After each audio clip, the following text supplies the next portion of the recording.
mention item number 14, Your Lordship. I've circulated an adjournment request, Your Lordship. 14. 14. Item 14 on request made to adjournment slip. Council on the request of the council for the petitioner, matter stands deferred to be listed after 2 weeks. Lordship, 2 weeks. Yes. A date may be given, Your Lordship. No. It's already fixed today. You are agreeing for an adjournment. Yes, Your Lord. Therefore, we are not fixing a date. Your Lordship, I beg to mention two similar matters pertaining to promotion. The matter was first listed on about 6 months ago. For admission, Yes, orders. order matters. 17th June.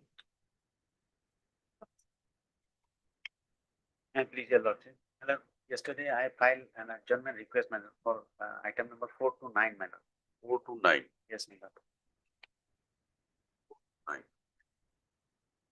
What are these matters? That's Provision fund. Provident fund, yes. Oh. And Lordship has heard We had heard this matter at Yes, some it is point. part heard matter. Then the part head. Then what is to be done? My Lord, I have been requested by Mr. Siddharth, who is appearing in this case, to make a prayer for listing the matter after the summer vacation, my Lord, since similar matters are pending before the Calcutta High Court Division Bench. Then we'll release it from Parthead. What is the point in keeping it Parthead No, my till summer vacation? No, man. In that case, Then Lordship will fix. No. I will leave it to your Lordship. He has requested, that is why I make a prayer, my Lord. I leave it to your Lordship. it is the end of this month. Oh, if it is after summer vacation, No, then we you have to remind us again. I leave it to your Lordship. So for item number 9 is concerned, my lord, Lordship has granted an interim order which is still today. On the request of Mr. S. K. Chakraborty. Yes, ma'am. Council representing the respondents. They submitted that the matters sought to be adjourned. Submitted that the matters be adjourned as the council representing the respondents has expressed some difficulty and seeks another date.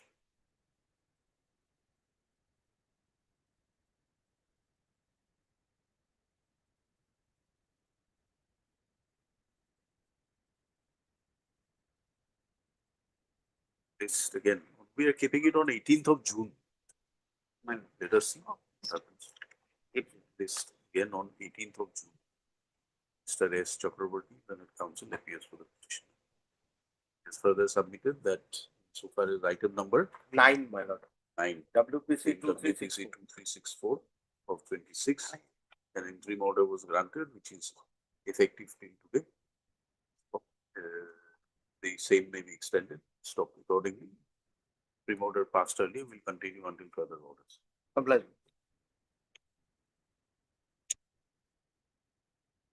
May I please, Your Lordship, I beg to mention supplementary list number 32. I've taken the consent from the other side. Item 32. Supplementary list 32. You are from the respondent. Yes. Prayer is made for accommodation on behalf of the internal CEC. It is submitted, the council is in this post.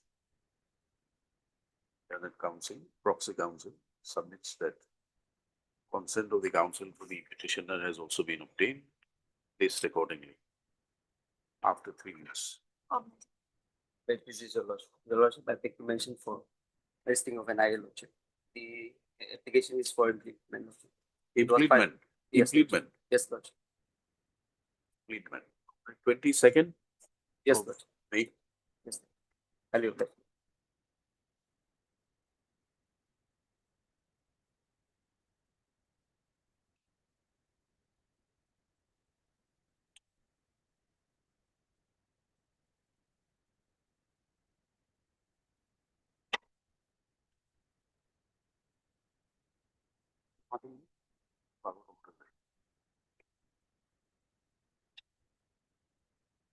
Yes, Mr. Nayak. Lordship, a direction was issued to furnish a copy of the cancellation order, Lordship.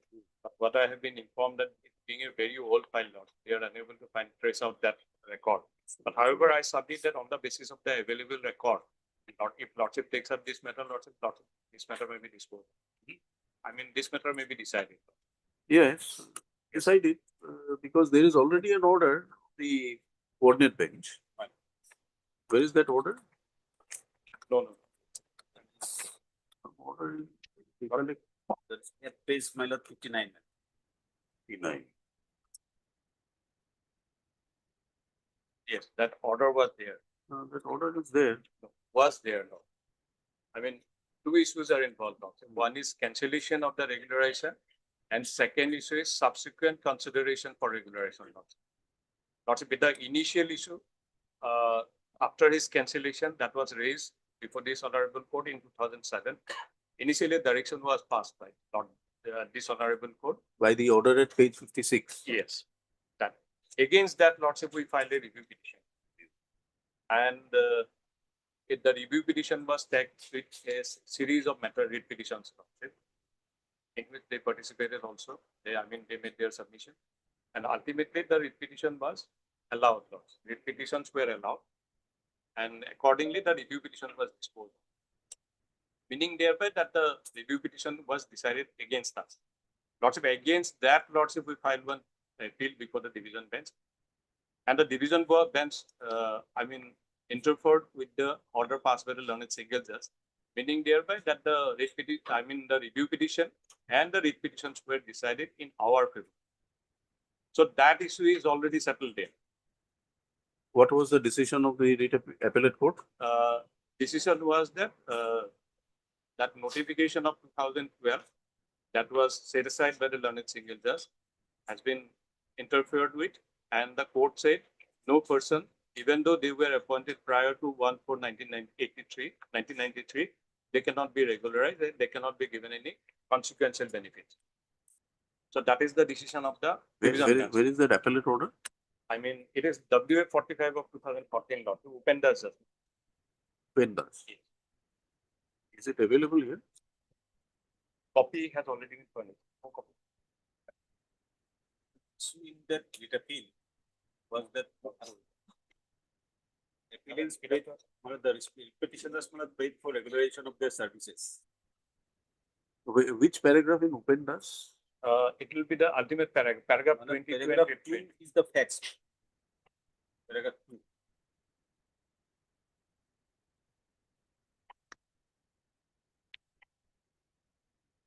Paragraph 2 and paragraph 16.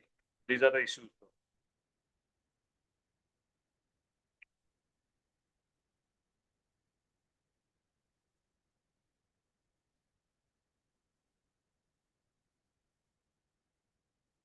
In paragraph A, therein my lord refers to the full bench judgment, wherein the full bench submission court has my lord not interfered with the persons whose services were regularized. The petitioners were regularized prior to the decision of the full bench.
It says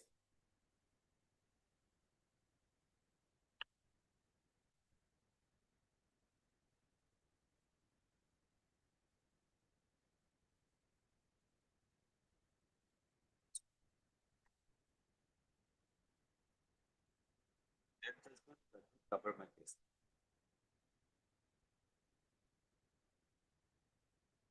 Say anything about the restrictions.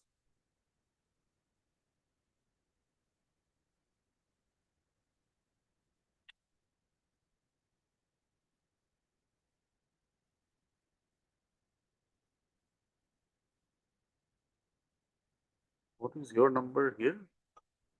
Lordship may come to the Four, five, three. page 494, Lordship. Lordship is reading GLTI. Uh-huh. Lordship comes to the cases, Lordship. Judgment and order. Lordship may kindly see the last and review petition number 57 of 2009. Page number? This is page number 494.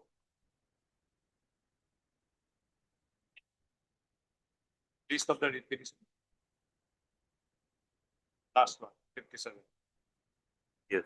So my case is, I mean, the case of the petitioners is covered or not? That was. No. The coordinate bench by the order, the 1911-2007, had returned a finding that there was. There were some clerical errors, mistakes. Firstly, that the government has already approved. Although some mistake was there in their names, which appears to be a clerical error, and That is either inadvertently, Yes. finance should be directed to accord the approval. Not it. That is the direction. That was the direction, and our stand before the learned single judge was that government approved the list, but in the approved list, names of these petitioners were not there. They were subsequently inserted by the concerned department itself, without the approval of the finance department or of the cabinet. That is why we filed a review petition.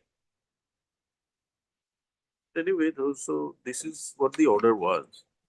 Now, I mean, in the the review petition was also considered. in the facts of the case of Bendas, Yes. most of the cases, in fact, all the cases, Yes.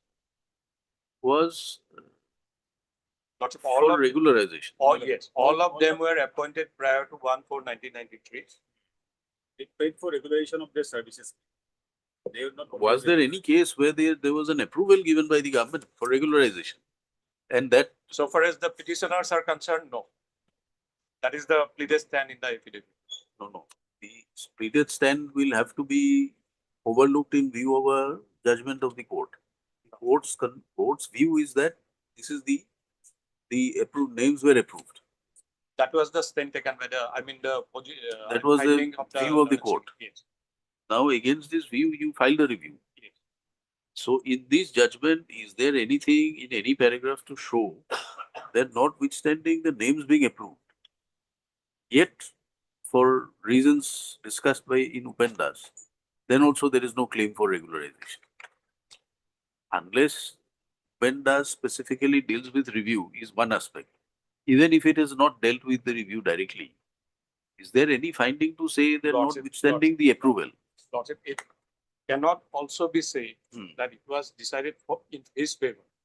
If Lordship takes the stand that it is not decided in my favor. No, we are not about deciding in your favor or his favor. We are in whether this view of the court has been upturned, or at least can a interpretation be given that the view of the single judge, in view of the conclusions arrived at by the division bench, cannot be held to be in place. That is what we are trying to find out. That specific line may not be there, Lordship, but court considered all the cases together, Lordship, and all of them were appointed prior to 1/4/1993. That was the, No, there is no dispute that in regard to appointment. The dispute here is that in this case, there was a finding that the government has already approved. Your case is that was subsequently recalled. But that order, according to you, is now not available. Not recalled. Cancelled. Not even, cancelled or not, that is a different issue. Their names were never approved by the government. No, you are supposed to place some order from the department. To what effect? Lots of subsequent cancellation of the. That's what we are saying. But subsequently cancelled, yes, according to you. I mean, since 2006, lots of they are not getting any scale pay. Immediately there. I mean, it came to the notice of the treasury officer that names of these petitioners were never approved by the finance department. So therefore, as on date, unless there is something in Upendas or in some other judgment to say that this finding of the single bench is incorrect or collateral findings are there. Lordship, so far as Or our, maybe there is a cabinet decision to say that no, we are deciding to recall all the names. yes, I understand, Lordship. So far as the stand of the government, Lordship, before the division bench was that all these petitioners are praying for regularization, including the petitioners of the review petition 57 of 2009. And it was the decision of the division bench, no, their services cannot be regularized. Lots of they were appearing before the division bench also. No, correct. Lots of What whether we are saying is that, you see, between the parties, once there is a judgment, that is final so far as these parties are Yes, concerned. Lordship. It is binding. yes, and so far as So this far as judgment is this, concerned, this writ petition is concerned, there is some finding, correct or incorrect. um, So another aspect, but there is a conclusion that they are now required to be regularized. Lordship, will it be wrong to say that Hmm. once the decision taken by the learned single judge has been interfered or reversed by the division bench? That's what we are trying to read. Yes, It is not there. that specific line is not It is there. not there. In fact, Therefore, Lordship- is it now possible to read No. the judgment in a Lordship- line? Lordship will also take note of the fact that in Uh. this judgment, not cases of one single petitioner has been taken note of by the. It's a case, Lordship, taken up by the division No, bench. see, you understand one thing. This particular case, this order at page 59 is one step ahead. They're not claiming for regularization. The finding is that they're already approved. Only the implementation order is left to be done. Whereas in the rest of the matters, they're claiming for regularization. The court said that regularization is not there. Here, the issue is not there. Lordship will.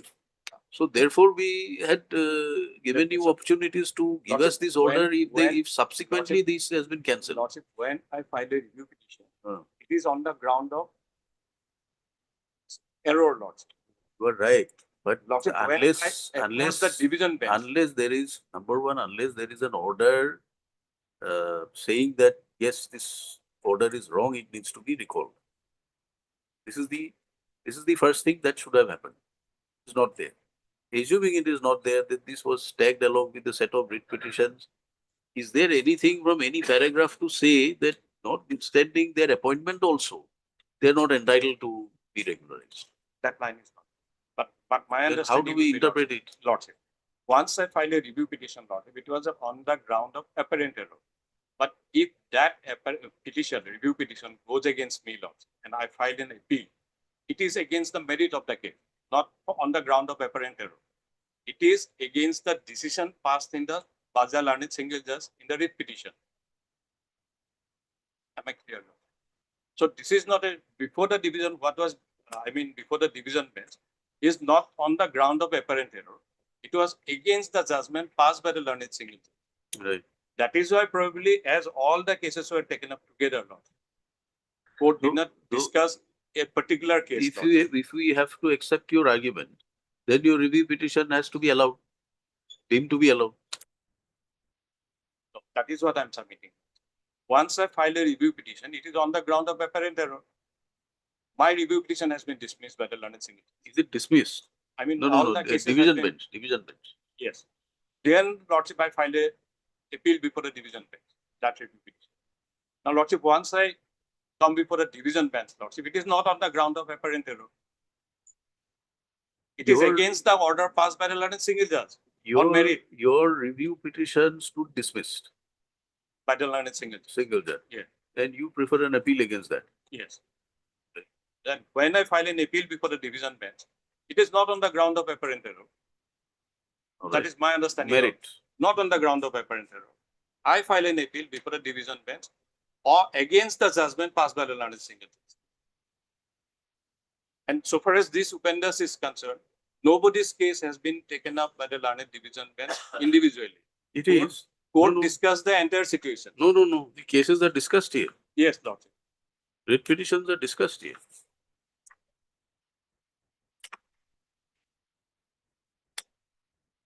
Not individual, Lord. As situations in all the state petitions are similar, Lord. No, right. So in that view, Lordship, my submission is that so far as the regularization of the petitioner's lordship. That issue has already been settled. If lordship comes to the second issue, lordship, that is subsequent prayer for regularization. Why I am saying so, lordship, if lordship comes to the writ petition, lordship will find one notification at page 95.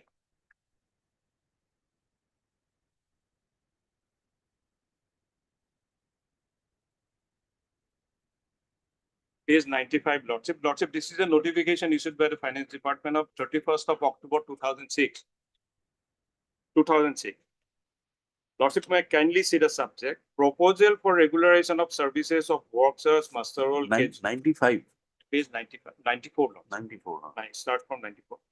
Proposal for regularization of services of workers, master roll, casual, and similarly situated other workers who were engaged prior to 1/4/1993 and still continuing in the service without interruption, irrespective of length of service.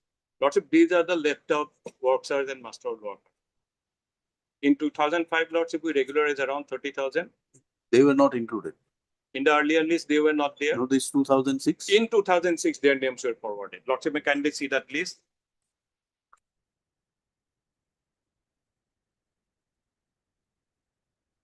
This is at page 50. 50. Or Lordship, may come to page 53. Lordship. Yes. Page 53. Lordship, may kindly see the reference. This is letter dated 29 November 2006. That is subsequent to that notification. Lordship, may kindly see the reference. This is 31st of October 2006. That notification. Yes. So these are the names forwarded by the director of IWT Assam. And if Lordship comes to the next page, Lordship, that is page 54. Lordship, in the first table, Lordship will get the name of Atsikuddin Barbia, Samanuddin Loskar, Ataur Rahman Loskar, Noor Ali Loskar, Zahiruddin Barbia. So their names were forwarded by the department pursuant to a notification of 31st October 2006. So therefore, according to you, the finding of the single judge cannot be correct on facts. Definitely not. That is the, I mean, department itself showing that their names were subsequently forwarded pursuant to a notification of And 31st. when were they regularized? Earlier one was 2005. No, after this. After this, Lordship, no regularization took place. There are certain reasons. One reason I am showing Lordship, if Lordship comes to, there is an order passed by the judgment at page 121. Page 121, Lordship. Lordship, this is a miscase, Lordship, was filed by the state, Lordship. Therein, Lordship, state government prayed for grant of leave by the Honorable Court for continuing with the regularization process pursuant to that notification of 2006. And Lordship, I kindly say the finding of the, the direction, the observation of the division bench in the next page, Lordship. If Lordship comes to the last but second paragraph of that page, Lordship. This is 122, page 122. Last but one paragraph, Lordship, may kindly see. If the, this is the division bench, Lordship. If the state cannot regularize casual workers as per law laid down by the Honorable Supreme Court, we fail to understand how we can give direction to adopt a policy which may be in violation of the judgment of the Honorable Supreme Court. We accordingly decline to grant the prayer. Lordship, this situation arises because of the judgment in Jiten Kolita and judgment in Umadevi. Lordship, I would just like to read 4 lines from Umadevi, Lordship.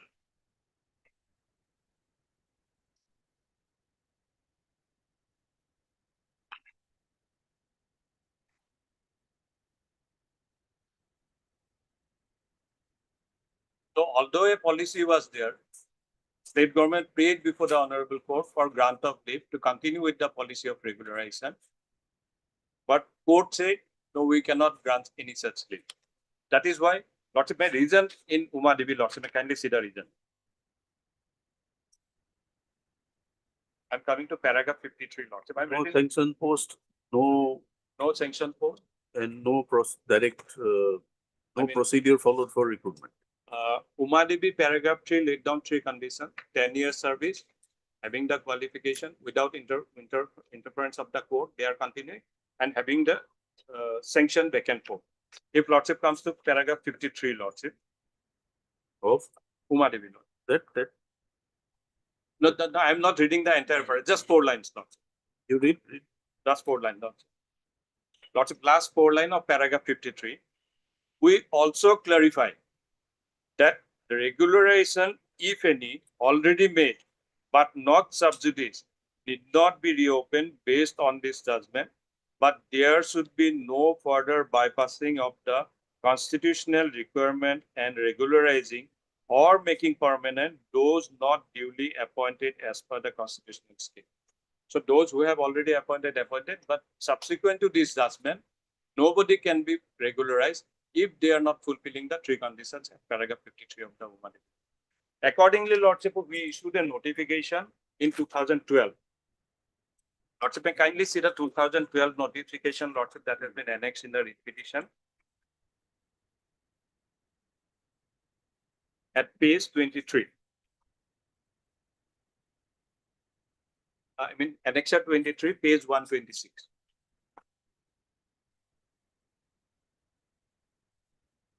One 126.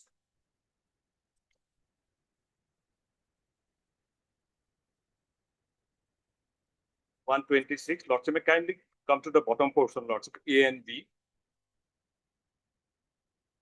A and B of page 126, Lord, may kindly see 1A. No more regularization of service of works as master or similarly placed workers can be undertaken by the state government, even if such workers were engaged prior to 1/4/1993 and rendered continuous service without break. That is 1.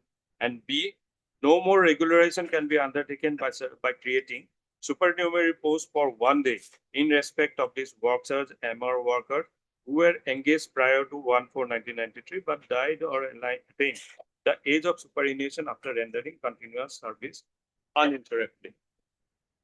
Now, Lordship will see the situation. In 2006, their names were forwarded for consideration of regularization. In 2012, the notification came. Now they are apprehending that because of this notification, their services will not be regularized. And that is why, Lordship, this notification was put to silence, Lordship. If Lordship comes to the prayer number 1.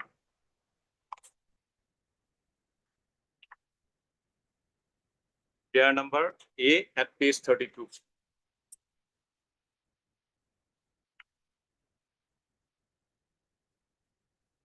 Prayer 32, prayer A date in the nature of certiorari should not be issued in passing and or setting aside the impugned office memorandum dated 16 June 2012. Now, I think the Lordship background is clear now. Their proposal for regularization was forwarded in 2006, November 2006, pursuant to a notification of 31st October 2006. 2012, this notification came. Now they are apprehending that because of these notifications, their regularization may not be considered. That is why they prayed for setting aside of this notification. And that is the background of this. What is the status today after this notification? Lordship, initially, this notification was set aside by the learned civil judge. This notification? Yes. So it went culminated in Upendas. Upendas. So that judgment was reversed. But thereafter, Lordship, that notification of 2013 was issued. Therein, Lordship, state declared that one-time measure, Lordship, those who fulfills the 3 conditions of Mandevi, their services will be regularized or considered for regularization. So this prayer they are not pressing now. It's not. No, Lordship will have to understand. Read the So whole their only petition. prayer now is for approval of the correction. That is not there here. Lordship, kindly see paragraph B and paragraph C. Approve the proposal so and so for correction. Yes. No, that is why I'm saying, Lordship, 2 issues involved. One is earlier petition, cancellation of the regularization. In my understanding and in my humble understanding and submission, that has already been decided by the division bench. This is the second issue, Lordship.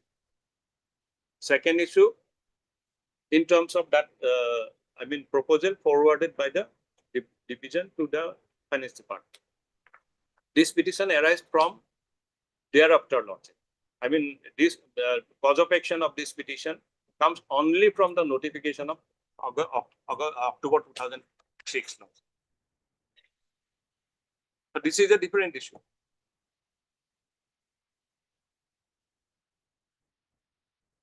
So my case will be lordship. Their case, this, After the order of the coordinate bench, which you filed a review petition, there was no order issued by the department for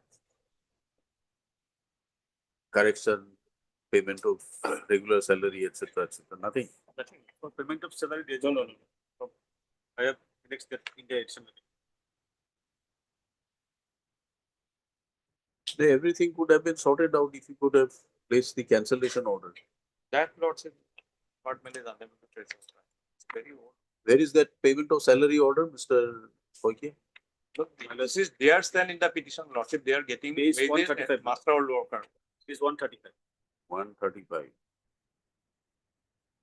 19 November 2008.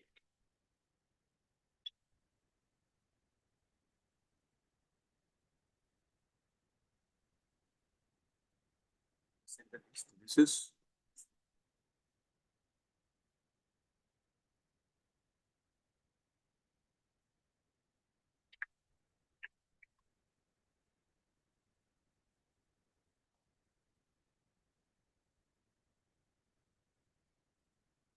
Is the name from the petition of.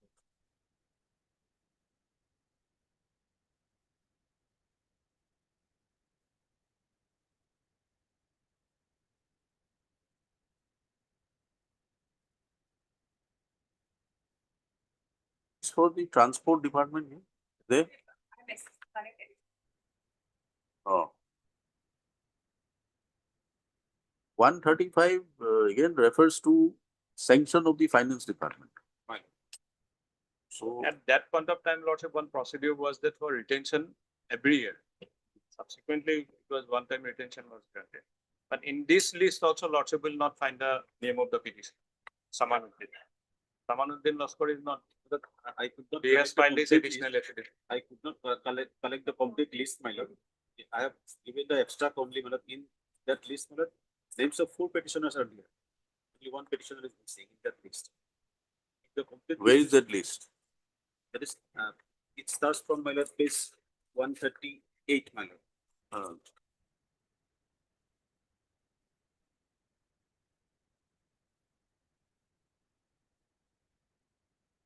One 140. Number 2, Zahiruddin Borbia is petitioner, my lord. Nur Ali Loskar, Ataur Rahman Loskar, and Asikuddin Borbia. Their petitioners here. Only 1 petitioner is missing because I could not collect the complete list.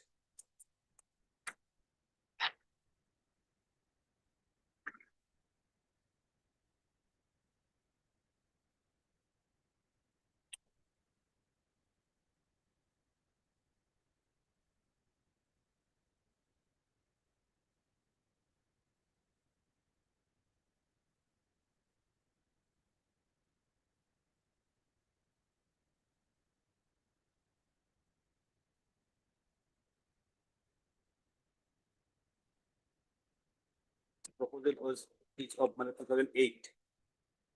My pen is stating that regulation was cancelled in the year 2006. Order as such was communicated to the petitioners, my lord. In fact, there was no order of cancellation.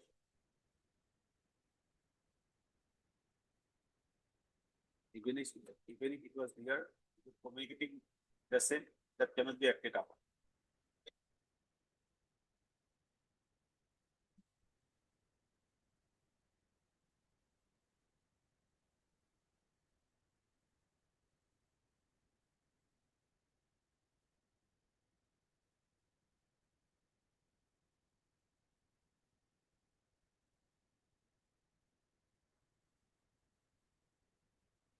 what about the IWT? They are supporting the case of the petitioner that they are regularized. No, if there is an, I'm, lordship, this Page is the, 135. lordship, this is the affidavit filed by the IWT lordship in that earlier writ petition lordship.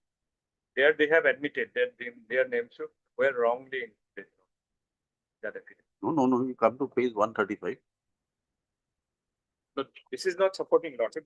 Director IWT forwarded a list lordship 135 is the communication by director to treasury officer. Yes, That includes the list of detailed incumbency list of newly regularized MR workers of 1/4 so and so post.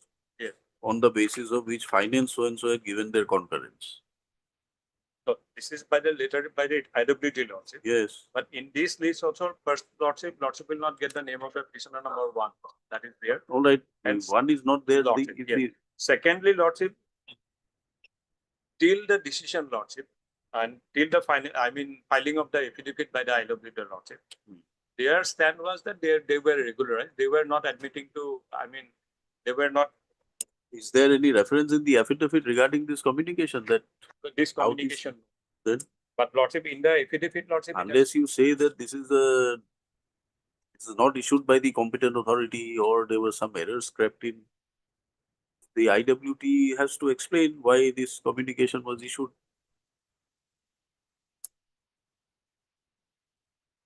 I mean, the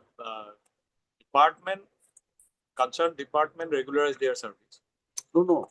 I It mean, says with the concurrence of the finance. Yeah. no, they are saying, but in the regularization order itself, lordship, if the lordship comes to the regularization See, order, we are concerned, you are representing both the departments. yes, So you'll have to. but this position is not correct. That So I am, on what basis are you saying that? lordship, because in the original list, lordship, of the IWT employees, lordship, their names were not there. I can produce the list. No.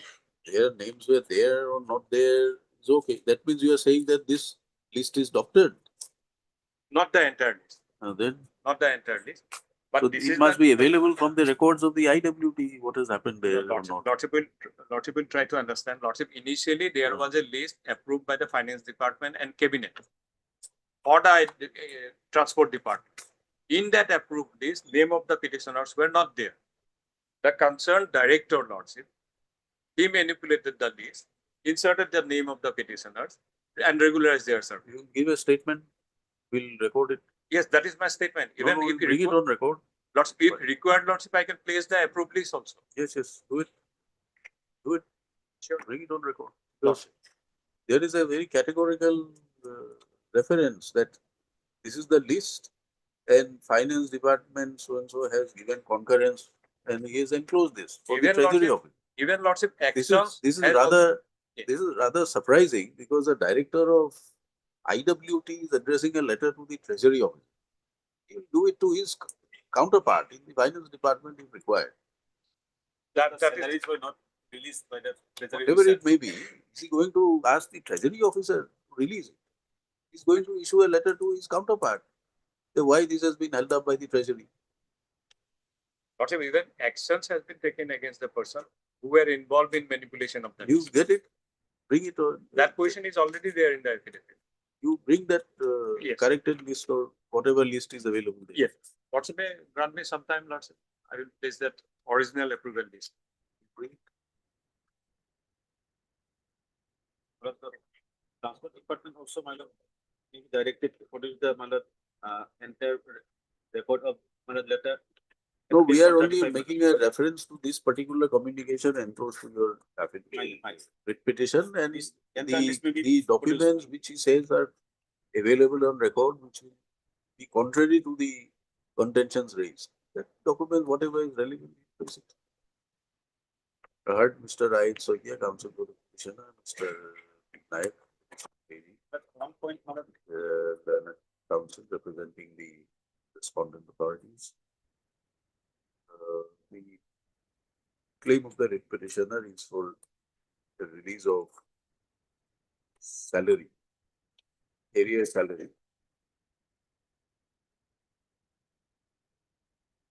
from the months in which they claim to have been regularized.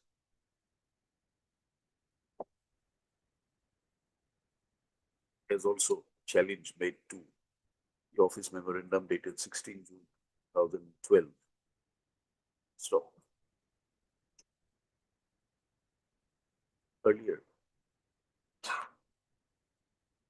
last hearing, in the earlier hearings before the court, counsel for the petitioner submitted that their prayer for setting aside and washing of the web dated 16th of June 2012, annexure 23, page number 126 of the writ petition, bracket, is not pressed. The current prayer before this court is for a direction to approve the proposal of the Inland Water Transport Department for correction of the anomalies towards regularization of the services of the petitioner and for release of the monthly salary, including the salary of petitioners, with effect from the date of the regularization. So, during the course of the hearing,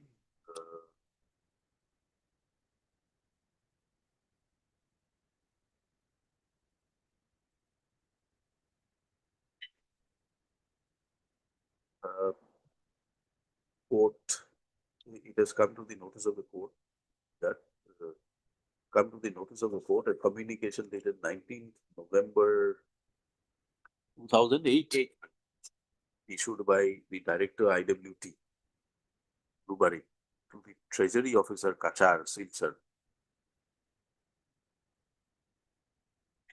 requesting the Treasury Officer for release for acceptance of the bills, monthly pay bills of the employees without raising any objection. Stopping the said communication, there is a categorical statement that the detailed incumbency list of the newly regularized MR employees of 1422 numbers of posts on the basis of which the finance within bracket EC hyphen Roman 3 bracket close department had given their concurrence for ready reference. So, said letter also encloses the list of regular employees category wise regularized from master rule under the Inland Water Transport Assam. So, according to the counsel for the petitioner, except the name of petitioner number 1. Names of the other petitioners are reflected in the said list. Par contra, Mr. Nayak submits that this communication, the position on facts reflected by this communication is incorrect and not in conformity with the records. He submits that if permitted, he would produce the original list of master role workers. Workers and master role workers Workers and master role workers approved by the finance department approved and by the cabinet finance department in respect of IWT for the purpose of regularization. for the purposes of regularization, and wherein he submits that the names of the petitioners were never included. So he prays for 2 weeks' time to place Kindly the make it 3 weeks. On 4th, lots of 4 weeks' time, 3 weeks' time Three. to place the original records before the court in respect of said documents. instead of original report, direct me to file an affidavit. But you'll have to include the records. Photocopies I will annex. Why don't you produce the originals? Instead of you filing an affidavit, they filing a reply, it goes on. Produce the original records. If required, we'll permit you to file.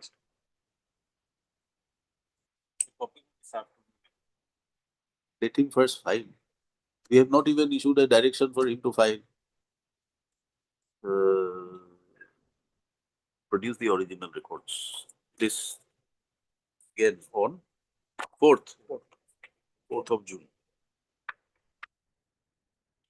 Yes.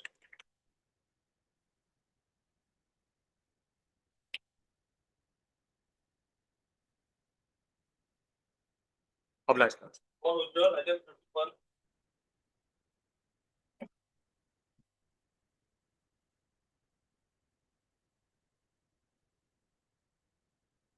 Submitted by the counsel for the petitioner that the petitioner does not wish to press the petition any further. He has been appointed. Does not wish to press the petition any further. Accordingly, the petition stands dismissed. Has not pressed interim orders, if any stand vacated, pending either also dismissed. MSP Sharma, learned CGC, appears for the response.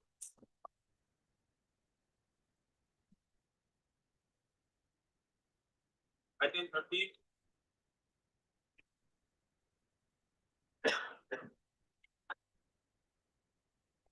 Yes.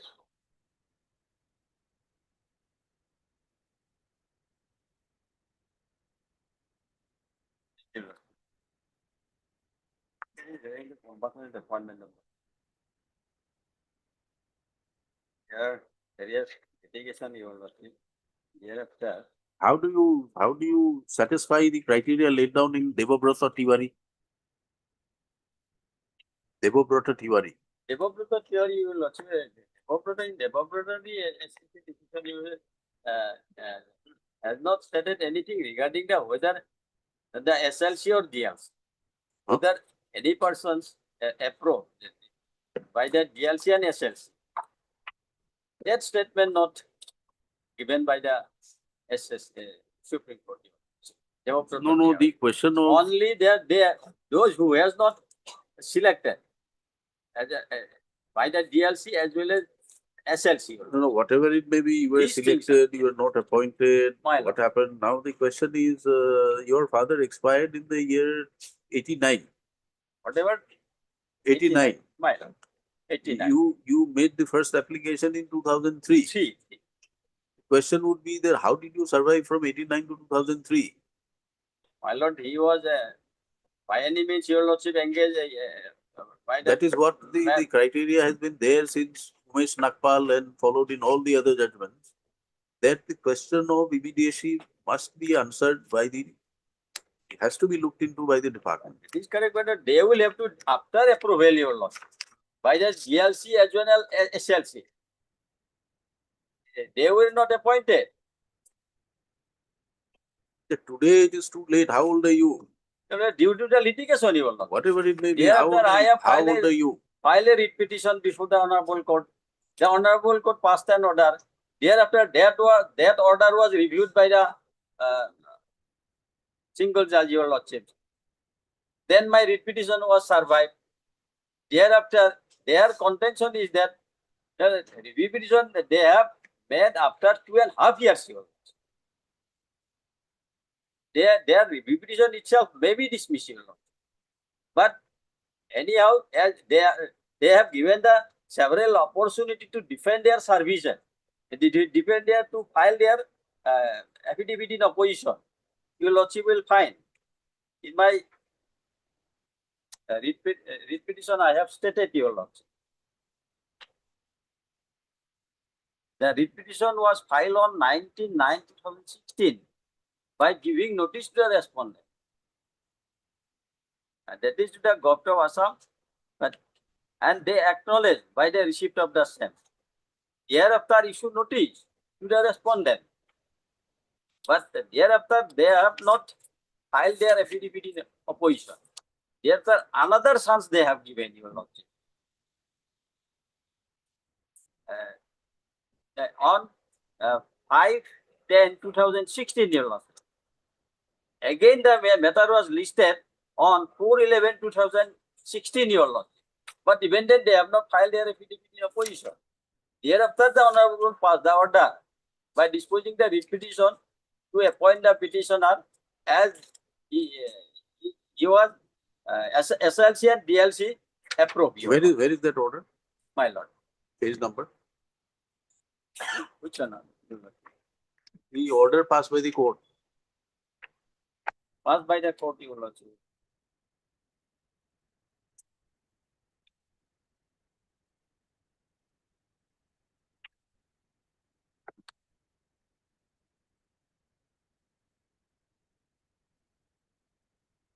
What is the This date is of the order, your lordship will date find of the order? in my review petition, your lordship. What is the date of the order? Date of the your lordship will find 27/3/2017. Page number? Page number 19 in my review petition. Review Then- petition to due. My lord. Page number 9.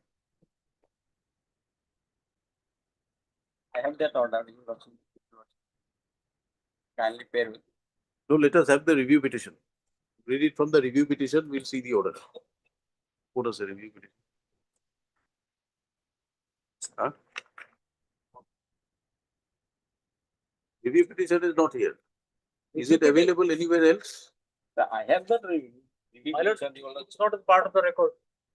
Part of the record, your lordship. There is a review petition, your lordship will find number, your lordship will find Give us that order. 69. Give us that order. Is it listed today?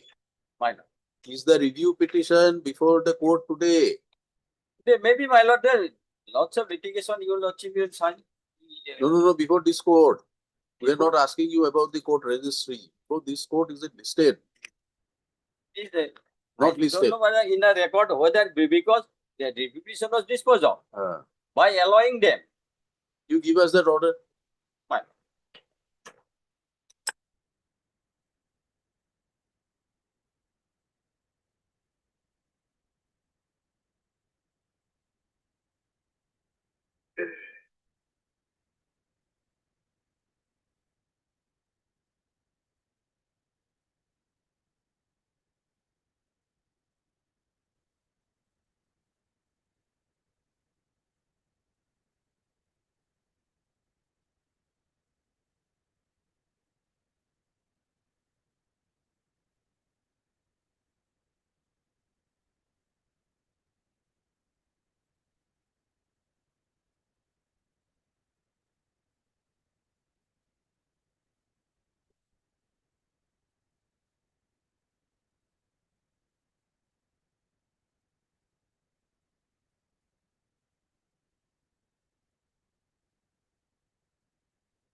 A writ petition or a review petition?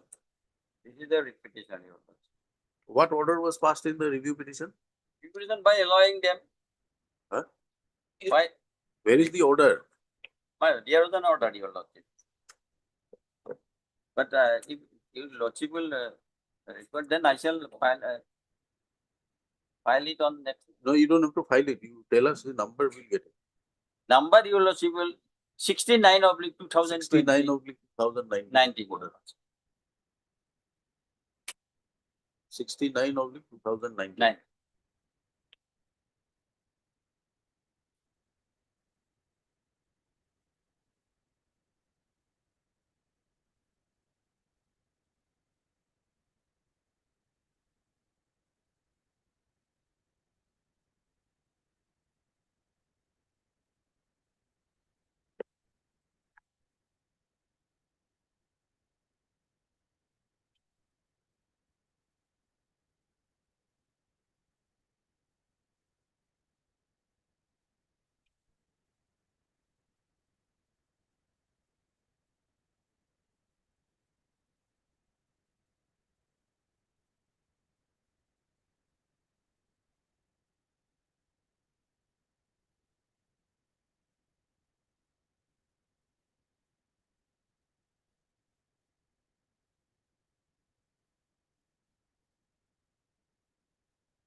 Then what happened? His order was recalled. Order was recalled. Yes, order was recalled. Thereafter, my writ petition was survived. Oh. They allowed to file their affidavit. They have not filed their affidavit. That is why the honorable passed an order to file their affidavit. Thereafter, they have filed their affidavit, your lordship. Then I shall file reply, your lordship. My reply is Where is the affidavit? Not filed. Fine, it starts from page number 41, running page 9. 41. Yes. What is your stand here? My lord, our basic stand is that, my lord, that yes, he was given an appointment, my lord, he declined to accept it in 2013. So, my lord, giving forgo to his rights, my lord. Where and what way, how did he decline? My lord will come to page number 58. 58. Yes, of this affidavit, my lord, running page 58. There, my lord, is page number 58. There he writes to the, my lord, the SP Darang Mangaldai. In bottom, my lord will find his name, their signature. I have the honor to inform you that the undersigned above for reference, I am selected for the post of the ground, but I could not join the said post because I am selected another job for the post of junior assistant health department. I have already joined the said post in Bongai district. So, my lord, he got a better job, better option. He went there. Now something happened after few years. Now he wants to come back. This cannot be, my lord. No, my lord. Regarding that, your lordship, decline the letter, your lordship. I have prayed them to file their original one, your lordship. If I have declined, then there must be an original order, original letter. Your lordship.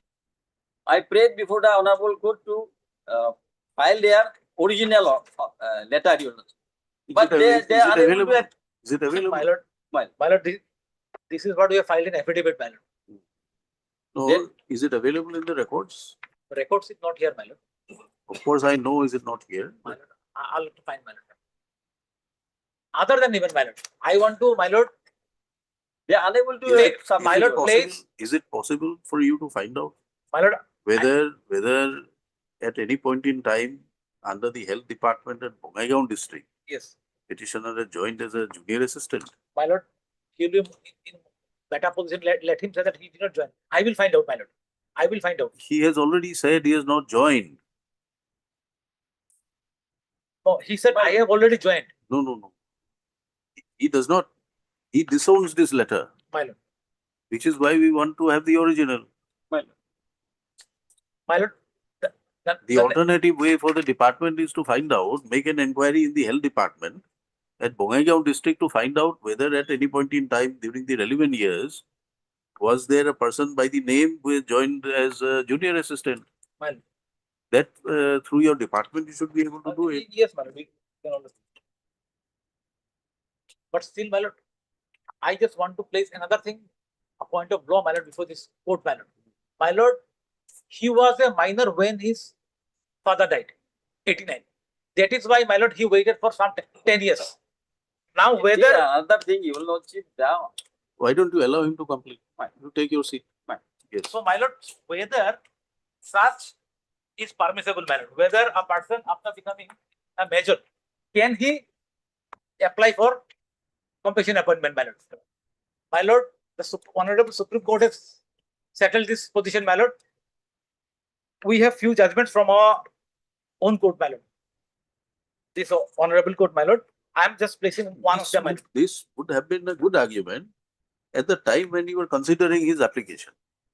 But my lord, still, my lord, But today, after 10 years, you have considered his application, you have made a statement that he is not interested. So my lord, you could have rejected it, saying that it is. my lord, till now, he is not in the position, my lord. He is not, hasn't joined, my lord.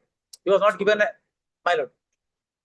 My lord, this and Devabrata Tiwari, my lord, these both will come in between, my lord. He has to satisfy, my lord. First, you tell us, show us the copy of this original, of the letter where he says that he is not interested. My lord, then And if possible, if you can get a. I will try to get a verification from my lord to health department whether he joined there, whether there was any offer and he accepted from the health department. My lord will give me some time. I will try to bring in that. Yes, Mr. Chaudhary, let him obtain it. You want the original, let us give him some time to produce the original. My lord, let them to be, earlier also I stated that, if there was an original, that should be produced. Not only original, But they are unable to produce. my lord, and There whether, was no any original result. and They have not, whether he joined that medical department, let them to health produce department. the original. Not only both the thing, my lord.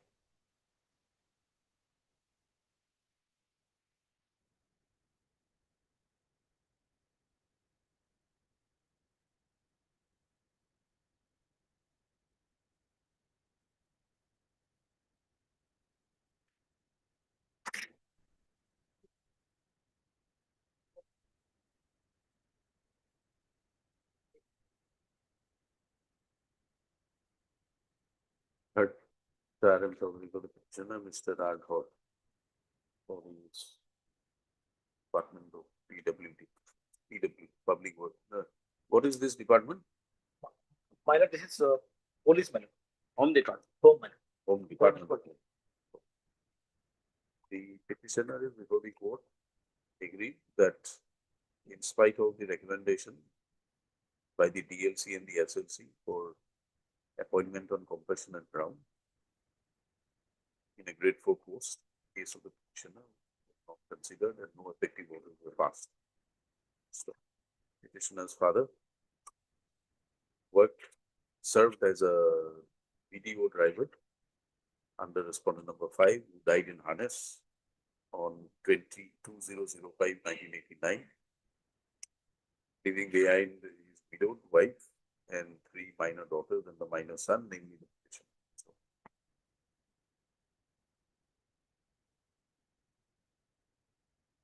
So, in the affidavit filed by the state, there is an averment that the petitioner had submitted a communication the effect that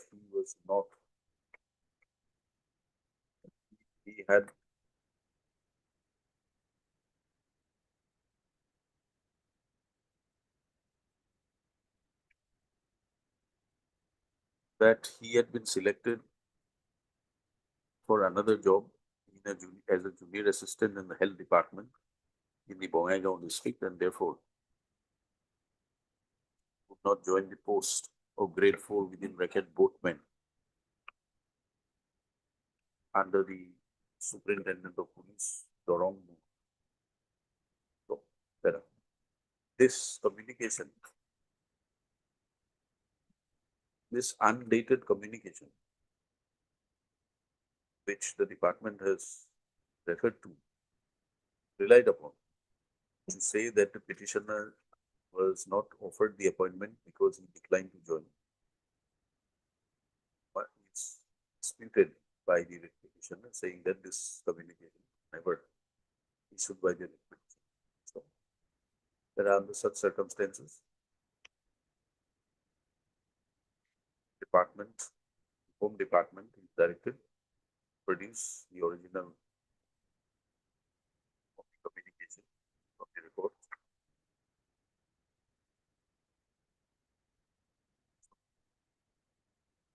In addition thereto, department is also permitted to liaison with the health department in the Bongaigaon district to find out as to whether at the relevant point in time the petitioner had joined as a junior assistant under the same department. That this exercise be completed within a period of 4 weeks. My lord, I just want to go one thing, my lord. Page 62. Very interesting, my lord. Page 62 of the same affidavit. This is the NOC given to him by the health department for a transfer from BTC to. Did you get all these information? This already they have brought in on record, man. Get it? That means, my lord, he was in with the health. You get a detailed report from the My concerned department. My lord. It's taken after 4 weeks. My lord, and one, please, my lord. We don't have the copy of the, it's an old case, my lord. We don't have a copy of the affidavit, my lord. Can I just take it? You take a certificate.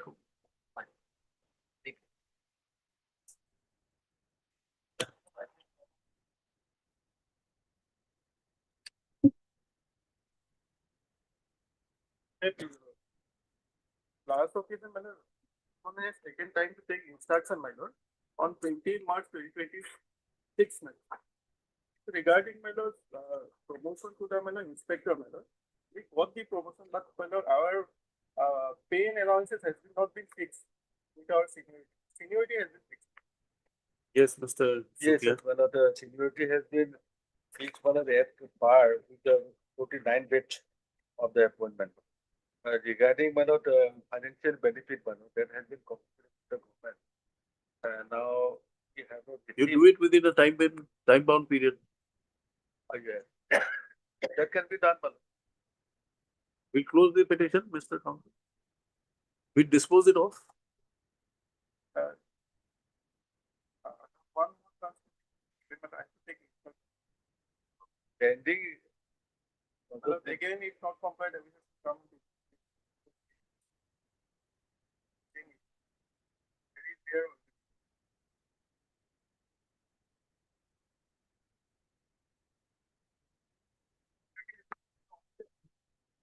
But inspection of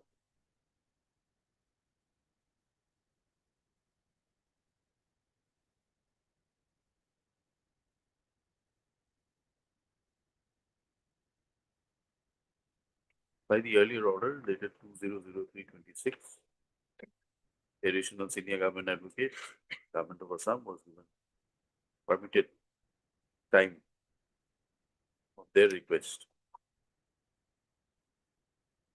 As it was submitted before the court, that the claims of the writ petitioners with regard to refixation of their pay and allowances with effect from the date of promotion was under examination.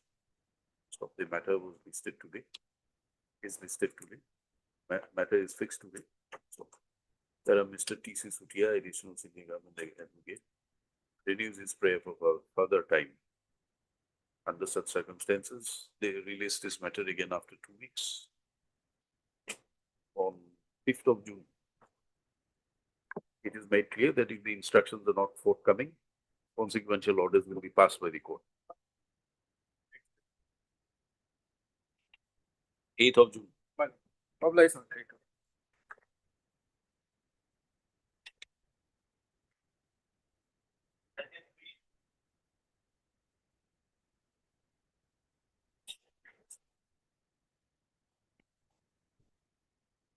Yes.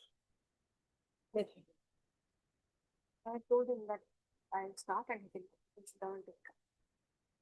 So, Priyal had informed me that he's on legs in some other court. He'll be joining in a short while. Let me start my matter in the meanwhile. Most of the arguments were made before the Lordship, so if you perhaps recall that this matter was with regard to the compulsory retirement of the petitioner on the grounds of sexual harassment, Your Lordship. And the entire case of the petitioner was that he has not been granted any opportunity. There has been a grave violation of natural justice at all stages. At the preliminary inquiry stage, thereafter when the memorandum of charges was issued to me, the documents were not provided. Thereafter, when the inquiry was held by the authorities, the inquiry authority has the ICC or the single inquiry officer has decided to examine witnesses by themselves without either calling me or informing me about the examination or cross-examination of witnesses. I have never been allowed to examine any of the witnesses. I do not know. Now, I had given a list of my own defense witnesses also to the authorities, that these are the people that I would want to call. I am not even aware whether those witnesses were called. I came to know through some other sources that those people were invited as witnesses. I have no idea whether they were my witnesses or their own witnesses. You are not present. No, I was never informed. I have never been called to the inquiry proceeding at all, except for on one occasion. And on that occasion, they asked me to produce all my evidences. And thereafter, there is a silence for about 2 months. And immediately thereafter comes the order of compulsory retirement. If I may take your lordships to the impugned order for a moment. 31-10-2025, annexure page 113 of the writ petition, the third last page.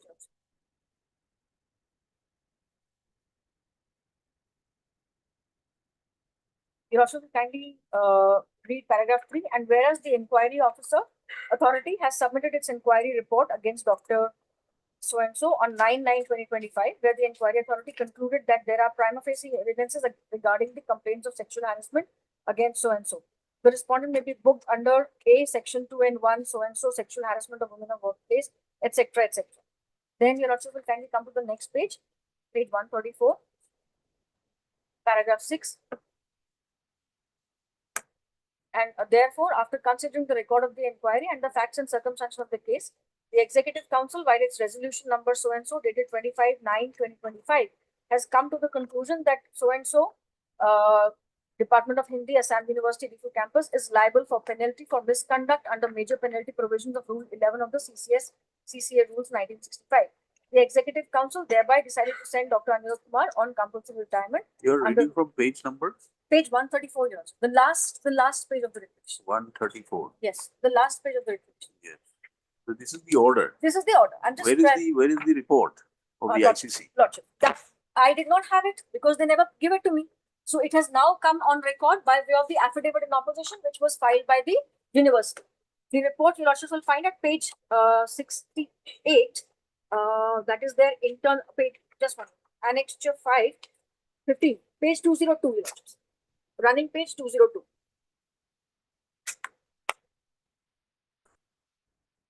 Lordship reported. Yes. Annexure 15. Subject to the registrar so-and-so, submission of inquiry report of so-and-so, AUDC. Sir, please find herewith the report of the inquiry committee constituted by office order number so-and-so, exhibits an original file number so-and-so against the complaints filed by Ms. Hema Biswakarma, a research scholar, Department of Hindi, and Ms. so-and-so, final year student of Department of Hindi, of sexual harassment against so-and-so. The committee is submitting the report within the stipulated time frame of 180 days. Now, your lordships will find that initially when I was called for a preliminary inquiry in the month of December 2024, I had specifically asked that is this a case against one charge or there are two complaints against me? At that point of time, I was verbally informed that it is only a case which has been filed against the lady who is named as number 1 here. I do not want to take the name again, your lordships. By mistake, I read out the name. Filed by the first lady. The Act talks in section 18 about appeal to the court or the tribunal. I have been informed library from the UGC Council that even the guidelines have no appellate provision. So there would, even if the inquiry report had been provided to me, the only chances of appeal is when the presenting officer presents his brief. It is at that point of time that the defense is also given an opportunity to produce their defense brief. That is as per the OM dated 16/7/2015. Where is that OM? You also will find it in the affidavit in opposition. It starts at page 170, annexure 7 of the affidavit in opposition.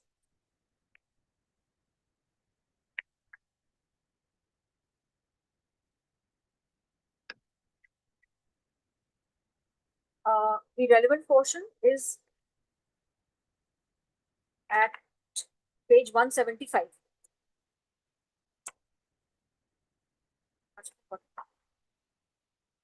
Says brief, clause 24. 175. 175.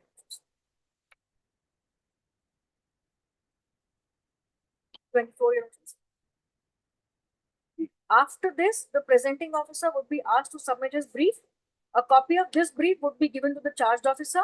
Both the presenting officer and the charged officer may be allowed reasonable time for submission of their brief. So it is at that stage that I might have been able to file some of my responses. But this was also denied to me because I was never even invited for the inquiry. They just invited me one day, said you submit all your defense, whatever you want to submit, and that was the end of it. Subsequent thereto, what happened, what has not happened. What document is this? This, which one, your lordships? 175?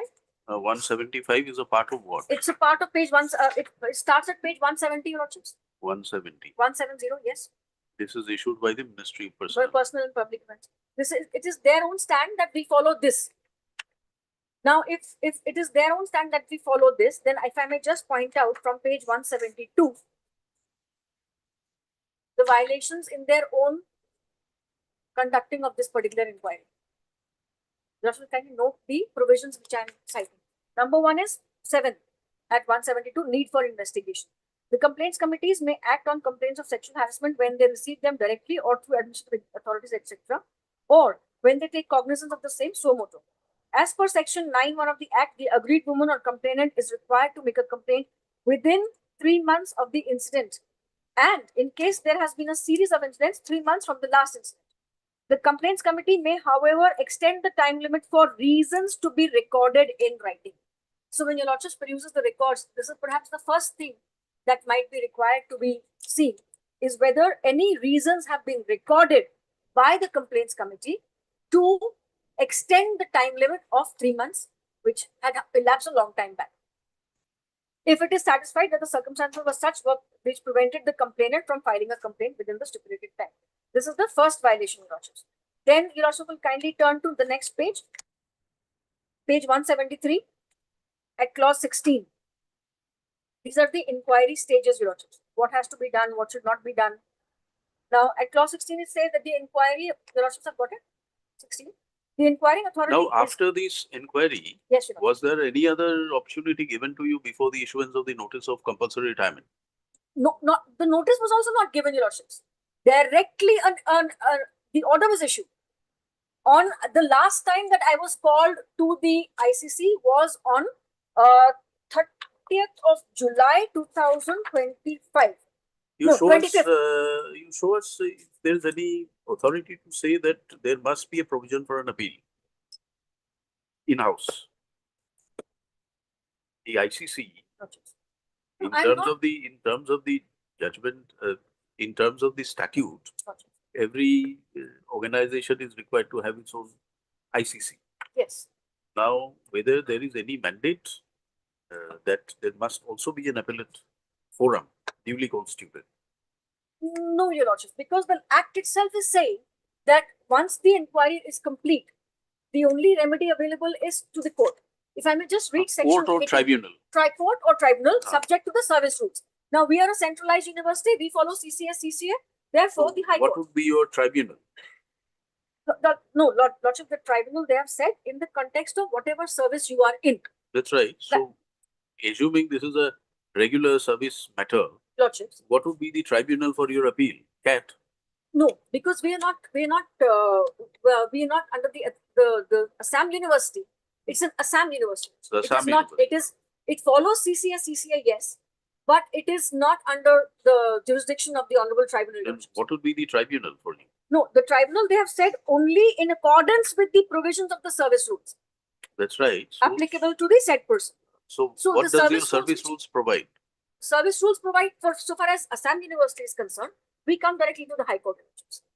All cases with regard to any employment, recruitment, anything with the service conditions of the employees of the Assam University, the case lies directly before this honorable court, not before any tribunal. Would you also like me to read section 18? Yes, no, we were, what has happened to Mr. KL? Borrow it to, Lordships, I said that. Let it be taken up at 2 today, your lordships. Let him finish that matter. at 2 p.m. At 2 today? Court number 2, hearing long pending hearing matter is going. Let him come for 15 minutes, your lordship. Let him take leave from We that. can't force him to come if he doesn't want to come. What can be done? Lordship, then let my learned friend produce the records. Your lordships can produce the records. If it is only a matter of perusal of records. If there is no copy served, then that's a, why should Blatant we go, violation, why should we lordships. go any further? Exactly, your lordship. You are terminating, you are removing somebody in compulsory retirement. No copy of the inquiry served. And they have, On that ground itself, we should go, it should be interfered with. there is no defense taken against this particular standard in their affidavit of opposition. Nothing. It's absolutely silent. And your lordships are aware that even if there was any remedy available, you know, your lordships in Whirlpool and Maharashtra Chess Association, the fact that alternate remedy is not a bar for this honorable court to look into a jurisdiction, especially if there is a violation of fundamental rights or natural justice, or when the entire proceeding is without jurisdiction. These are the three scenarios, Your Lordship. Now, if I may just quickly place one or two decisions before Your Lordships, I may be allowed to do that. 2 or 3 decisions. Yes, yes. Number one is 1957 AIR. I have given the list of books, Your Lordship. Copy 9. Anis, AIR 1957 Supreme Court, page 882. The Constitution Bench judgment, Your Lordships. Union of India versus T.R. Verma. What is it? Lordship, the case here was of corruption, offering bribe for removing a particular firm from blacklist. That was the You basic. ask your colleague to give the names and the paragraphs relevant. Yes, Your Lordship. Stefan, did you- Here comes Mr. Kayali. and take a proper. Yes, Mr. Kial, Lordship, copy of the order has not been served. No, copy of the inquiry report. Inquiry report. Lordship, Is it not mandatory in this kind of cases? Lordship, this is the policy of the DUPT. Huh. We are following the paragraph 8, 9, and 10. What is that policy? Now, after this ICC Lordship, committee, is there no departmental proceeding necessary? Lordship, they are the authority, they have to conduct it for the Who are the authority? ICC. ICC. Lordship, This is already enclosed here. Lordship, yes. So where does it say no copy is Paragraph required to be served? 8 and 9, 10. 8 and 9. 8, 9, 10, 10.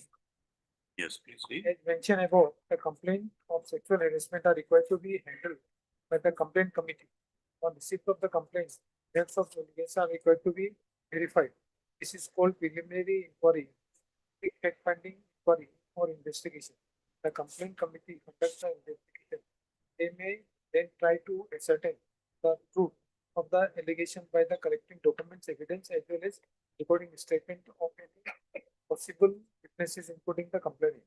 If it becomes necessary to issue charge sheet, disciplinary authority relies on the investigation for drafting the imputation as well as the evidence by which the charge are to be proved. Therefore, this is a very important part of the investigation. Then rule 9. Right of the provision, rule 42. Mentioned above 14, the 14 of CCS. CCS. CCS rules. Mentioned above, the complaint committee will normally be involved in 2 stages. The first stage is investigation already discussed in the preceding para. The second stage is when they act as inquiry authority. It is necessary that 2 roles are clearly understood and the inquiry is conducted as far as practicable as per Rule 14C of CCS, CC Rule 1965. Failure to observe the procedure may result in inquiry getting decided. Then 10. As the complaint committee also act as inquiry authority, term of Rule 14.2 mentioned above, care has to be taken that the investigation stage that the impartiality is maintained. Any failure on the account may invite allegations of bias when conducting the inquiry and may result in the inquiry getting decided. For the instructions when the allegations are bias are received against inquiry authority. Such inquiry authority is to stay the inquiry till the disciplinary authority takes a decision on the allegation of bias. Further, if the allegations of bias are established against the one member of the case of this bias, that committee may not be allowed to conduct the inquiry. As per the record, probably there was no allegation of the complainant, the petitioner about bias. But the bias probably has not filed any application to the inquiry ICC. Their claim is that the witnesses and all, they were not given opportunity to examine. Now the repetition they have taken this. For Where authority, else will they take? There is no appellate forum. For ICC, they have not taken any. It's necessary because the OM that you are relying on lays down the procedure. No, they said that ICC they can conduct the inquiry on 2 stages. First preliminary inquiry, then final inquiry. What is this inquiry? This is the final.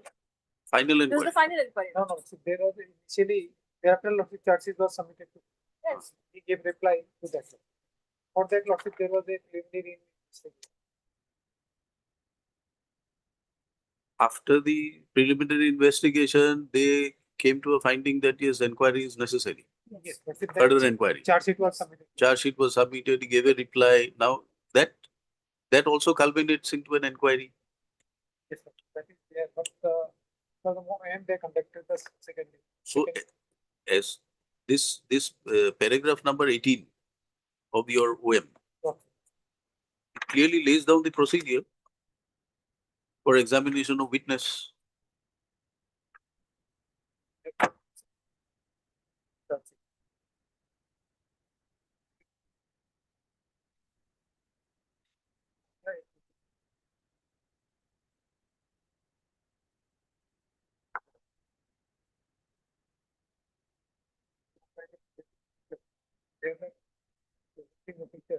They ask question. Yeah.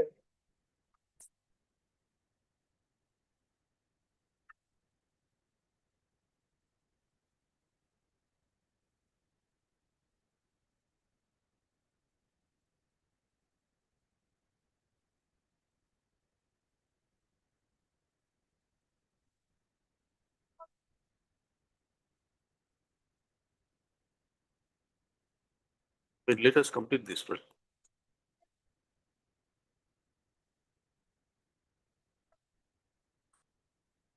Apart from that, copy of the inquiry.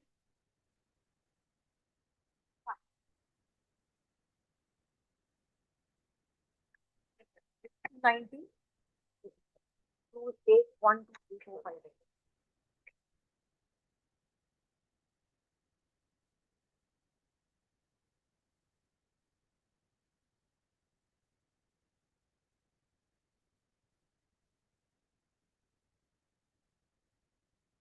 Eighteen and 19 is very clear that he should be given an opportunity to cross-examine.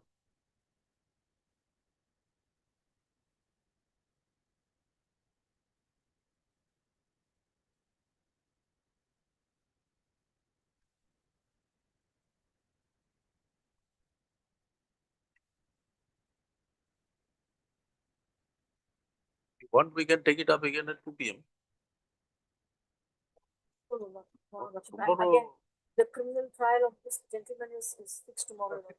Yesterday, the Permanent Commission has given a letter to the Superintendent of Police. These are all extraneous factors. How are these being taken into consideration in a disciplinary proceeding matter? Sorry? Yesterday, we have received a mail from the Human Rights Commission. They have got some inquiry from the C as well as from the Deputy Commissioner. Regarding this same issue. so how is it connected? No, Lordship. I'm not saying this is connected, Lordship. Yesterday, I have received a complaint from the instruction from the Human Rights Commission. That's why I'm placing before Lordship. Hey, to what effect? Lordship, to the same issue. Intervention. Yes, sir. I'm pleased to see. What is the prayer here? For any communication by the public authority. So that is all right. People may ask for anything, but the law demands that the basic parameters of opportunity, reasonable opportunity must be provided. This is a Merely because the students want, are you going to condemn somebody without the following the proceeding? there was a preliminary investigation into that. Whatever it may be, you are saying that you are following this particular OM. Yes, sir. And the inquiry was conducted as per that. Yes, sir. Now, in this OM itself, there is a clause that the opportunity to cross-examine must be given. And if not, then it will amount to vitiating the inquiry, whether it was done or not. It was not done. Yes. Therefore, The inquiry have sent a original report that is Hmm. What will be? that is there. It is there. They have in the paragraph 8, 9, and 10.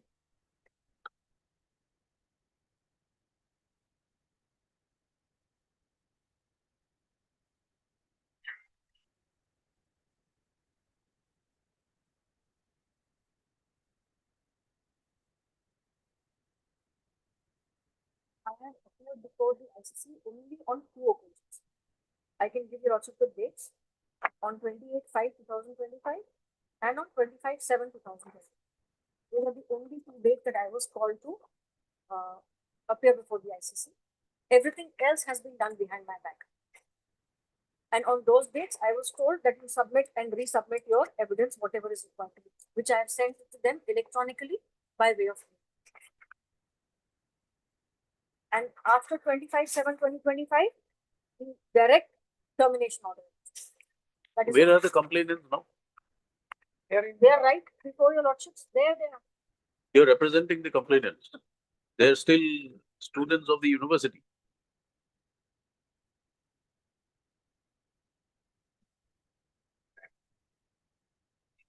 There. And the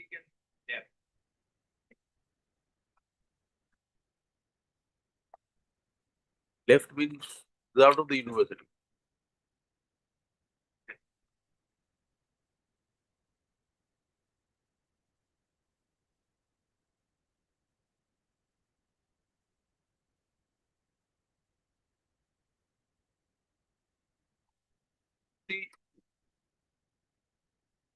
All right, now let us see what the UGC has to say.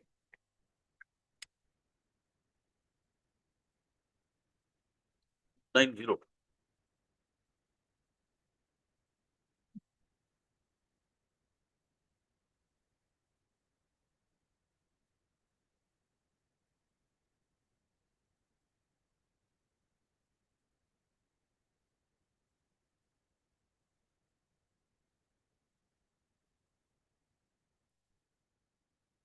Yes.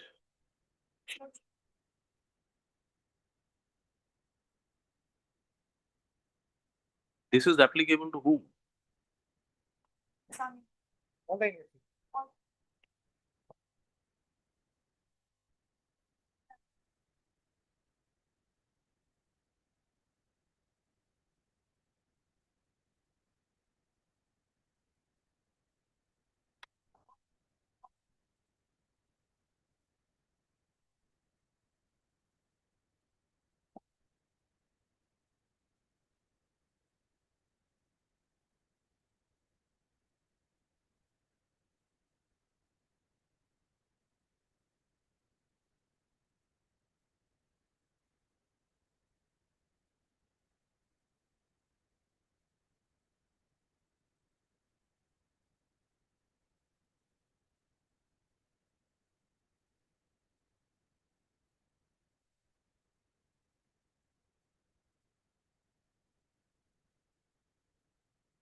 Complaint was also never furnished to me.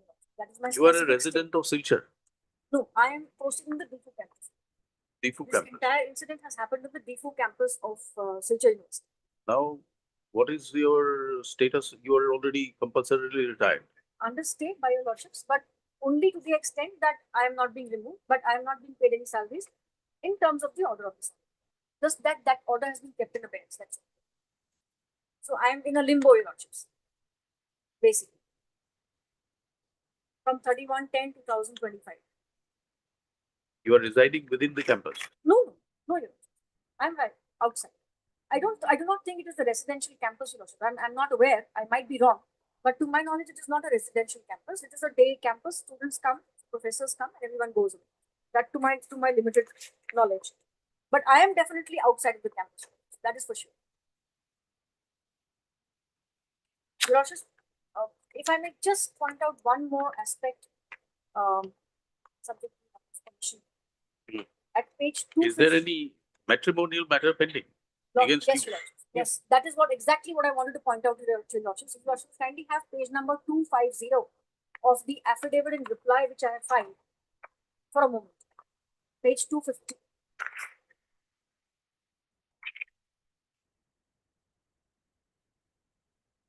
Page? Page 250. It is the affidavit in reply which I have filed to their affidavit in opposition.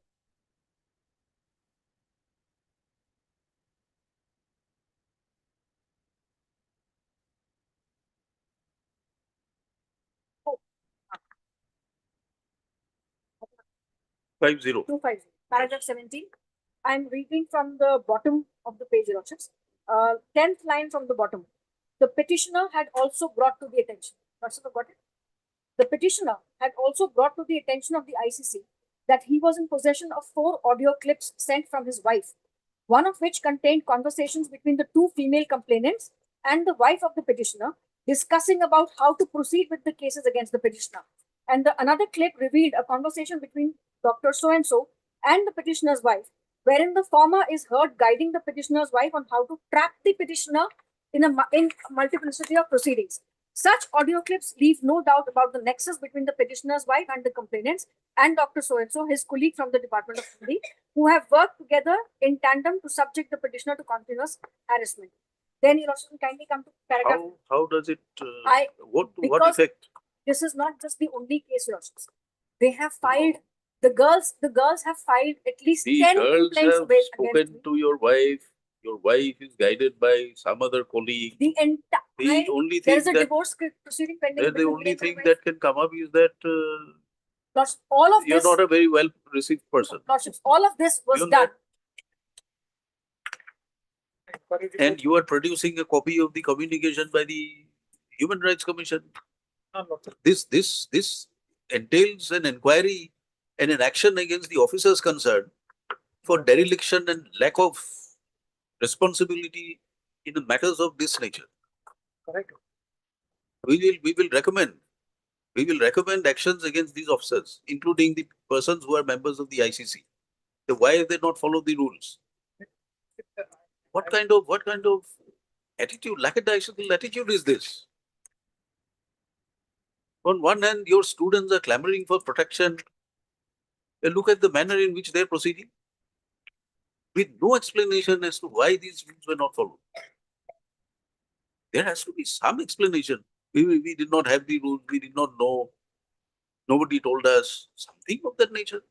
If I place the entire records of the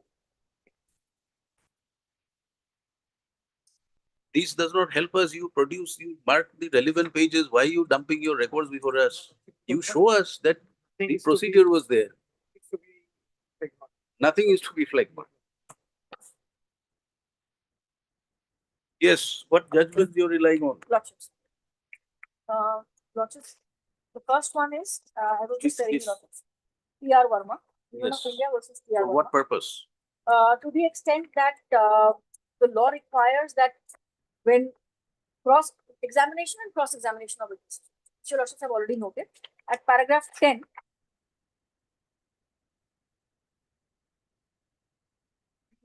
law has been summarized by the Honorable Apex Court. I'm reading from the 3rd line of paragraph 10. The law requires that such tribunals should observe rules of natural justice in the conduct of the inquiry, and if they do so, their decision is not liable to be impeached on the ground that the procedure followed was not in accordance with that which obtains in a court of law. Stating it broadly and without intending it to be exhaustive, it may be observed that rules of natural justice require that a party should have the opportunity of adducing all relevant evidence on which he relies, that the evidence of the opponent should be taken in his presence, and that he should be given the opportunity of cross-examining the witnesses examined by that party, and that no materials should be relied on against him without his being given an opportunity of explaining. If these rules are satisfied, the inquiry is not open to attack on the ground that the procedure laid down in the Evidence Act for taking evidence was not strictly followed. Simply, Your Lordship, very categorical finding by the Apex Court to the effect as to how such proceedings are required to be taken note of. Thereafter, I am relying upon another judgment. Chronologically, Your Lordship, again, this is 1961 Supreme Court 1623. This is again a Constitution Bench judgment. State of Madhya Pradesh versus Chintaman Sadashiva. Here in paragraphs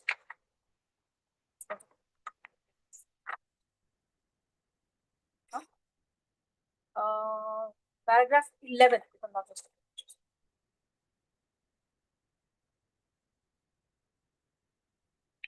Paragraph 11. At page number 9 in the books listen happen. Yes, we have it. Then I'm reading from paragraph 11 somewhere in the middle of the paragraph, Your Lordships.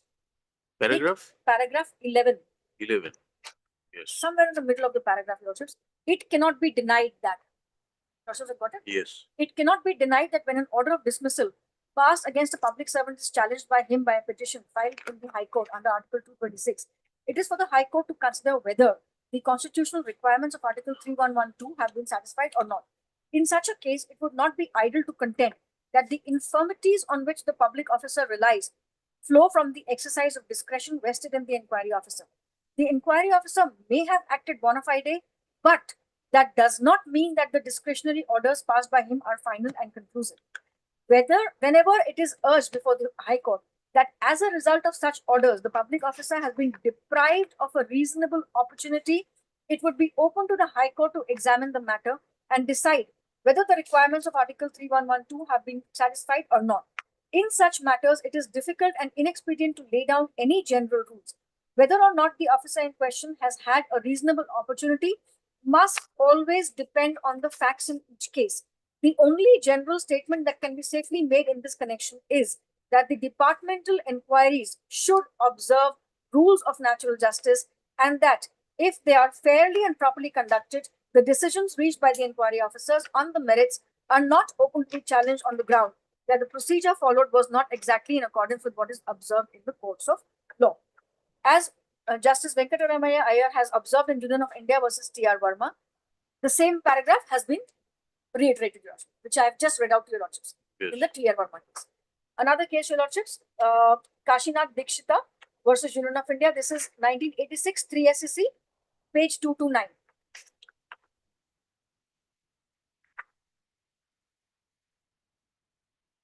Paragraphs 3, 13 and 14. 3 is the factual also as to what were the charges, etc., against that particular person. Then the discussion starts from paragraph 10. But these are laying down the general principles. General principles, that's what I'm relying on. What judgments are you relying on in respect of matters pertaining to sexual harassment and the procedure? Lordships, What is the view? What is the law? No, there are no such judgment. There's one judgment which my learned friend was trying to place on the other occasion. There are plenty of judgments. On sexual harassment, several, Your Lordship. But why should I rely on anything insofar as I am concerned? The entire case before Your Lordships is on principles of natural justice. You are required to rely because the court has asked you to rely. Lordship, in that case, Lordship, kindly permit me 2 minutes time. I'll just get back to Your Lordship from that. Your Just, duty if to I the may court just point one more thing to is Your at a Lordships. greater pedestal than the duty towards your client. I have You have Profusely to, you are, apologize. you are duty bound to state the Profusely- correct Profusely status of law, Yes, Your Lordship. irrespective of whether it Profusely goes for or apologetic. against your client. Yes, definitely. As an officer of this court, I should definitely. What do you say, be more Mr. towards- KL? You disagree? But you have not produced the law. No, Lordship, there is one. I already relied on last opinion. That is, there are other judgments earlier to that. No, Lordship, there are two judgments, one of 2019 and other is 2000. Court has laid down the principle is to follow in case of sexual harassment. All right. Any further? judgment? Lordship, insofar as Dilip Paul is concerned, my learned friend was relying on that. My learned friend was relying on this particular case. On facts, this case is extremely different because of the very simple fact that here, in this Dilip Paul case, the contention of the petitioner before the Honorable Court was that he was not asked whether he pleads guilty or not guilty. The only case of this appellant before the Honorable Ethics Court was that he was not asked by the ICC whether he has pleaded guilty or not guilty. That was his specific case. And secondly, in this case, all the examination and cross-examination of witnesses was properly done in the case of Dilip Paul. All of the statements of the witnesses are recorded in front of him, and that has also formed part of the Apex Court order, Your Lordships. The depositions of most of the witnesses have been recorded, have been gone into by the Honorable Apex Court, and thereafter the court has held that on mere technicalities, the technicality being that he was not asked whether you plead guilty or not guilty. That was the mere technicality, Your Lordships. On that basis, the Honorable Apex Court said that it is not, we should not, mere technicality should not stop the court from deciding matters, and especially in such grave matters. But I would like to point out one particular paragraph from this particular judgment itself, Your Lordships. Dilip Paul. Yes.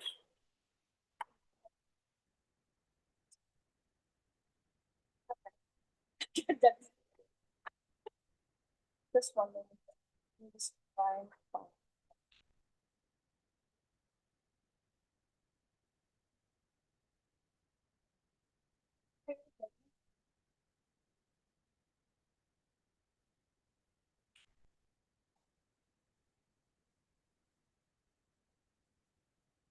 What about the suspension that got merged with the order of removal? That was most important. Although there was a part of order of revocation by this Honorable Court, and the next day they revoked my suspension, and next day I was placed under compulsory ban.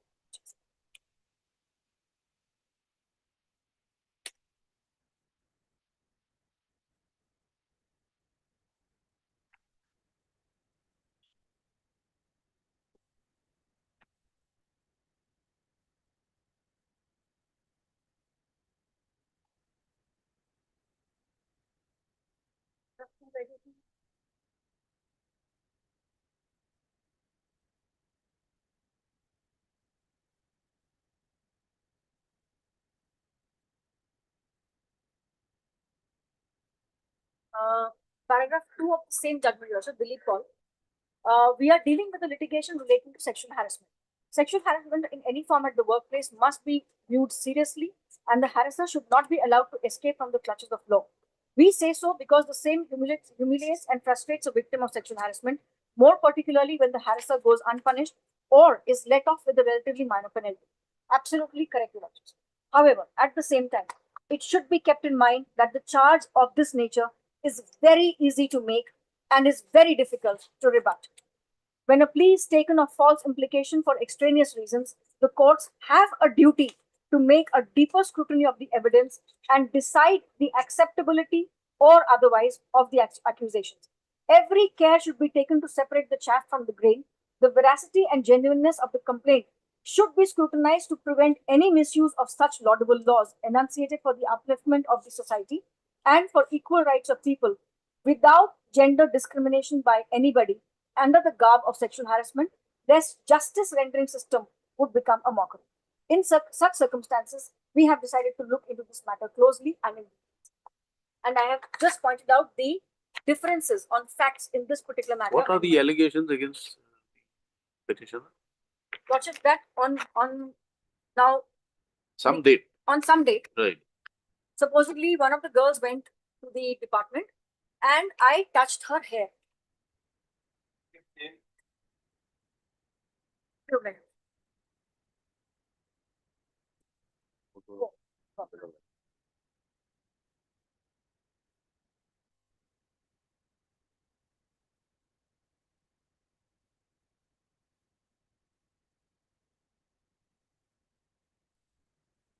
That is also in this case, records were called for last location.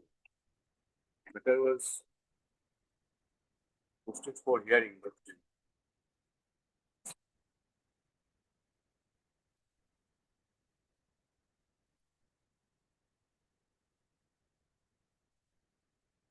punishment of recovery was imposed. In appeal, it was modified to lesser amount. Ground for challenge is that the inquiry is vacated for violation of rule 976. No oral evidence was recorded, no cross-examination was. Where is the inquiry report? Inquiry report, lordship, page 123.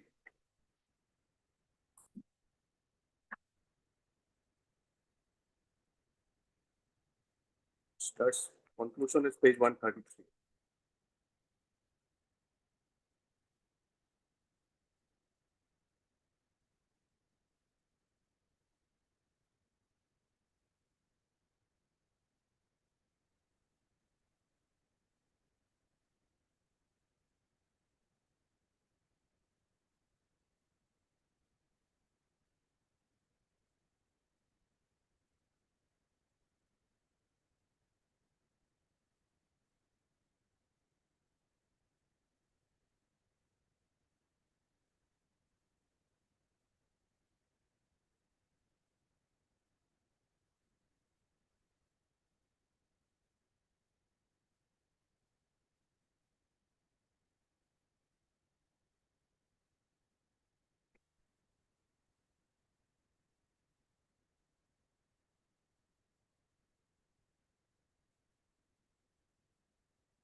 Three charges, two was found to be established and one partially established.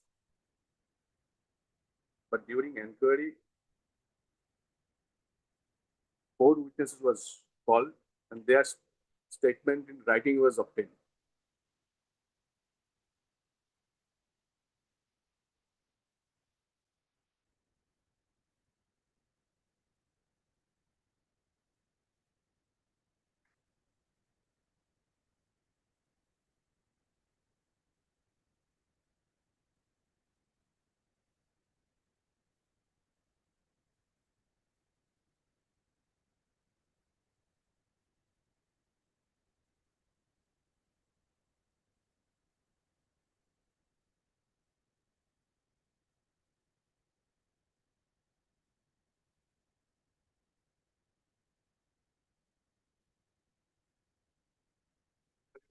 So relied upon documents which were not proved in the inquiry.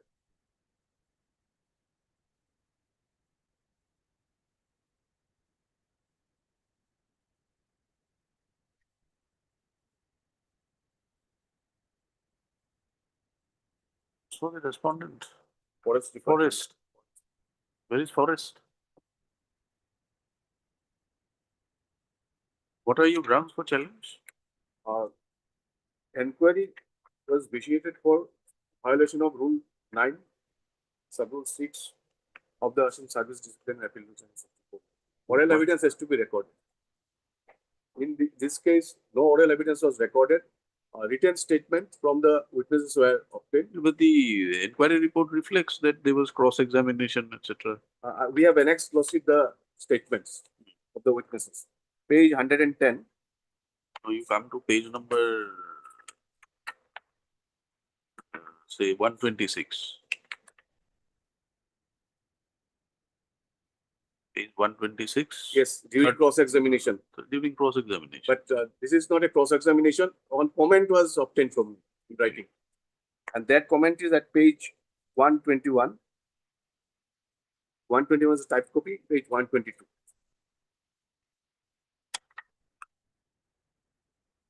in respect of all witnesses. This is my handwriting, my signature.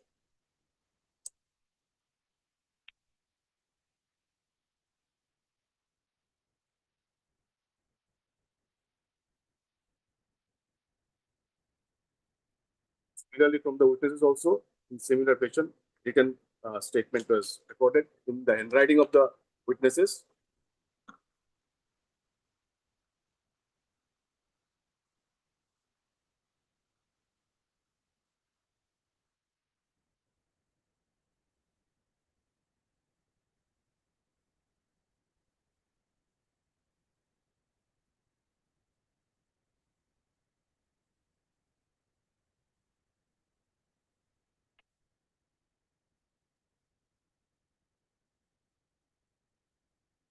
Page 112 Lordship is the statement of DFO J.S. Sharma. Same in his writing. Charge wise, he submitted his statement. Is there a type copy? Type copy is page 110 Lordship. This is the petitioner, No, this is the witness. witness. Witness number 1. Petitioner is page 122. All right, again, we'll call up at 2 p.m. The Forest Council. Call up at 2 p.m.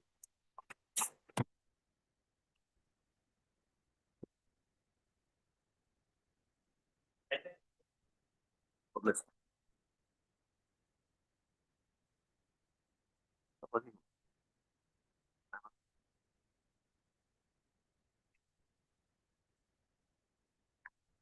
Yes, you were there? Yeah.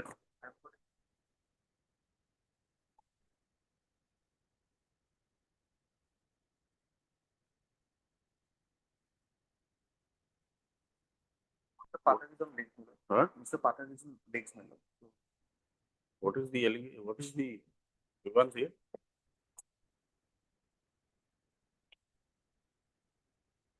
Karin had serving as the tax collector come road orders, my lord, in the Department of Panchayat and Rural Development.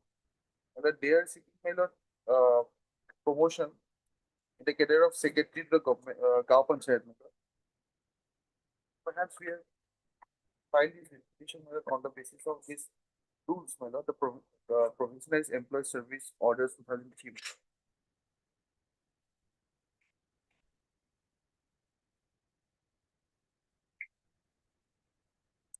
The Assam Panchayat Act has been amended.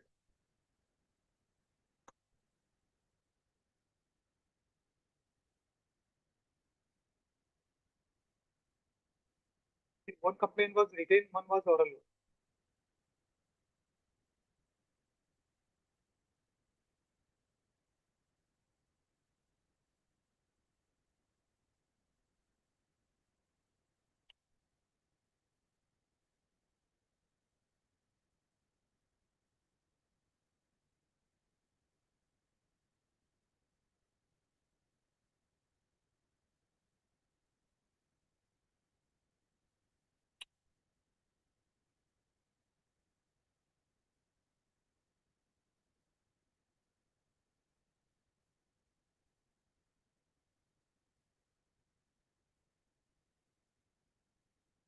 For page 187 में kindly.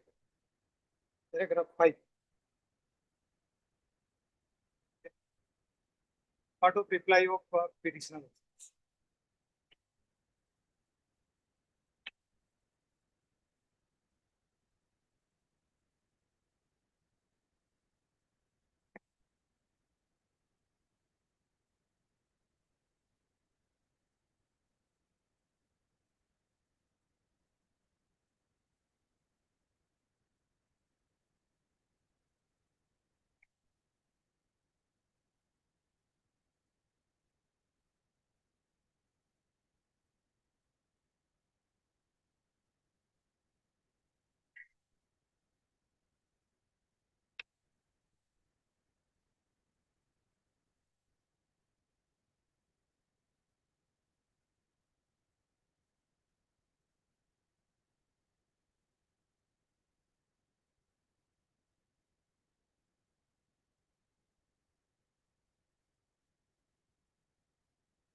Where is the statement of,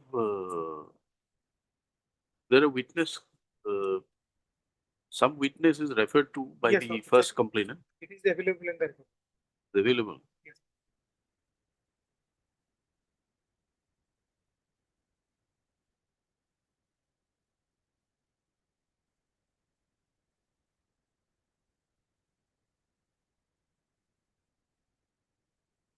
Please get this translated.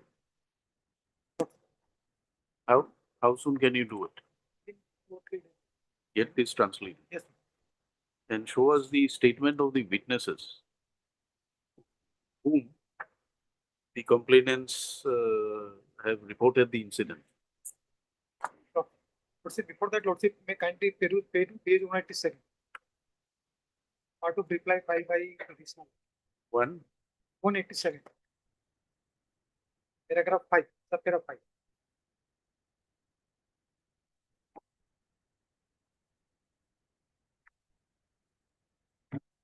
187. 187. My affidavit. Part of reply filed by the petitioner against the charge. Yes.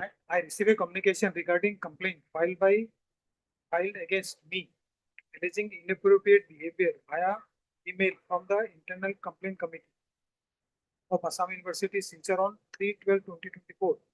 I was instructed to appear before the ICC at the Department of Physics, Assam University, Silchar on 4/12/2024 at 3 p.m. During the meeting on 4/12/2024, the ICC chairperson informed me that 2 complaints had been filed, one verbal complaint from Mrs. Priya Singh and one written complaint from Emma Visukarma. I requested copies of this complaint, but was informed that none were available in hard copy.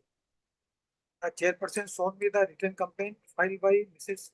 Emma Visukarma on her mobile device, which I reviewed. In response, I was asked to submit a written statement. Following the chairperson instruction, I duly submitted the same after preparing a detailed 5-6 page reply in Hindi on said date itself on 4/12/2024. Additionally, I was asked to provide any witness in my defense. I was submitted a list of 13 witnesses on 5/12/2024 to the ICC via email, consisting of the student from various department in the university. Subsequently, online meeting was held with these witnesses, all of whom provided statements supporting my position. Thereafter, I was never informed of the consequences of the inquiry held by the ICC. Hence, I was Online meetings were held with whom? with the student, the list of it was No, given no. by the petitioner. Online meetings were held with whom? With the witnesses. Subsequently, online meeting was held with these witnesses, all of whom provided statement supporting my position. Thereafter, I was never informed the consequence of the inquiry held by the ICC, and hence I was under the impression that the inquiry has reached a finally where I have been discharged from the allegation. And regarding these 13 witnesses, what happened? List of witnesses. They were examined online. As per the statement of the petitioner, they were supported the case of the petitioner.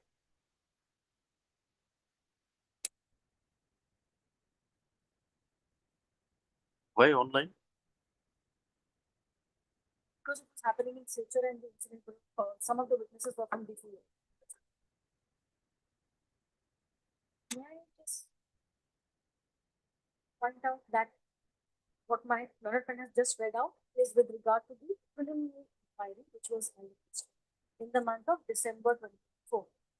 After this preliminary inquiry, when they showed me the complaint on the mobile, admittedly, which my learned friend has now read, admittedly, the chairperson of the ICC at that point of time showed me the complaint on the mobile and asked me to write my defense right there on the same day. Thereafter, this was the preliminary inquiry. Thereafter, on the basis of this preliminary inquiry, the charge sheet was issued to me in the month of March 2025, Your Lordships. In that memorandum of charges is the list of, is annexure 4, the list of documents on which they are relying upon. That entire list of documents was never provided. That has been my consistent case. If Your Lordship will come to page 188. Preliminary inquiry is irrelevant now that the final Exactly. inquiry has My case is that after the memorandum of charges was issued on on 6th of March 2025, thereafter the annexure 4 documents was never provided to me, and I have also written the same at page 188 in my Where do one find these deposition of the witnesses which were examined? Where are they? Page number 187. Data. Nothing is there. They did not record anything. They just heard them and let them go, So it must be recorded. to my knowledge. Get all this. Get the complete records. Lordship, that- But regarding the lordship examination of cross-examination, that is, At least the examination in chief, the depositions which are there, what Yes. the witnesses have said. he was not allowed to cross-examine. It is the instruction I have extra just during the education period. First, get the depositions, Okay. which, according to you, are at least depositions of the witnesses who That were I- deposed before the inquiry commission. It's not here. No, that is available. Show us. Okay. Why don't you mark it properly and tell us that which studio?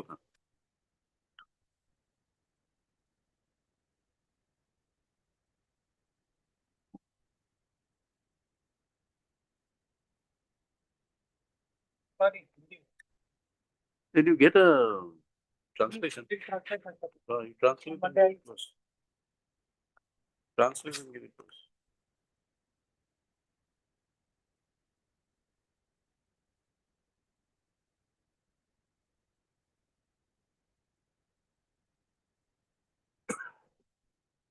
When can you give it to us?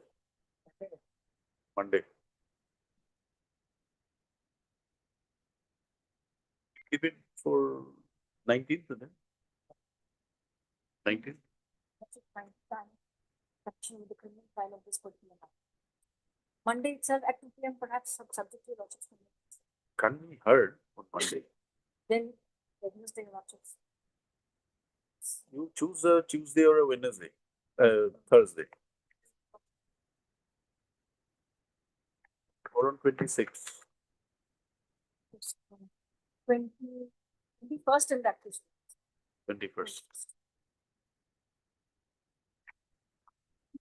Heard counsel for the parties.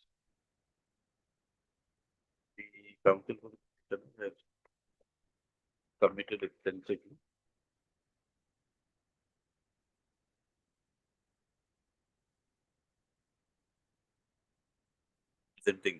Presenting the case of the petition, grounds on which you're challenging the proceedings as well.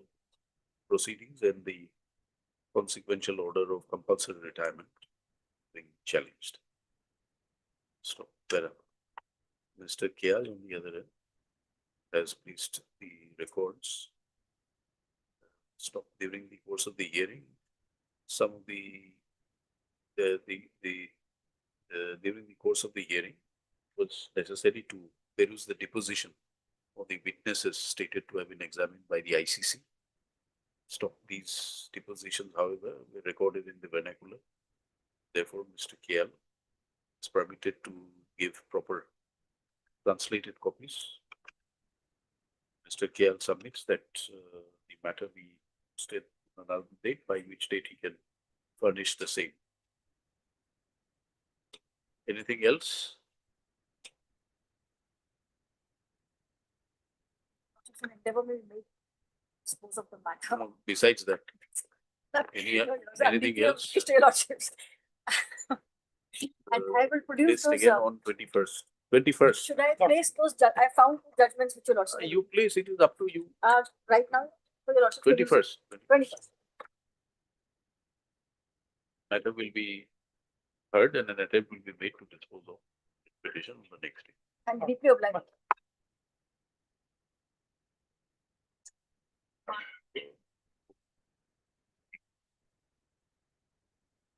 Thank you.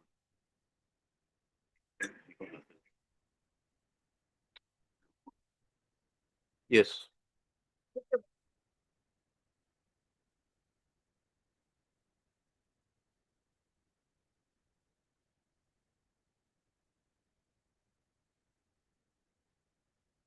Yes, item 10. Where is the forest? Here,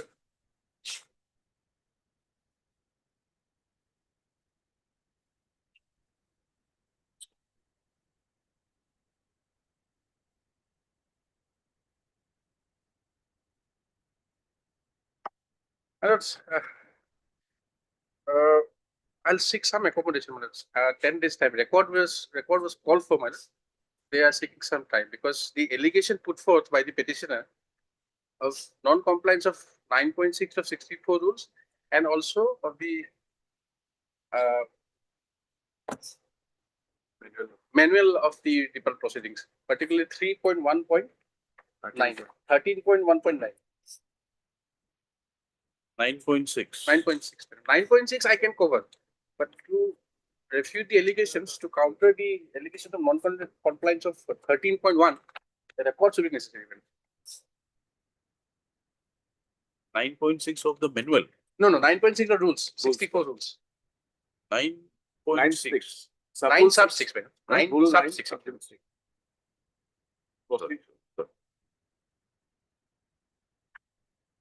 9.6. 9.6. Towards a recording of oral evidence.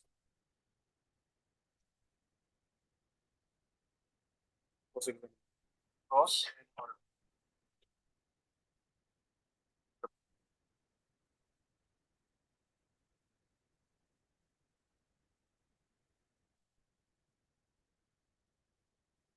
On record of inquiry, Rule 8 says record of inquiry shall also include this oral evidence and other documented evidence.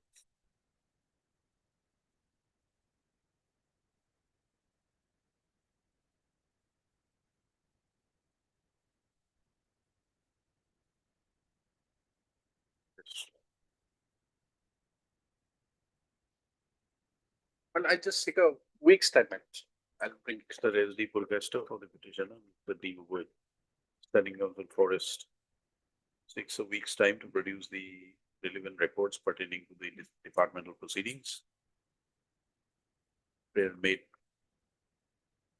Counsel for the petitioner submits that matter be listed on a fixed date. Listed on 28th May. 28. Problem.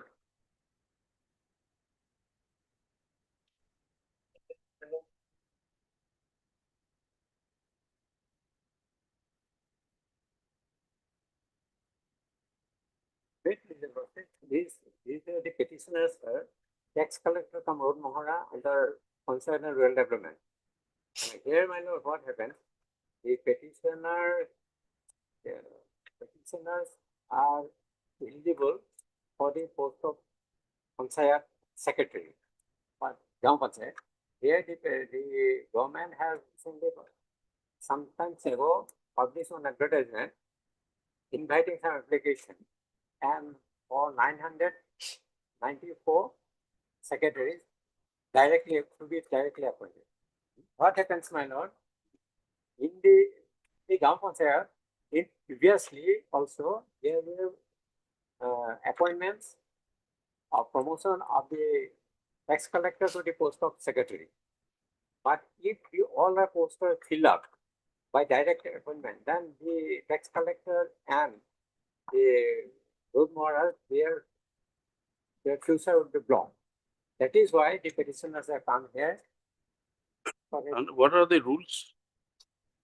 Rules, my lord, here what I understand, that what the act is, the Assam Panchayat laws, the acts are not clear about all these things, my lord. At times, at one, the administrative rules, it was prepared earlier. Subsequently, that act was. So you are What? making a claim under what provision? Yes. One means here, my lord, under the rule 4 provision, there is a provision for. Which rule? Which rule? Yes, my lord. administrative rules, 2002. Administrative rules. Hi. Yes. Is it enclosed to the petition? Is it a part of the records? It, there is a miscase, my lord. in that Of the case, panchayat, you Yes, are panchayat. asking for panchayat Yes. rules. Here, my lord, the question of seniority is there. Here, one provision is there. Provided further that such employees of different grades in Jilla Parishad, Anchalik Panchayat, and Gram Panchayat within the jurisdiction of the Jilla Parishad shall form a unit of district cadre of Panchayat employees, and their promotion from lower rank to higher rank shall be considered inter alia according to inter se seniority of such employees. The question of that is only it is mentioned here on. What, first tell us which rules, where does one find these rules? What rules? For rule 4, my lord. Of what rules? The Assam Panchayat Administrative Rules 2002. Assam? At- Panchayat Panchayat Administrative Rules 2002. Administrative Rules, 2002. Here, my lord, Rule 4, and the provision is there.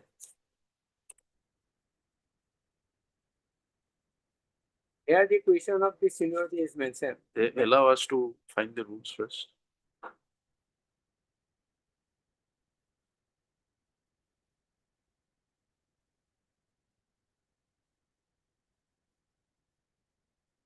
Whole act is not specifically drafted.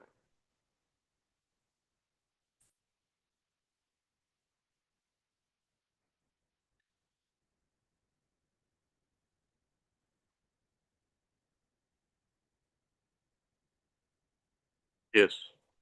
Which So- rule? My lord, 4, provided this provision is there. Rule 4. Yes. Please read Rule 4. Yes, my lord. The salary of provincialized Panchayat employees placed under Jilla Parishad, Anchalik Panchayat, and Gram Panchayat shall be paid by the state government. 2. The salary, DA, and other allowances of the Panchayat employee appointed engaged in the manner as under subsection 1 of section 140 of the Panchayat Act 1994 shall be borne by the respective Jilla Parishad, Anchalik Panchayat, and Gram Panchayat concerned out of their own resources, provided that the pay scales and other allowances of such staff shall be equal to that of state government employees working in the district cadre in the corresponding grade. Provided further that such employees of different grades in Jilla Parishad, Anchalik Panchayat, or Gram Panchayat within the jurisdiction of the Jilla Parishad shall form a unit of district cadre of Panchayat employees, and their promotion from the lower rank to the higher rank shall be considered inter alia according to inter se seniority of such employees within the district. The executive officer of the respective Jilla Parishad shall cause to prepare an inter se seniority list of Panchayat employees recruited under the provisions of subsection 1 of section 140 of the Assam Panchayat Act 1994 and circulated among. Here it is there, madam. But in no other case. it is not transferred. Now, what is your grievance? My grievance is that the country tax collector come Road Mohara, They are what, grade 3? grade 3. They are working for a long time, madam. From joining, they were recruited after due selection, and they are working there. But their next scope is for the post of secretary, but they are not there. In the High Court, my lord, several cases were filed earlier, and High Court, Honorable High Court, gave relief to the petitioners. My lord. Where is that order? Order. My lord.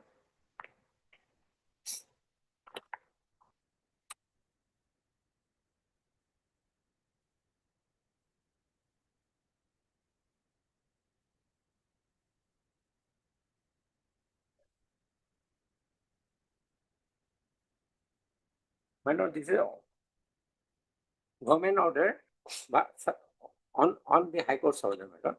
Like in person, Page number? 169. Annexure 169. Annexure 12 series. Office order of the government.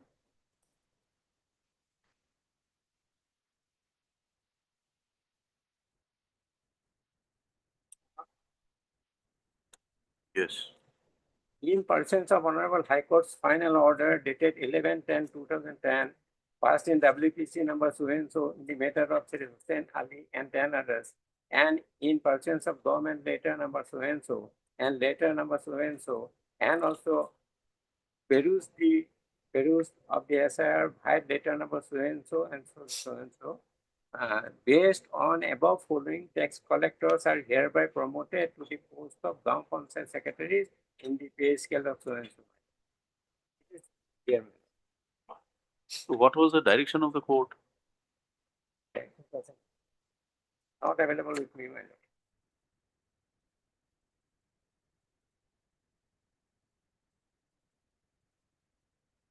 Now, what happens after this? My lord, what These, happened, my these lord? persons who are appointed, they were working as tax collectors, Tax collector come road mohra. now promoted to the panchayat secretary. Yes, sir. To be. You are asking for similar relief. Yes, sir. This order is passed on the basis of a judgment of this court. Yes, sir.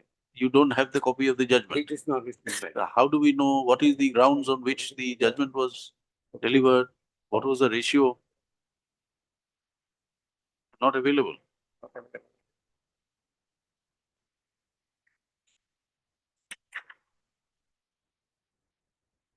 Then what is this advertisement at page 162? Yes, my lord. The advertisement Is for direct recruits. was, my lord, for a good number of posts, my lord. But it was not specifically mentioned how many posts for the panchayat secretaries. But whenever RTI was filed, then it was clarified. So you are apprehending that the promotional avenues to the post of panchayat secretaries may not be available in view of these recruitment process undertaken by the court. Yeah, my lord.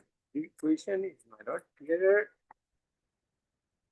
My lord, the advertisement was for 944 posts.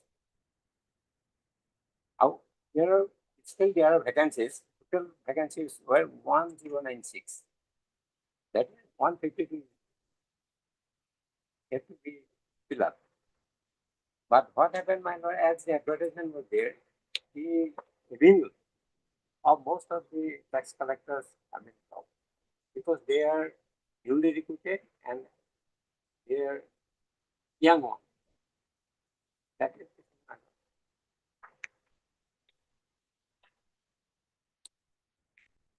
Show us the judgment that the orders were passed under. My lord, yes, my lord.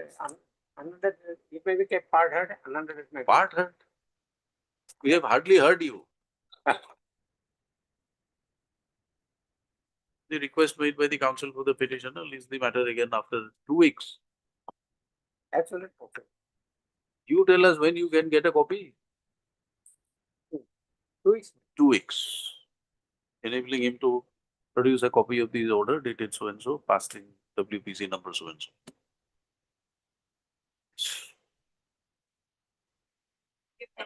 Item number 12. Item number 12. 12. Same connected matters. 11, 12, 13, 17. 13. So you're all you have the. I know your arguments would be the same. Almost same, my lord. Because, my lord, if the direct recruitment is allowed, my lord, then their promotional avenue will be closed, my lord, forever. So where is the promotional avenue provided? Earlier, my lord, before amendment of the 2023 Act, my lord, earlier there was, my lord, 100% promotional post, secretaries with. And earlier, all the road mowerers and desk collectors You were produce that promoted. order, let us see if there is Yes, something written there. In fact, my lord, after the amendment of 2023, now it's totally barred, my lord, because all the secretaries posts are direct recruitment only, my lord. They have not challenged that, my lord. Show us. Yes, I'll satisfy. I filed already detailed affidavit. Public. What interim? was there, my lord, earlier that without leave of this honorable court, my lord, they will not proceed. But already appointment has been given. To those posts. Yes, ma'am. What is the point in extending interim order? And in item number, my lord, 13, there is an interim that 4 posts shall be kept vacant. But you say it has been filled up. No, my lord, till now, my lord, 150, Already there are posts. 152 numbers posts are Interim still orders, if any, passed earlier, will continue. Alright. Based on 4th of June. 4th of June. Alright.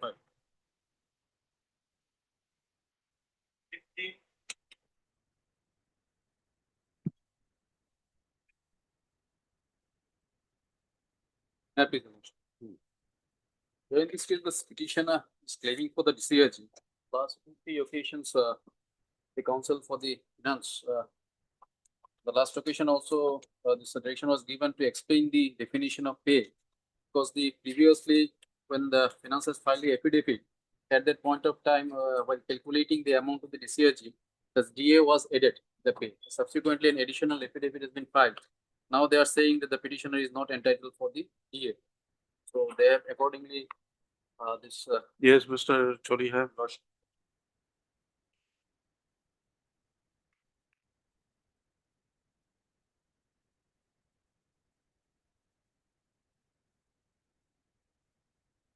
Lordship, here first, dearness allowance is not included in pay, Lordship. I will go through the definition of pay, which is in Rule 921A of FI Assam.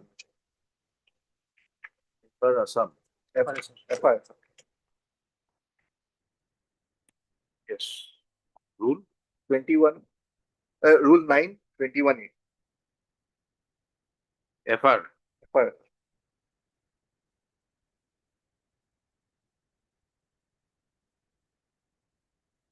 FR 21A.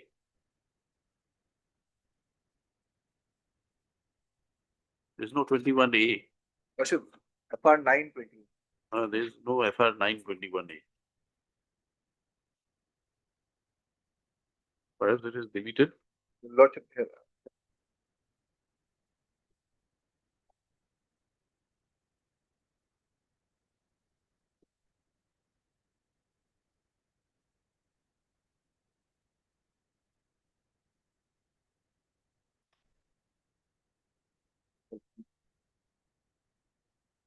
Lordship, 21A is there, Lordship. The 21A, pay. And page 15 of my.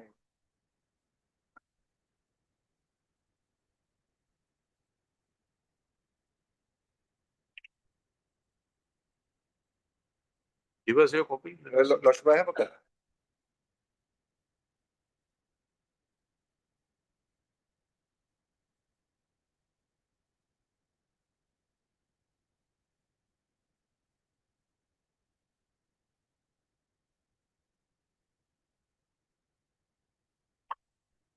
Twenty-one A. Yes, Lordship. Lordship will say, pay means the amount drawn monthly by a government servant as the pay other than special pay or pay granted in view of his personal qualification, which has been sanctioned for. Well, the question is, what does pay include? Yes, Lordship. Uh, All these things. what Lordship, all these things? Lordship, 1, 2, Lordship, dearness allowance is not included here. Now I'll take your Lordship to the definition of dearness allowance. You go to number 3. Lordship. Yes.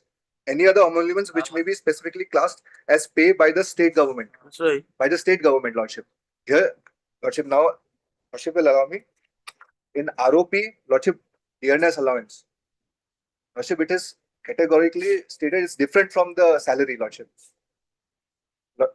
Lordship, 6.6 of the ROP defines dearness allowance. The existing provisions regarding grant of dearness allowance in accordance with the policy followed by the government of India shall continue. That is the case of dearness allowance in our state.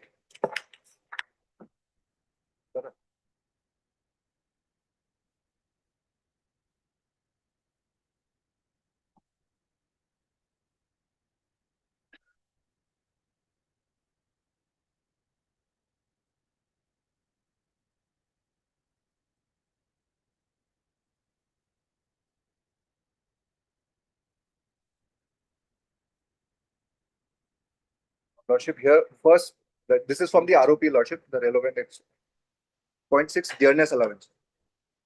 The existing provisions regarding grant of dearness allowance in accordance with the policy followed by the government of India shall continue. That is what we have adopted in our ROP, Lordship. Now, Lordship, next page. This is the OM from the Ministry of Finance, Lordship. Here, Lordship will see point number 5. Point number 5, Lordship. The dearness allowance will continue to be a distinct element of remuneration and will not be treated as pay within the ambit of FR 921. Lordship. Next page, Lordship. This is a recent one, Lordship. The same fact has been reiterated on point number 3. The dearness allowance will continue to be a distinct element of remuneration and will not be treated as pay within the ambit of FR 921.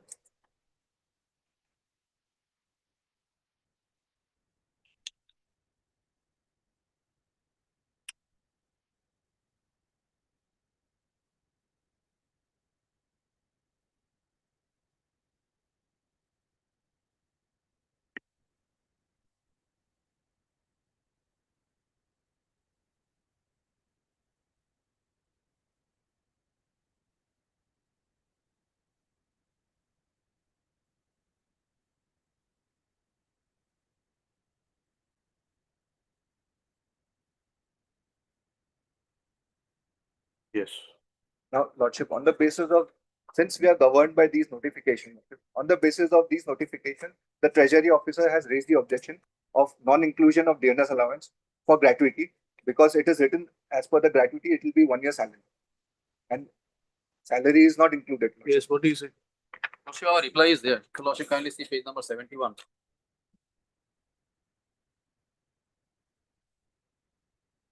Page number 71.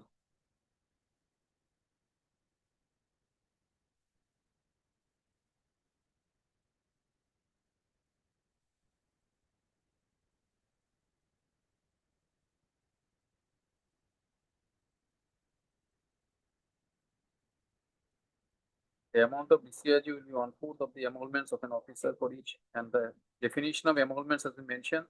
For the purpose of DCRG means pay in the pay band plus grade pay drawn plus DA as admissible at the time of retirement.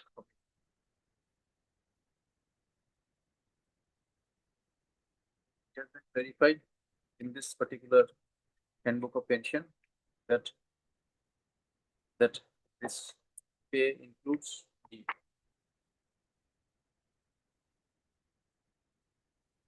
first affidavit. They have come up with the calculation of Can the 7 lakh. handbook override the notification? Lordship, they have specified this aspect of the matter. What my learned friend has right now placed all these papers, but here it is not the clarification with regard to this inclusion or the exclusion of the deed. No, it is provided here. Yes, Lordship, that is clearly provided. So Distinct element, not be treated as pay. Yes, Lordship. if your Unless you say that no, for ordinarily it is not treated as pay, but for DCRG it is taken as pay. Lordship, here in this case, I'm just referring to page number 71. Rule 135 of the Assam Service Pension Rules been mentioned. Lordship, can you see what is the 135 the pension rule?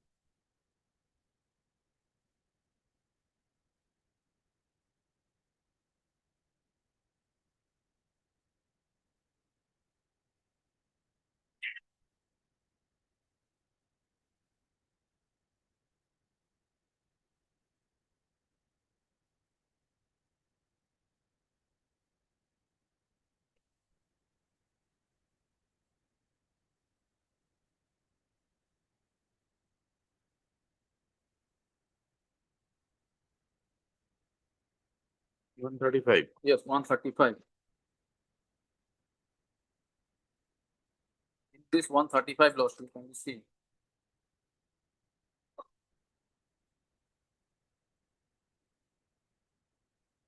Thus, an officer who has completed 5 years qualifying service may be granted an additional gratuity not exceeding the amount specified in sub-rule 3 when he retires from service. Yeah, and is eligible for gratuity or pension under Rule 101-111. If an officer who has completed 5 years qualifying service dies while in service, a gratuity not exceeding the amount specified in sub-rule 2 may be paid to the person or persons who have the right to receive the gratuity is conferred under Rule 136, or if there is no such person, it may be paid in the manner indicated below.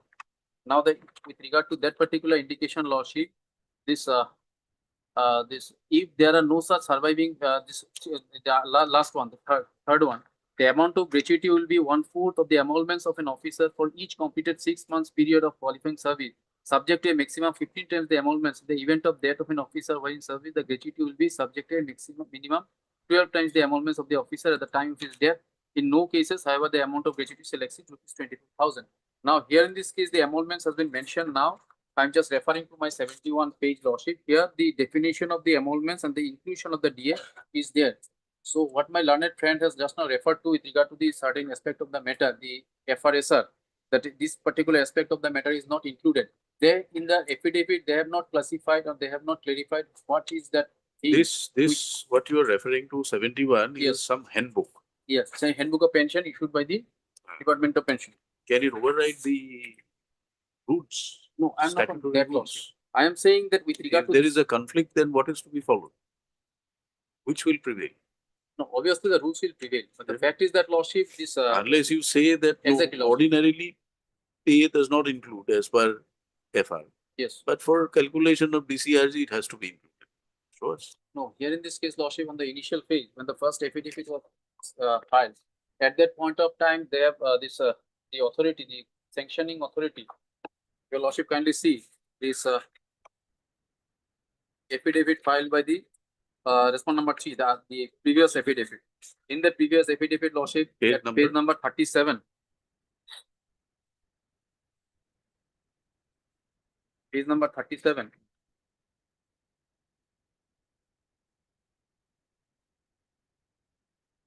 And certain amount, an amount of rupees 7,56,612. 37.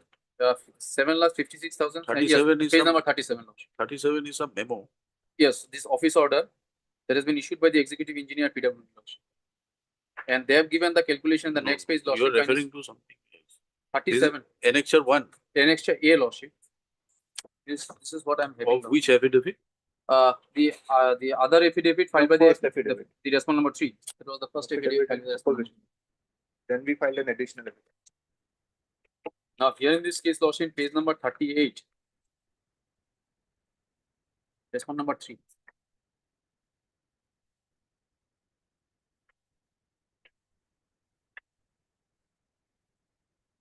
There is one affidavit in opposition.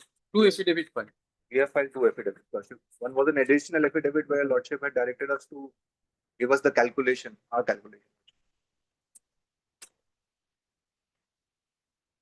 Affidavit in opposition by respondent number 3. Two affidavits filed by the respondent number 3.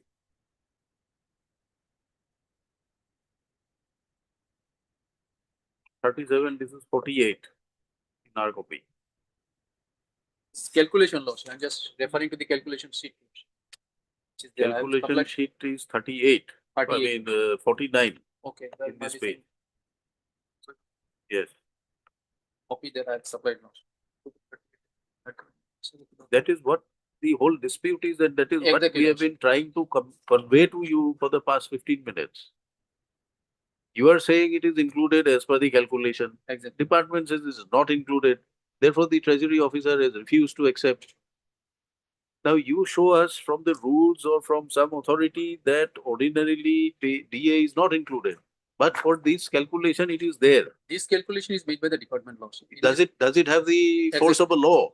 No, in this particular calculation lordship, they have mentioned about the DA. Does it have Yes, the yes, force I can of understand law? the force of law is not there. Then, But the fact is that lordship, while deferring to this particular aspect of the matter, how it Yes. has been calculated, how they have come to the conclusion. Because initial phase, when the first affidavit was filed with the respondent number 3, at that point of time, this calculation was there. Then they were deferring to the fact that the petitioner is claiming some more amount. We are on 7 lakh something. Now they've come up with another plea that at this No, point of time, this DA is not We included. were saying it was an incorrect calculation, and the second affidavit, we have given our correct calculation. he has produced some office memorandum, Yes. extract of the rules. There Yes, it sir. says it is not included. So what are we to follow? We'll direct them to release you minus the DA. Lordship can do one thing, fix it in the next week. In the meantime, I will obtain the necessary. Why next week? No, may I go through all the provisions which my learned friend has just now referred to, and whether it relates with the case of the petitioner? Let me ascertain that, and I will make my submission on the next.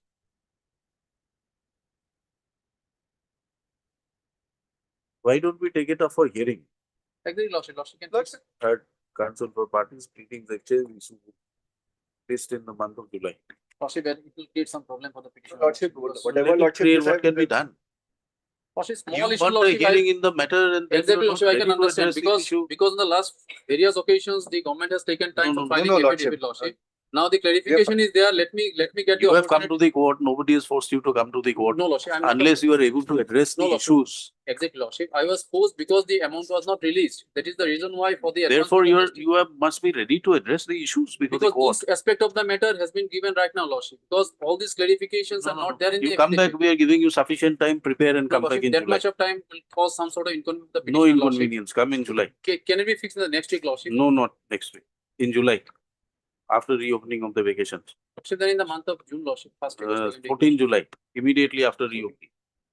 Come back. Lordship. The petitioner is suffering for last 1 year. You're suffering because you're not prepared to argue No, the Lordship. case. This What can aspect be of the- done? No, there is no clarification. There's no because- question of this aspect or that aspect. No. You are before the court, you are urging your case. You must know on what basis you are making this claim. And that is the. You are relying on a claim, on the calculations by the department. Exactly. Does it have a force of law? No, I can understand, Lordship, but while deferring to that particular. Show us the provisions that this is done as per this particular provision of law. These are the rules. These are the manners in, these are the office memorandum. You don't have anything. And you are asking that there'll be a difficulty, matter should be listed for hearing. Why should we do that?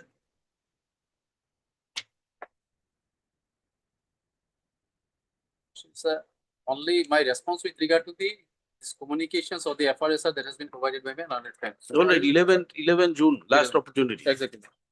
11 June. 11. Mr. Cholia for the finance. MS. R. Datta for respondent 4, B. Chaudhary for PWD. Yes, SP Chaudhary for petition. All right. Lordship, I'm handing over the copy of the OMs which are. Whatever you want to hand over, hand over.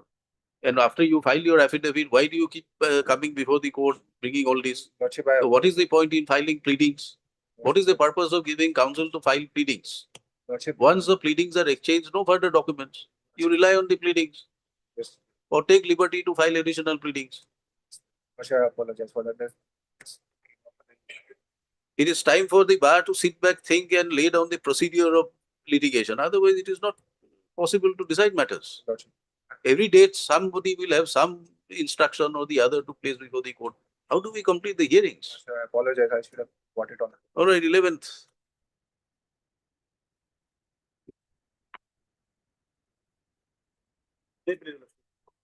People, Lordship, my lord, participated in the recruitment process, my lord, and he was kept unfit in the, my lord, medical examination Yes. as well as by the review medical examination. That is, Lordship will find page 49, my lord.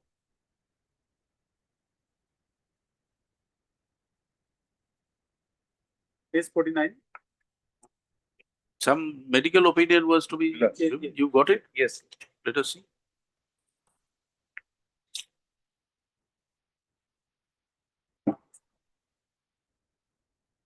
What is the deficiency? Deficiency, my lord. Fungal tumor. Area corporis post-inflammatory hyperpigmentation plus navy. That is mentioned in the, my lord, input, my lord, injection. And two doctors has given opinion, my lord. One is registered, my lord. Registered- Silchar Medical College. is it? Yes, my lord. Registered Department of Dermatology as well as, my lord, Assistant Professor, Department of Dermatology. They This have is being struck off. First was struck off thereafter on the next page.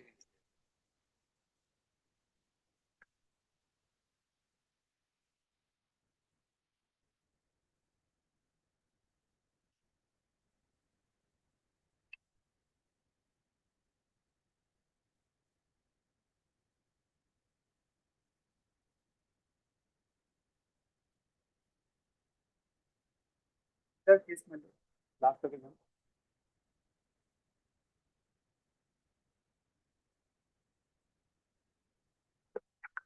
What is the opinion here? Read it out. Patient can be that key, last line.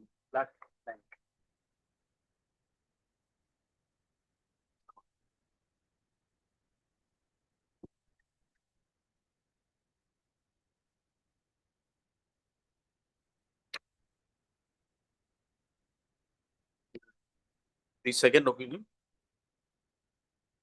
This condition of near court case will resolve with treatment and then it will not hamper his day-to-day life. this is the first, then First. there is another one. This is a non-infective conditions and just discomfort due to post-inflammatory then then patient can be deemed. Then we send it back. Got you. Then those the line. Yes, my lordship, Order is there, man. You have the order, yes. You are lining. So we are time it.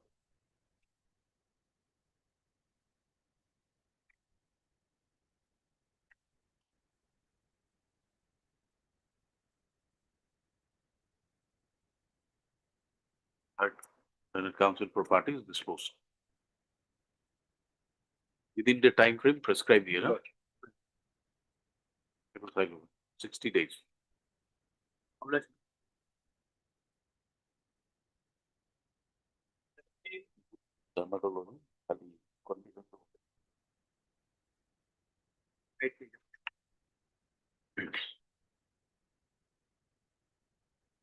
Even okay. You qualified the. Yes. Yes, medical reports are there. Lordship. Yes.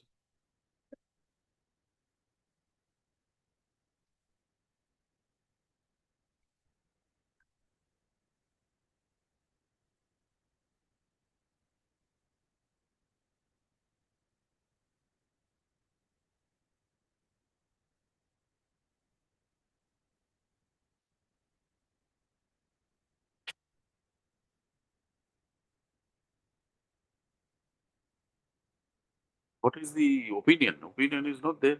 Lordship, the unfit due to right scapula is higher level. No, than no, of the left Silchar Medical Hospital. is there, Lordship. Huh? The writ petition is also there, Lordship. Page 59. Came for checkup.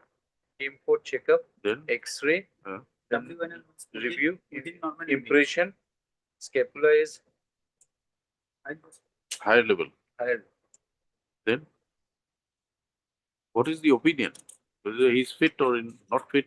That was not given. Lordship. On that, opinion was whether his shoulder is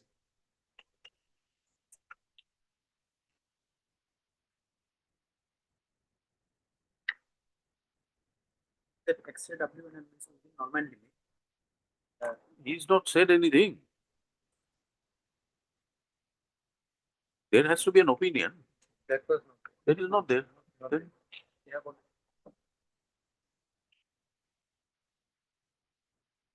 we cannot lay down a parameter.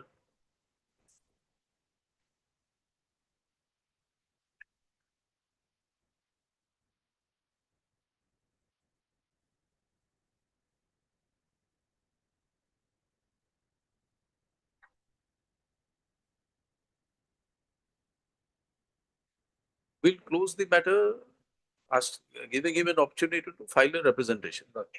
then we And then you take a final call. Got And the consequences will follow if he is found to be otherwise fit.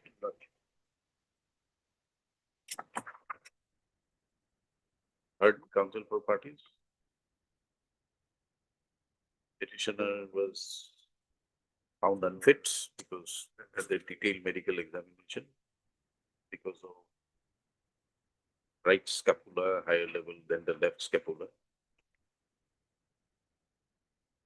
Then he was referred to the review medical board, which also sustained the view of the detailed medical examination, and he was declared unfit. So petitioner was presented before, after DME.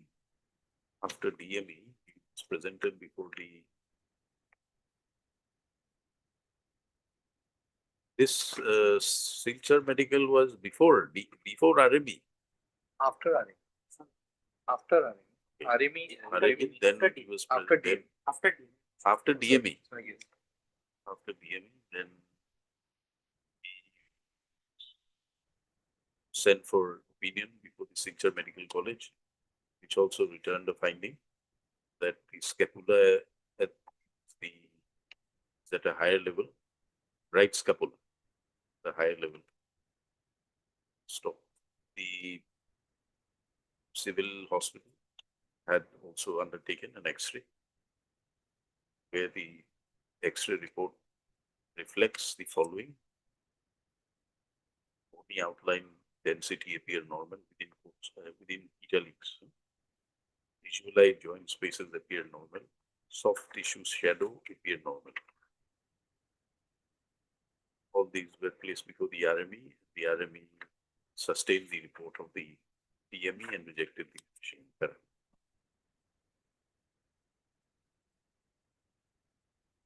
So the petitioner was examined by the Silchar Medical College Hospital Department of Orthopedics, and they have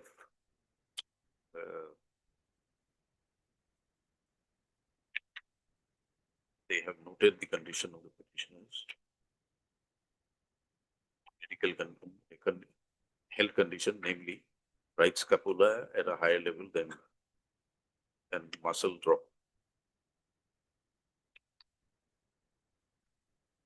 I don't know what is it, muscle power. Muscle power, everything is okay. Muscle power, 5 by 5. But the muscle power is found to be 5 out of 5. The fact is that there was no opinion rendered by the Silchar Medical College, although the X-ray report is also available, that as to whether the petitioner is or is not fit for employment under the CAPF.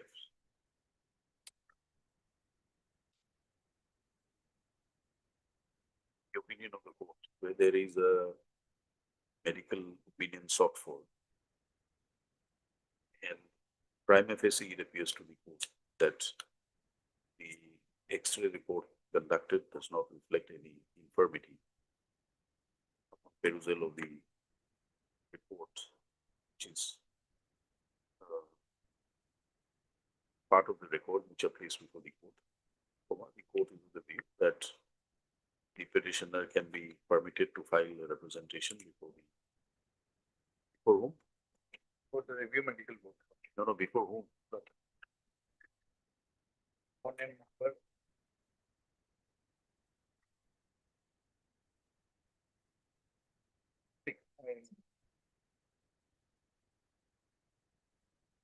Five years.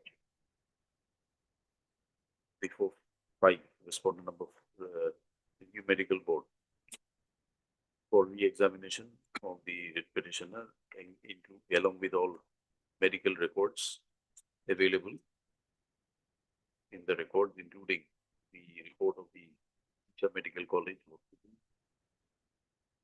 Orthopedics Department. So, if the petitioner is otherwise found suitable in terms of the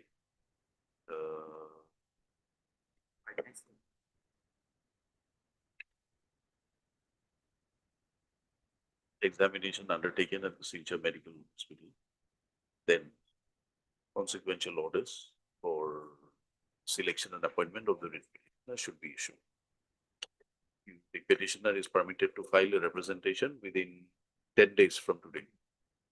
Upon receipt of such a representation, the RME will conduct the inquiry, conduct the medical review within a further period of 60 days therefrom.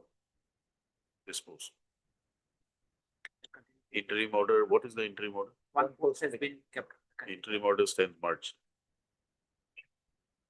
Such whether records Records placed before the court are returned back. whether for taking the order. They required, then they will call for it.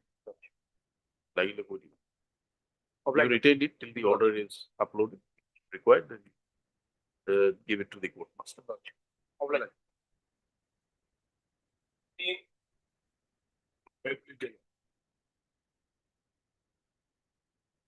The parties to submit a proceeding against the petitioner, the department has filed their counter. Yesterday we have filed our response to the counter. It is submitted that the pleadings are exchanged. However, the rejoinder affidavit filed by the petitioner is not available in the case record. Matter will be listed. Registry will trace out the affidavit and list the matter after 1 week. Thank you.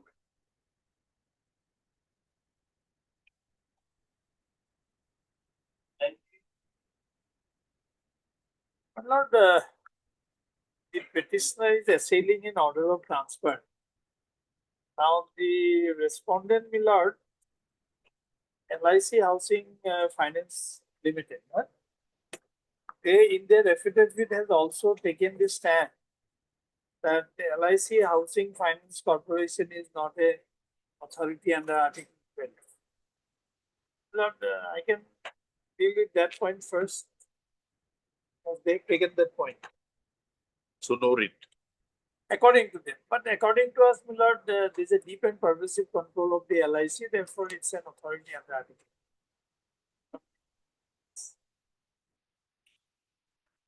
But to deal with that point, Lordship should kindly come to page number 137 of the affidavit. Line.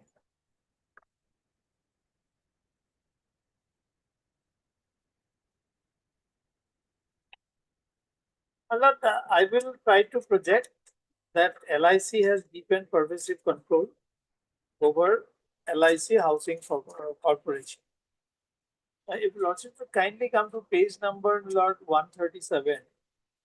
Yes. It's an office order whereby certain promotion and transfer orders were passed, wherefrom it will be seen that these are posts are all interchangeable. Please come to serial number 9. This Sandeep Kumar, he is a my lord, a chief personnel on promotion to the cadre of Junior Manager Selection Grade. He is transferred and posted as COO HFL. It should be HFL. CO Mumbai. Then my lord will kindly come to page number 140. Serial number 37 on top. One Mundra Lokesh, on promotion, he has been sent to cadre of General Manager and is transferred and posted as General Manager in the Housing Finance Limited, Mumbai. Then my lord will kindly come to page 142, serial number 73.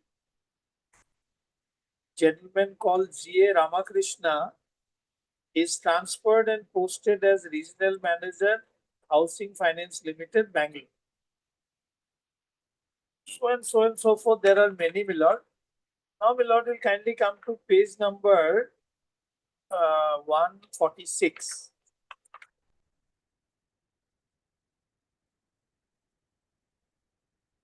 Now, there is a concept called related party disclosure, my lord. Lordship kindly comes to page 151. The related party definition is given somewhere in the middle of the page. Related party. Parties are considered to be related if at any time during the reporting period one party has the ability to control the other party or exercise significant influence over the other party in making financial or operating decisions. So whosoever enjoys this, exercise this power, my lord, then he will be construed as a related party in the context of my lord functioning of LICI and Housing Finance Limited. Now, page 152, key management personnel has been defined.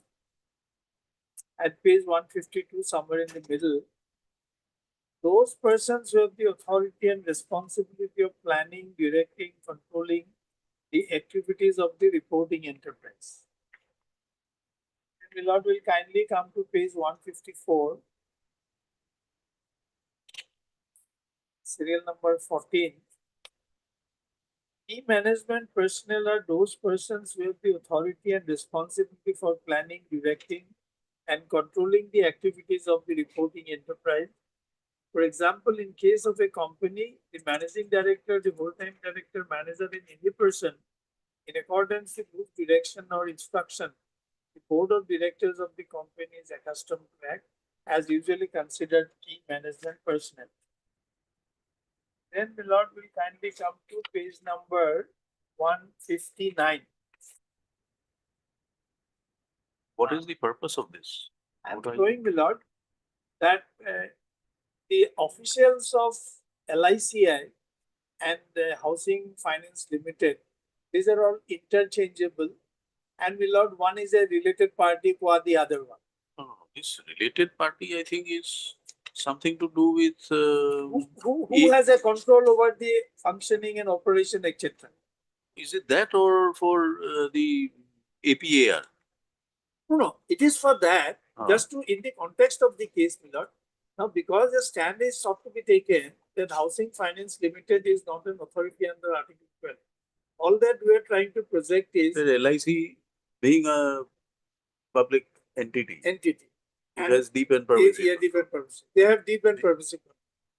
Two more pages, my Lord. Now, kindly see, my Lord, at page 159. In fact, Life Insurance Corporation has 42.24% share at page 159. Then at page 160, the holding company is the Millard Housing Finance Limited. LIC is the promoter group. How can they take a stand that housing finance is not an authority under Article 12? Then the Lord will kindly come to page 175.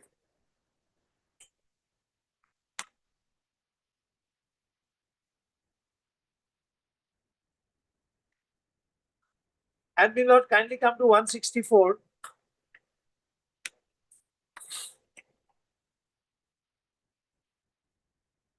$164 million. Name of the related party LICI. Relation with the entity promoter. Related with the related party associate. Name of the related party Housing Finance Limited. And the nature of transaction. And this is good enough. I need not bother your lordships with others. Now please come to page 175.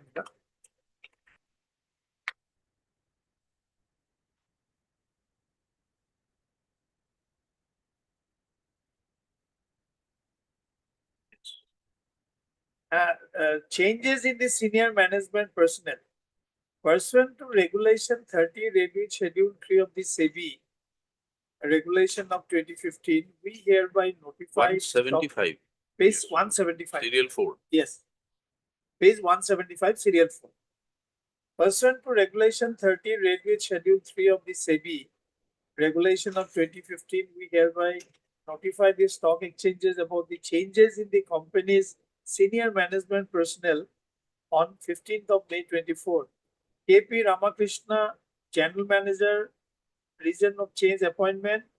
My name is KP Ramakrishna. I am 57 years old. My qualification is so-and-so. I joined LIC of India 17. Now I am a cadre of General Officer and posted as General Manager at Corporate Office of LIC Housing Finance Limited.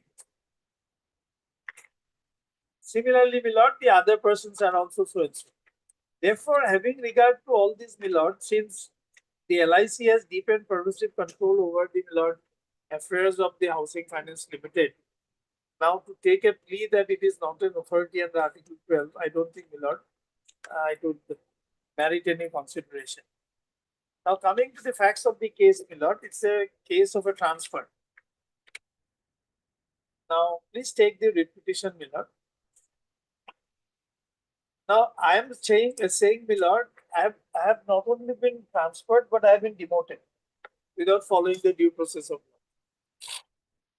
So we are to hear the maintainability issue first, I think. Yes. Is it, Mr. Dotto, what do you say? I think If we're raising this, if we have to hold that the writ petition is not maintainable, then no point going into the Yes, facts. right, right. My lord, I'll satisfy your lordship.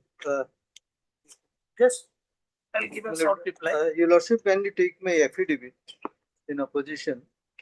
I'll take your lordship to page 67 onwards.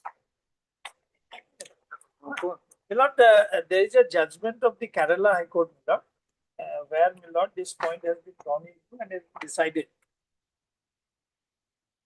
Para 11, my lord. Though it is not binding, my lord, it will have persuasive value. Please come to para 11, page 12.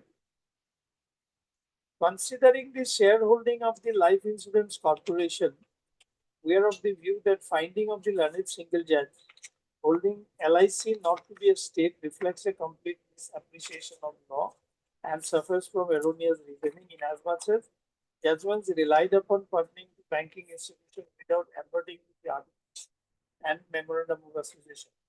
Moreover, the aforesaid provisions of LIC Housing Finance Limited, much less the shareholding, have also not been referred to in the judgment. In this view of the matter, we overrule the objection raised by respondent that it does not fall within the definition of state. Thus, whole it is a state. It is a so, my lord, at page 13, my lord, para 13.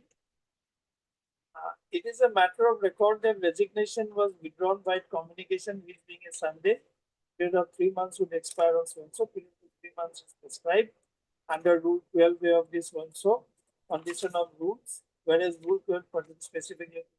I know it was in the context of, my lord, merits of the case, but the finding is there in clearly in paragraph 11, and it's an authority under Article 12, therefore it is maintained.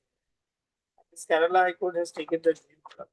And otherwise also, my lord, these propositions are now well settled, that all that lordship is to see whether there is enough finance by the government, whether in the management any key personnel are appointed by the government, and the ultimate test is deep and pervasive control. Now, when the shareholding, managerial personnel, and they're interchangeable, then to say LICI is an authority under Article 12 and Housing Foreign Corporation is not, is my lord, is an. There are other judgments of. Yes, yes. My lord, I can only give one example, my lord. If your lordship would recollect the judgment P.N. Bhagavati's observation in International Airport Authorities case. My lord, why this concept of state enterprise came up? Because the activities of the government increased manifold. That peculiar, that state bureaucracy was not enough to, my lord, control all the activities. That is how the concept of, my lord, state enterprises came in. But somebody could, my lord, it does not matter how the society, the entity is constituted. It could be a juristic person, it could be a natural person. Now, my lord, even if a society, even if the composition is a society, yet it can discharge function which is akin to the state. Well, housing for, if LIC is an authority under Article 12, why not housing finance? One is doing insurance, the other is giving finance. Is there any memorandum of article or articles? Yes, yes, those are there. Is it a part of the record? Yes. No, but it is there, these are there. Yeah. Would you like to refer to these? Yes, if necessary, let him do, I'll give my reply. No, but are they part of the record? No. Or is it necessary to be a part of the record? Unless there is a dispute. I don't think, my lord, I'll show that it's a totally a private entity and read doesn't like. My lord, your lordship Let my learned friend do it, my lord. If necessary, I'll refer to those. No, my lord, this has been dealt in my affidavit from page 67 onwards.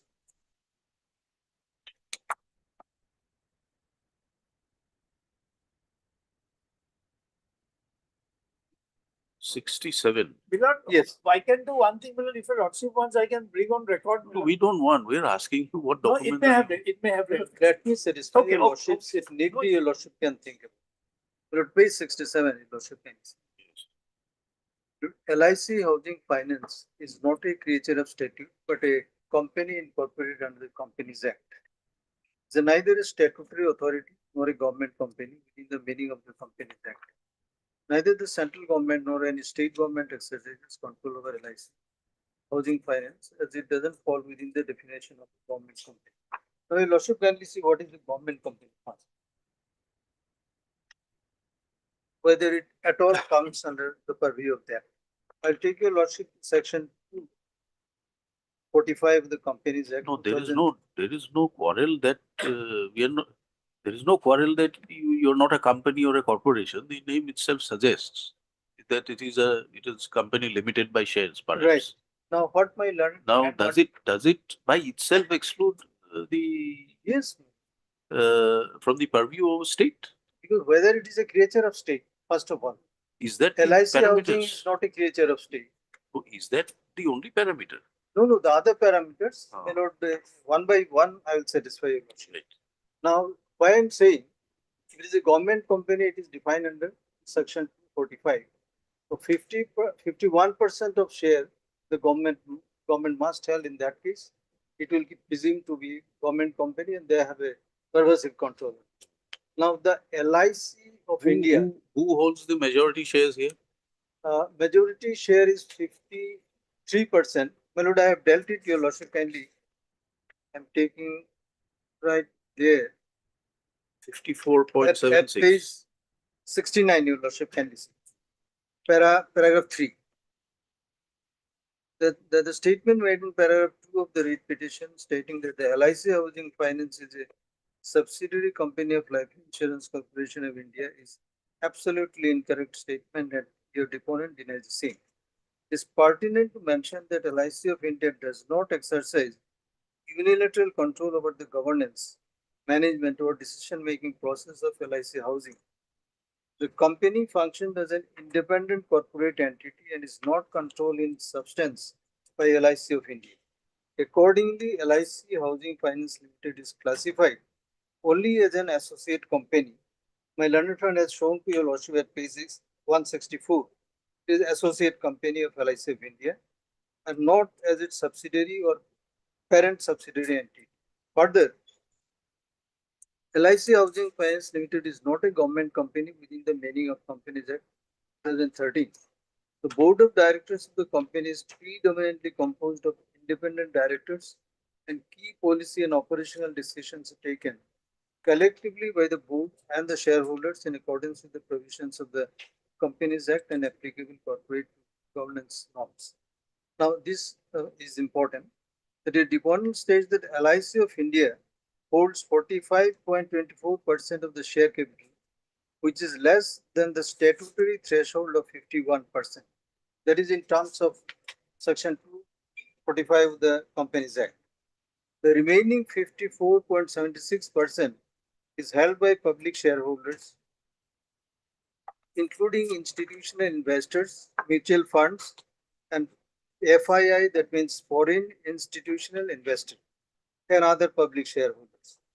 LIC Housing Finance Limited operates as an independent listed public company and not as an arm of the government. All key corporate decisions are taken by the shareholders collectively and not by LICI unilaterally. The board of LIC Housing Finance is predominantly independent and professionally governed. Total board strength is 13 directors, out of which 8 independent directors. LICI nominees are only 3 directors, remaining non-executive directors. Therefore, LICI does not control the board composition or functioning. Appointment of managing director and chief executive officer and directors are approved by nomination and remuneration committee, board of directors and shareholders. LICI acts as only as a shareholder and not as controlling authority. Therefore, LICI Housing Finance does not satisfy the test of deep and pervasive control. Then the other part, this is regarding the merit of the case, the para 5. I am not taking your lordship to that. Then regarding my lord demotion, my learned friends have said, now whether it is a case of the cadre position remain the same, designation has been changed. And now your lordship kindly see that whether it is a demotion or not. Your lordship kindly come to page. You are going to the merits. You are No, first because he has addressed your lordship. By virtue of the transfer, he has been demoted. No. We are now on the Yes. question of maintainability because you have raised, because if the writ petition is not maintainable, why go into the Yes, merits? so therefore, the first part is the LICI having no control over this. We have our independent entity.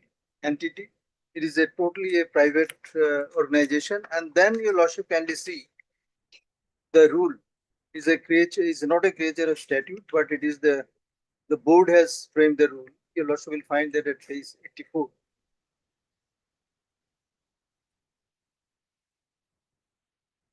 84, your lordship has got. The board is pleased to frame the following rules regulating payment of remuneration to its employees and specifying certain other terms and conditions of the service. These rules may be called the LICI Housing Finance Remuneration and certain other terms and conditions of service of employees rules 1990. Now, therefore, this is created by the board of directors. It is not a creature of statute. Then your lordship can see the transfer is dealt in page 98, clause 29. The competent authority may transfer an employee from one assignment to another, the same office, or from one office of the company to another, the same station, or to any other office in the country. Now, this rule, as you lordship has seen, is a private, and the right which originates within the realm of private rule, whether the writ is amenable to enforce, whether my lord this writ application has been filed to enforce any statutory duty on the part of the LICI housing. There is no statutory duty, my lord. It's a rule framed by the board of directors, and there is a transfer policy there. And the transfer policy, as your lordship understands, is inherent in all the appointment letter, vis-a-vis as the conditions of service. So therefore, it's a case out and out at private entity is transferred under the rulemaking power. There is no flavor of any statutory statute. So therefore, how the writ can be amenable under these circumstances? This is the first thing, my lord. And secondly, my lord, if your lordship want to enter into merit, the transfer is not as he has been transferred solely. 69 persons have been transferred due to administrative excellence. And they are saying that non-performance. Non-performance is not that issue. Issue is that, my lord, where he was functioning, he did not do well. 3 point, my lord, it has come down, company's business has come down absolutely to a lower level. So therefore, to set it right, he has been transferred to Calcutta. Now, by doing that, he say, my learned friend has argued, it has been demoted. Now, your lordship, kindly see the pay slip just for a while. His pay scale remains same. He has not been demoted. Cadre remains same. Designation has been changed. Your lordship, kindly see at page 79. Your lordship, kindly see that this is the month of April 2025. Basic is 1,92,000 and odd. Then DA, then CCA. Then your lordship, kindly see May 2025. Pay scale remains same. Then June it has been increased 1,98,000 and odd. Even after the transfer. July also. Now these are the pay slip which shows, my lord, in spite of the transfer, if it is demoted, how he is getting the same scale, and by increasing day he is getting more. Then your lordship kindly see whether it is a demoted post or in the same cadre. Your lordship kindly see at page 106. He is in the level of 8. Your lordship will find level 8. And the associate chief manager, there is the cadre.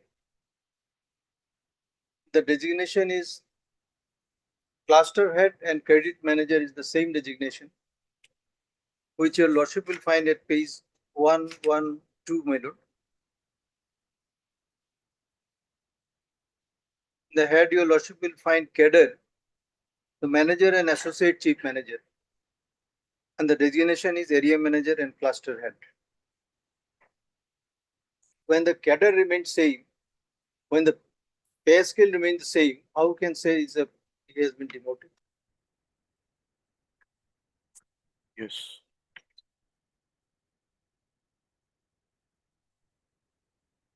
Therefore, my lord, the first thing that the writ petition is not seeking enforcement of any statutory duty cast upon the LIC housing. So they are asking for a transfer to the state by this honorable court. And whether this honorable court has the jurisdiction to say that the writ petition is amenable. First thing is writ petition is absolutely not amenable. I take your lordship to the judgment of the appeals court. And the judgment referred by learned friend, the Kerala High Court judgment, it has been assailed in the appeals court. Now the finding in this judgment, if I take your lordships to paragraph 10 of the judgment, Which judgment? my learned friend has referred Kerala. Kerala High Court division bench judgment. Para 11. My lord, I will take your lordship to paragraph 10, the finding of the learned judge. It is on the basis of nothing, my lord. There are 10 your lordship best.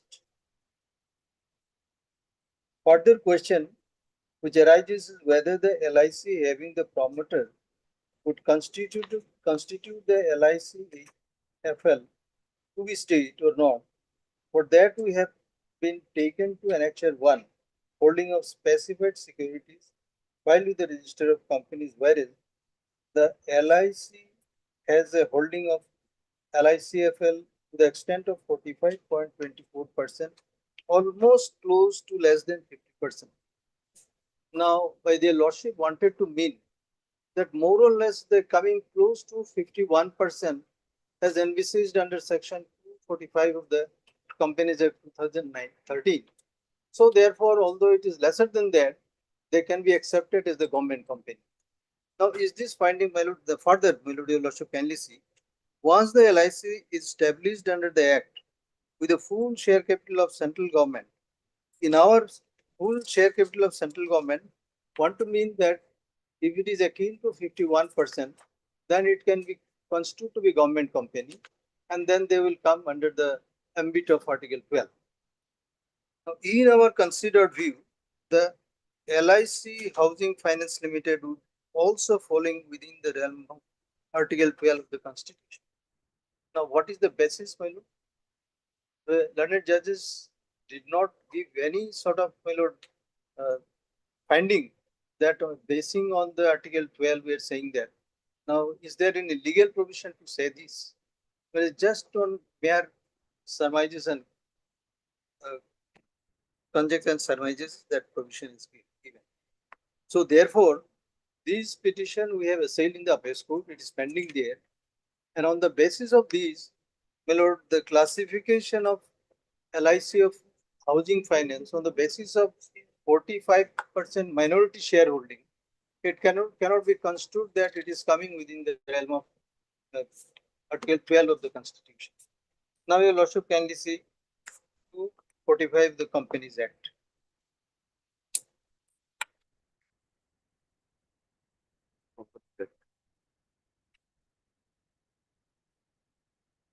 It defined government company. This order did not travel to the apex court. Which one was the Kerala High Court? Yes, it's pending there. Pending. Yes. And by these, well, only these few lines, can it be construed that it's come within the purview of Article 12? Because the finding is nowhere, my lord, on the basis of nothing. Yes, 245. True clause within bracket for 45, my lord. Definition clause. Yes. Government company means any company in which not less than 51% of the paid up share capital is held by the central government or by any state government or partly with the central government and partly by one or more state government, and includes a company which is a subsidiary company of such a government company. Now, minimum 51% shareholding will have to be there in order to construe that it's a government company. Now, if we can construe that LIC of India is a corporation and they're having a minority shareholding of 45.26% share with the LIC Housing Finance, can it be said that it comes under Article 12 until and unless you fulfill 245. So therefore, in that view of the matter also, it doesn't come under the ambit of 45 of the Companies Act, and it cannot be said to be, my lord, state under Article 12. Then, my lord, in order to persuade your lordships whether it can be construed to be within Article 12, I'll take to your lordships the judgment of the appeals court. 2003-10 SCC, page 722.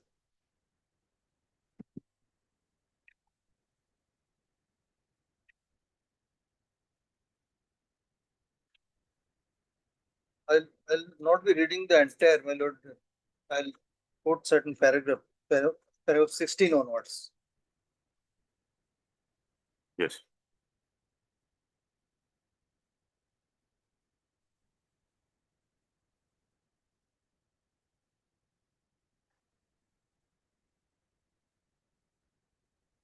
Paragraph 16, my lord, page 747. Yes. The appellant in reply also, this is a Federal Bank Limited, my lord. This is also a private bank. It's a scheduled bank. The similar question came here also. The appellant in reply also referred to Pegatools Corporation versus CA Manual, where it was held that a company registered under the Companies Act is neither statutory nor is any public duty imposed on it by any statute in respect of which enforcement would be sought by means of a mandamus. Mandamus lies to secure the purpose of a public or statutory duty. No mandamus or order of reinstatement of an office which is essential of a private character can be issued. In this case, my lord, what happened? He was a bank employee of a federal bank, which is a private company. He was terminated.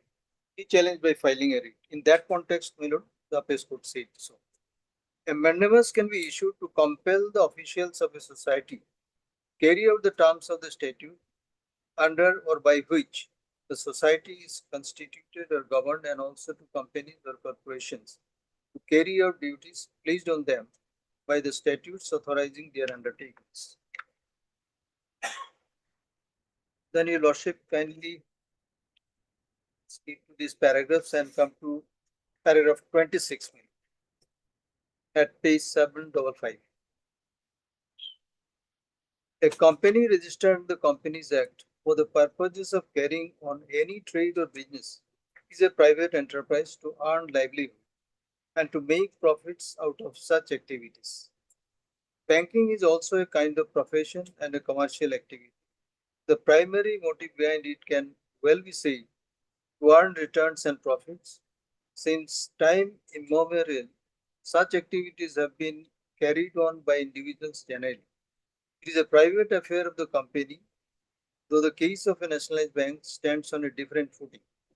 There may well be companies in which majority of the share capital may be contributed out of the state funds, and in that view of the matter, there may be more participation or dominant participation of the state in managing the affairs of the company.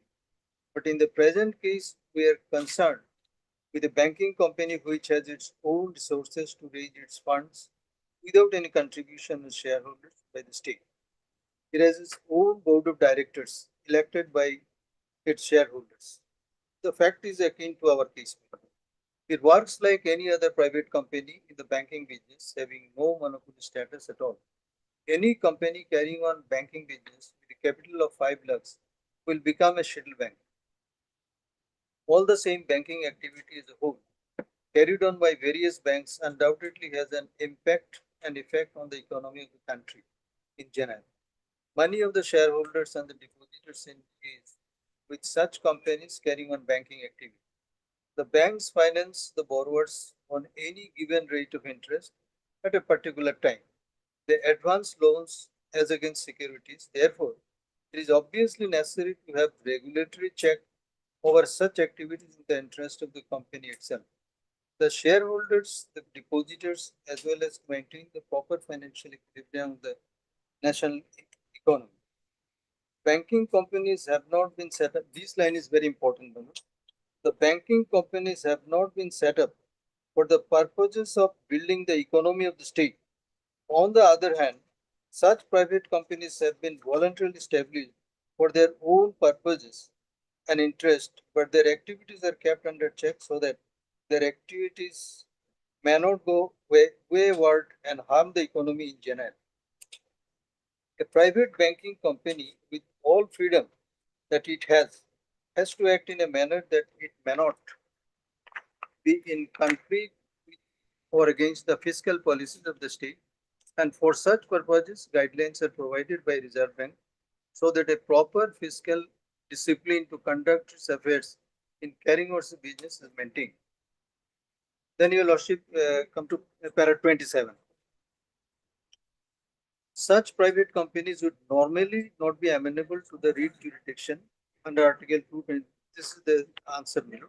226 of the Constitution. But in certain circumstances, the REIT may issue to such private bodies or persons as there may be statutes which need to be complied with all concerned, including the private companies. For example, there are certain legislations like the Industrial Dispute Act, the Minimum Wages Act. Now, here, Milud, I want to give an example. Now, supposing, Milud, under the Industrial Dispute Act, if some the workers have been retrenched by violating Section 25, the Industrial Dispute Act, all such cases, it may lie. It will be a statutory violation. In this case, it is not. The Minimum Wages Act, the Factories Act for maintaining proper environment, say the Air Prevention and Control of Pollution Act in 1989, and statutes like nature which fasten certain duties and responsibilities statutorily upon such private bodies which they are bound to comply with. If they violate such a statutory provision, a writ would certainly be issued for compliance of those provisions. For instance, now I'm skipping over all that. Now, your lordship may come to paragraph 29. There are a number of such companies carrying on the profession of banking. There is nothing which can be said to be close to the governmental functions. It is an old profession in one form or the other, carried on by individuals or group of them. Losses incurred in the business are theirs as well as the profits. Any business or commercial activity, may be banking, manufacturing units, or related to any other kind of business, generating resources, employment, production, and resulting in circulation of money, are no doubt such which do have impact on the economy of the country in general. But such activities cannot be classified as one falling in the category of discharging duties or functions of a public nature. Thus, the case does not fall in the fifth category of cases enunciated in the case of Ajay Hasi. Again, we find that the activity which is carried on by the appellant is not one which may have earlier carried on by the government and transferred to the appellant company. For the sake of argument, even if it may be assumed that one or the other test as provided in the case of Ajay Hasia may be attracted, that by itself would not be sufficient to hold that it is an agency of the state or a company carrying on the functions of public nature. Then your lordship may skip those. Then on paragraph 32, merely because Reserve Bank of India lays the banking policy in the interest of the banking system or in the interest of monetary stability or sound economic growth, having due regard to the interest of the depositors, provided under section so banking discharges any public functions or public duty. These are all regulatory measures applicable to those carrying on commercial activity banking, and these companies are not to act according to these provisions, failing which certain consequences follow as indicated in the act itself. As to the provision regarding acquisition of a banking company, you'll also skip that. Then paragraph 33. For the discussion held above, in our view, a private company carrying on business as a scheduled bank cannot be termed as an institution or a company carrying on any statutory or public duty. This is the answer to our query. A private body or a person may be amenable to jurisdiction only where it may become necessary to compel such body or association to enforce any statutory obligations or such obligations of public nature, casting positive obligation upon it. We don't find such conditions are fulfilled in respect of a private company carrying on a commercial activity of banking. Merely regulatory provisions to ensure such activity carried on by private bodies work within a discipline do not confer any such status upon the company, nor put any such obligation upon it, which may be enforced through issue of a writ under Article 226 of the Constitution. Present is a case of disciplinary action being taken against the employee by the appellant bank. The respondent service with the bank stands terminated. The action of the bank was challenged by the respondent by filing a writ petition under Article 226 of the Constitution. The respondent is not trying to enforce any statutory duty on the part of the bank. That being the position, the appeal deserves to be allowed. In the result, now this is the position, my lord. Now, if I take your lordships to the take against the writ petition, my lord, the order passed by this honorable court at page 55. I'll take your lordship to the operative part. By realizing that the writ jurisdiction is not amenable, the finding your lordship will get at page 67 Of? of the writ, my lord. The writ petition, 67. page 65, the operative part. Yes. That is the direction of this honorable court. Your lordship will find 65 clause 4. Mr. So and so learned senior counsel submitted that the petition is enjoying certain interim direction and a caution period of 10 days be provided to the petitioner so that the petitioner can approach the competent civil court. Taking into account that the petitioner has been enjoying certain interim protection, this court observed the status quo and today shall be maintained. This court further deserves that the direction to maintain status quo for a period of 10 days, however, shall not influence the competent civil court in deciding whether the petitioner is entitled to any interim protection. Now, therefore, direction was given to go there to, if you have any avenue left, go to civil court. Now, realizing that the writ will not lie, now they have come once again with your lordship. And then further, in similar matter against the transfer, my lord, they have withdrawn without taking a liberty. Whether this, for the same purpose they can come. Prior to My lord, filing this writ petition. Prior yes, to filing prior this to filing this, my lord, they came before your lordships. Your lordship has passed an order. They withdraw the case, taking a without taking a liberty. But then my first thrust of the argument is that if it is a totally a private entity, how a right which originates from a private Your law in argument question. is that as from the law that you have placed before the court, that there is no statutory or constitutional duty Exactly. which the petitioner is seeking to enforce. Exactly. He is merely questioning a transfer order, Yes. which is not under any statute or any law. Exactly. Ultimately, that's the question. And therefore, whether it is amenable. it is amenable because you are otherwise a private concern. And I have shown your lordship the shareholding system. Majority shareholdings are other shareholders, foreign investors. And so far, LIC is concerned that they are having only 45.2%. So whether by construing that, whether it comes under government company. Even they fail to that, and the board of so far the board of directors is concerned, they have only 3 directors. So they are not controlling. They are functioning like a shareholder. So on maintainability, this is my, and then my learned friend may say the BCGI case. Could I take your lordship some paragraph there? It is up to you. My lord, You want, you can place. Then better, my lord, I should place that.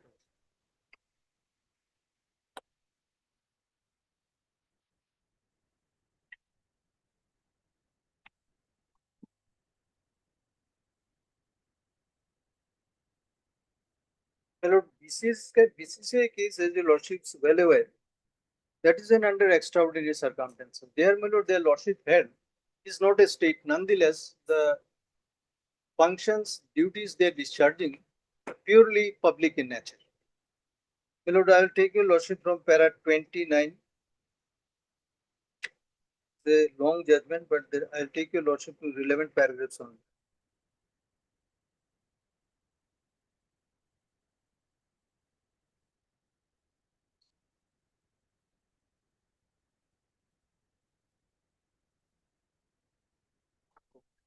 Hello, dear Lordship, can you see para 29? In Board of Control for Cricket in India versus Netaji Cricket Club, this court had an occasion to consider the role and nature of functions being discharged by BCCI. This court held that the board's control over the sport of cricket was deep and pervasive, and that it exercised enormous public functions which made it obligatory for the board to follow the doctrine of fairness and good faith. Then, para 30. The question whether respondent BCCI state within the meaning of Article 12 fell directly for consideration of this court in G television. So, then, my lord, the main paragraph will be 32 and 33. Having said, para 32, my lord, having said this court recognized the fact that the board was discharging some duties like the selection of Indian cricket team, controlling the activities of the players, which activities were akin to public duties or state function, so that if there is any breach of constitution or statutory obligation or the rights of other citizens, the aggrieved party shall be entitled to seek redress under the ordinary law or by any writ petition under Article 227 of the Constitution, much wider than Article 2. Be that as it may, it cannot be denied that the board does discharge some duties like the selection of an Indian cricket team, controlling the activities of the players and others involved in the game of cricket. These activities can be said to be akin to public duties in state functions, and if there is any violation of any constitutional or statutory obligations or rights of other citizens, the aggrieved party may not have a relief by your petition under Article 32. But that does not mean that the violator of such right goes scot-free merely because he or he is not a state. Under the Indian jurisprudence, there is always a just remedy for the violation of the right of a citizen. If the remedy under Article 32 is not available, an aggrieved party can always seek a remedy under the ordinary courts of law or by way of writ petition under Article 226, Constitution, which is much wider than Article 32. Now, 33 is very important. The majority view thus favors the view that BCCI is amenable to the writ jurisdiction of the High Court under Article 226, even when it is not a state, within the meaning of Article 12. The rationale underlying that view, if we may say that with utmost respect, lies the nature and duties of functions which BCCI performs. It is common ground that the respondent board has a complete sway over the game of cricket in this country. It regulates and controls the game to the exclusion of all others. It formulates rules, regulations, norms, and standards covering all aspects of the game. It enjoys the power of choosing the members of the national team and the umpires. It exercises the power of disqualifying players, which may at times put an end to the sporting career of a person. It spends crores of rupees on building and maintaining infrastructure like stadium, running of cricket academies, and supporting state associations. It frames pension schemes and incurs expenditure on coaches, trainers. It sells broadcast and telecast right and collects admission fee to venues where the matches are played. All these activities are undertaken with the tacit concurrence of the state government and the government of India, who are not only fully aware but supportive of the activities of the state has not chosen to bring any law or taken any other step that would either deprive or dilute the board's monopoly in the field of cricket. On the contrary, the government of India has allowed the board to select the national team, which is then recognized by all concerned and applauded by the entire nation, including at times by the highest of the dignitaries when they win tournaments and bring laurels home. Those distinguish themselves in the international arena are conferred highest civilian awards like the Bharat Ratna, Padma Bhushan, and Padma Shri, apart from sporting awards instituted with the government. Such is the passion for this game in this country that cricketers are seen in icons by youngsters, middle-aged and old alike. Any organization or entity that has such a pervasive control over the game and its affairs and such powers as can make dreams end up in smoke or come true cannot be said to be undertaking any private activity. The functions of the board are clearly public functions which, till such time the state intervenes to take over the same, remain in the nature of public functions, no matter discharges by a society registered under the Registration Societies Act. Then 35. Our answer to question 1 therefore is in the negative. Were the first part and affirmative were the second. BCCI may not be the state under the Article 12 of the Constitution, but is certainly amenable to reduction under Article 6. Now, para 33 lays down the object and functions of the BCCI. Under that circumstance, Lord Appeals Court has said they are discharging public functions and there is a tacit consent of the central government and the state government. So, my lord, I just want to say whether your lordship can equate this case and the case in hand now. Because that is they are doing their private business. My lord, they are not doing anything for the development of the economy of the country. They are doing their own business for their own purpose. So therefore, by any stretch of imagination, it cannot be equated with this case that like BCCI, since they are discharging public functions, and LIC housing also discharging public functions, therefore they are not state, they are state, and although they are not state, that can be the writ petition can be amended. That idea cannot be accepted. So there are other paragraphs I don't want to read. The answer is paragraph 33 itself and 35. And subject to what my learned friend says, my lord, I'll argue once again. On merit. Merit. One.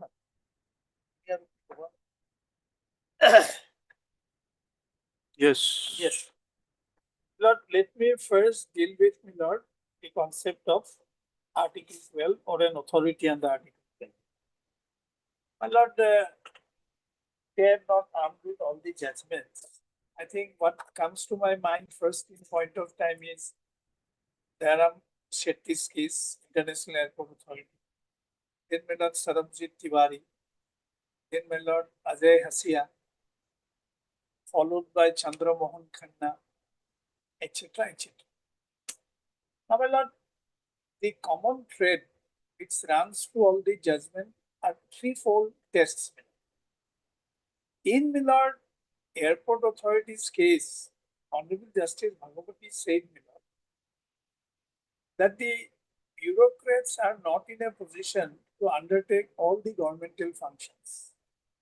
That is how, my lord, it gave birth to the concept called state enterprises. Now, what is the function of the corporation? Yes. They are discharging a public duty. What They is are the function? extending loan. Well, that function is normally in a welfare state. It is to be discharged by the state. But state cannot do everything. That is why, they are called the extended arm of the state. Is it only the nature of duties? Yes, functional test. Or, My learned friend was referring. or, No, my lord, or Oh. the person who is before the court yes. is questioning the commission or omission of a duty of that entity in the context of Article 12. What I'm saying is, my lord, I have been denied equality of protection. Basically, I am alleging violation of Article 14 at the hands of Lord LIC Housing Finance Limited. Why I'm saying so, my lord? I'll show from the, my lord, documents. I was, my lord, cluster head in Gauhati. I was transferred to Kolkata due to non-performance as a credit manager. Clearly, my lord, there is a hierarchy of posts, my lord. Then, my lord, what I did, I put a challenge to that order before the labor court. There was a stay from the labor court. Then what they did, my lord, they modified my transfer order to Kolkata. They brought me back to Gauhati again as a credit manager. I put to challenge that order before the tribunal. Honorable Tribunal Labor Court also stays that order. Then, my lord, it was initially I filed a writ petition, I withdrew it. Then again I came, eventually the Honorable Court gave us liberty to go to Supreme Court. My lord, because writ petition also lies Therefore, there is no, I don't think I can be prevented from approaching your lordships. Because as long as a writ petition is otherwise maintainable, whether I go to civil court or I knock the doors of this honorable court, my lord, that the petitioner will take a call, which he has taken a call. Now the issue is, my lord, on merits of the case, on the basis of non-performance, I was sought to be transferred. That too to a lower post, whether that is permissible. So therefore, my lord, there is a stay order operating. I am presently serving in Gauhati. Now that order to Kolkata, which was subject matter of challenge in the earlier round of litigation, that is no longer that order. That order stands modified. No liberty required. No, yes. Now, my lord, they have brought me back to Guwahati. Now the issue is whether in such a Factually is not correct. He did not go at all. anyway, you will verify if I am wrong. So that order was modified. That was a temporary arrangement, my lord, because the labor court has stayed there. So, my lord, he was a cluster head. We have transferred as credit manager. So, since there is a stay order, we did not send him. We have temporarily made an arrangement. He was made a credit That order manager. is challenged here. Yes. Then he did not go to Calcutta at all. No, I did not go because there was a stay order and you also modified the order. Let us be very clear about it, Milord. Who is correct, who is wrong, it will be clear. Please take the repetition, Milord. No, we are not into that. Yes. We are into the concept of Authority question and of article. maintainability. Yes. Now, Milord, the issue is, all that we are saying is, in the board of directors of the LIC Housing Finance Limited, majority are from LIC. Now I can place that, Milord.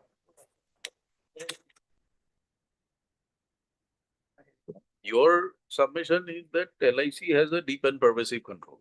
The LIC being a state, Yes. therefore this is also a state. Yes. Milord, my learned friend was referred to definition of government company. Milord, Supreme Court has time and again said the status of the entity is irrelevant because, Milord, there could be an act of the legislature to constitute a company. A company could be incorporated also.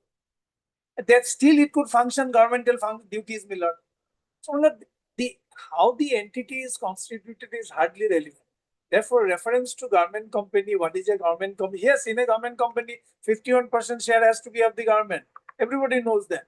Therefore, That is, you show us the yes, memorandum or the association. yes, memorandum of association. That's what I want to show, Milord. That will make it clear. Yes. Kindly see, Milord.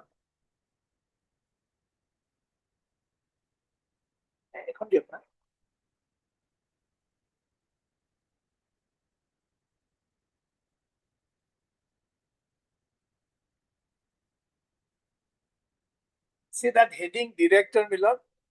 They're from their lordships will get it. It is the LIC. Directors are from LIC.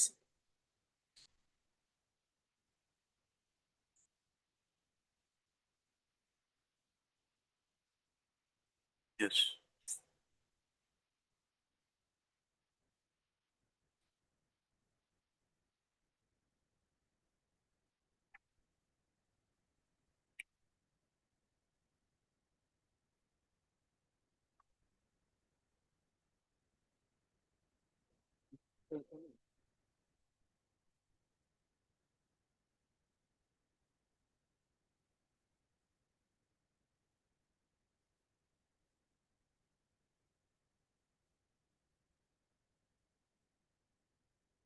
Yes.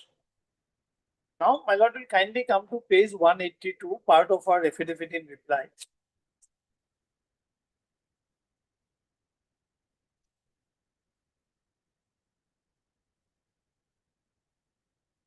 But what is the business?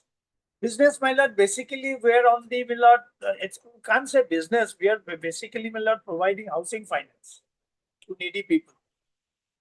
End of the day, in a welfare state, it is the function of the state, which as an extended arm of the state, LIC Housing is discharging it.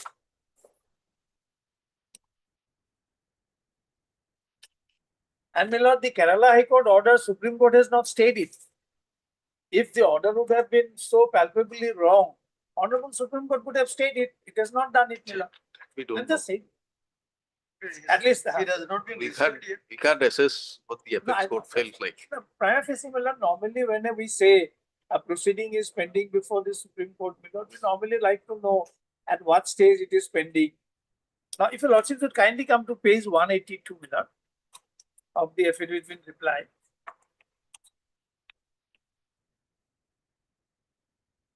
One eighty-two. Yes, this will show, my lord, the deep and pervasive control of LICI. Page 182. A related party disclosure for 6 months period ended 31st of March 2024. Kindly similar details of the party listed entity entering into transaction. LIC Housing Finance Limited. Details of the counterparty LIC India. Relationship of counterparty with the listed entity or its subsidiary. Enterprise having significant influence. Now, type of related party function, rent, rates, taxes.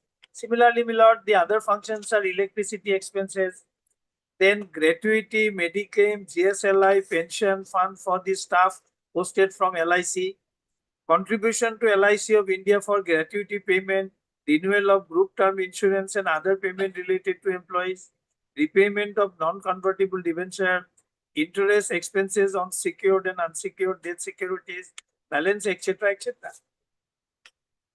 But these are all public functions, my lord. And kindly see, my lord, recently there is a Supreme Court judgment. In fact, the writ petition was filed against Muthoot Finance, my lord. There, kindly see the observation of the Supreme Court. 2025 sub SCC online 177.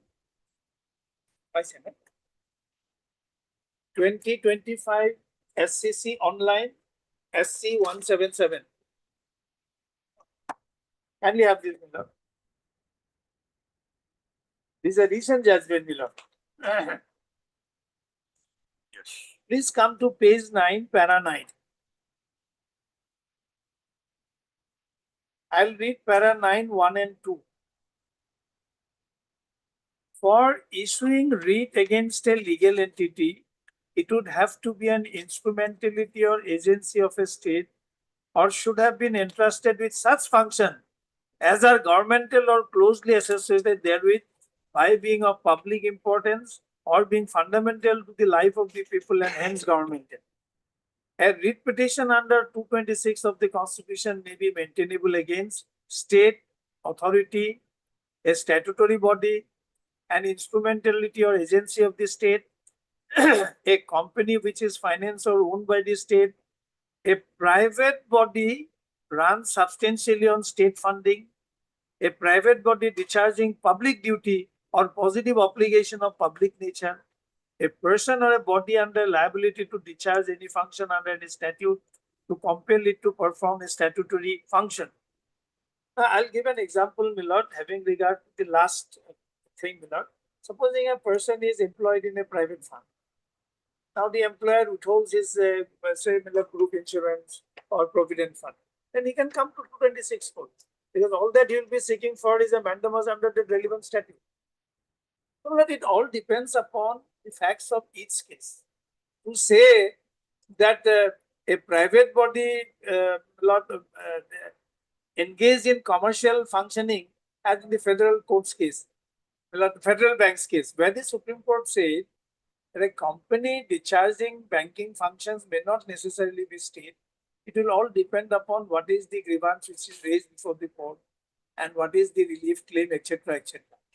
Now, my lord, therefore, my lord, my learned friend's reference to the definition of government company is of no help for the simple reason how an entity is constituted is not the relevant consideration.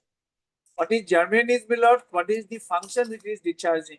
What is the extent of control of the state?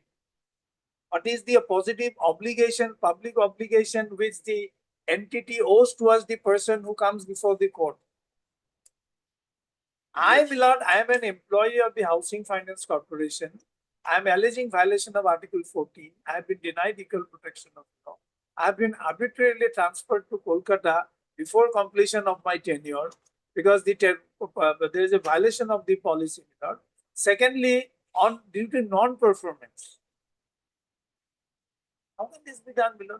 Anyway, below, that is on the merit, but prima facie on the plea that it is not an authority under Article 12, therefore it is not amenable to 226 jurisdiction. Well, not, it is very difficult to say in this case because admittedly Housing Finance Corporation is discharging certain functions as an extended arm of the government. What else it is? It's an extended arm of the government. They're discharging public functions of public nature. So in that view of the position, in my humble submission, the writ petition is maintainable and lawful here on merits of things. All right, pass orders. Yes. Lord, we go for the development, essentially challenge the transfer order. We'll pass orders on the maintainability. If we allow the maintainability, Right. no further hearing. Your lordship kindly see If the we page. say that yes, it is maintainable, All right. In then that we'll case. go for hearing and see. And your lordship may kindly see page 65 of this writ petition also, what the learned court has directed. Whether it is a writ or civil case. What has been directed? No, my lord, Your we lordship took kindly- liberty to go to civil court. Because my humble submission is a lawyer's concession will not guide, my lord, the client's right. If otherwise, my lord, a writ petition is maintainable merely because There is no finding on this. Is there a finding? No, my lord, the argument was that writ is not maintained. My lord, on that interim order was extended for a period of 10 days. That's all. My lord, there is a specific order. You have to go to the civil forum. Civil forum doesn't. This is a writ filed by the LIC Housing. Yes, yes. We have filed challenging the labor court's order. So in that context, when that order was rejected because that was not So maintained. therefore, where is the finding that writ is not maintainable? No, that, my lord, your lordship kindly see, it's not, that has not been said. Page 65, your lordship kindly see. The court further observed that the direction to maintain status quo for a period of so and so, however, shall not influence the competent civil court in deciding whether the petition is entitled to any interim protection. Now, it That has is been because said- the matter is pending before the civil court. No, he has been asked to go to civil court. No, Not where yet. is that finding? That your lordship will find that. My lord, my submission was recorded. All right. Court has not given a Well, your finding. lordship decide the entire matter will go. There is no finding. No, You no, may I'm refer not to saying- you may refer to clause 3, the Roman 3. Roman 3. I don't know. Perhaps on the submissions made. Yes, may have that's been what I reported. said, my lord. Therefore, there is another thing. My lord, in the same matter on the transfer order, they came before your lordship. They withdrew it without liberty. Whether for the same purpose That- they can come again. We'll take There that is a into- decision of the appeals court also to that effect. Where is that order? No, my lord, that was in respect of the first thing. Alright, but they have They taken an came- objection, Yes, so we'll have to Transfer deal order with it. is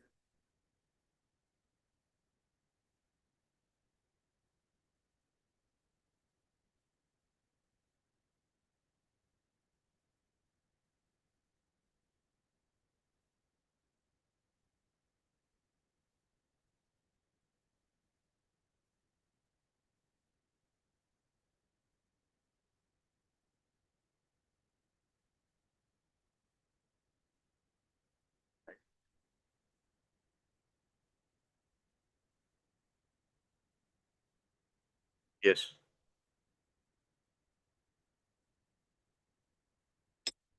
Deep learning. Pass orders.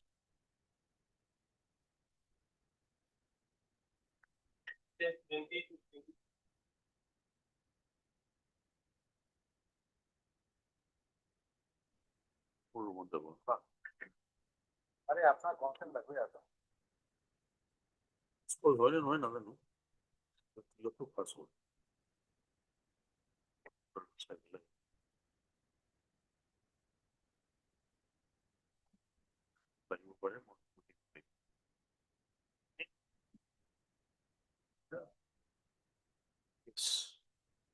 You know, there's some predicament on the other side.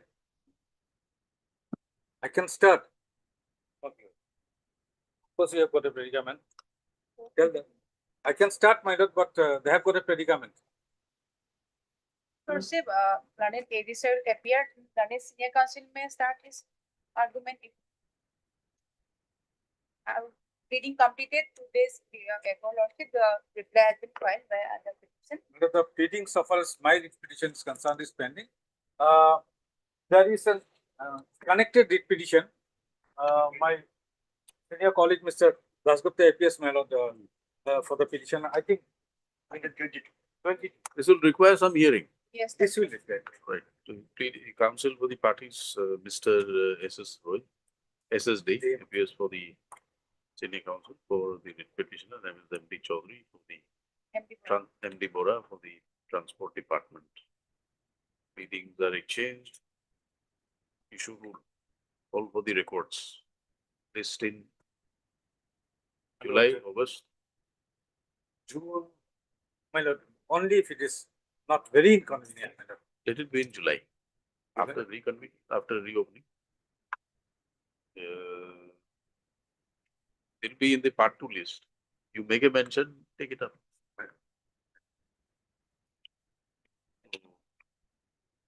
Notwithstanding the number where the matter is listed, you are entitled to make a mention before the court. We'll take it up. Right. Yes. So there is a problem we are facing. Therefore, we are hearing admission matters, but we can't touch the part 2 list.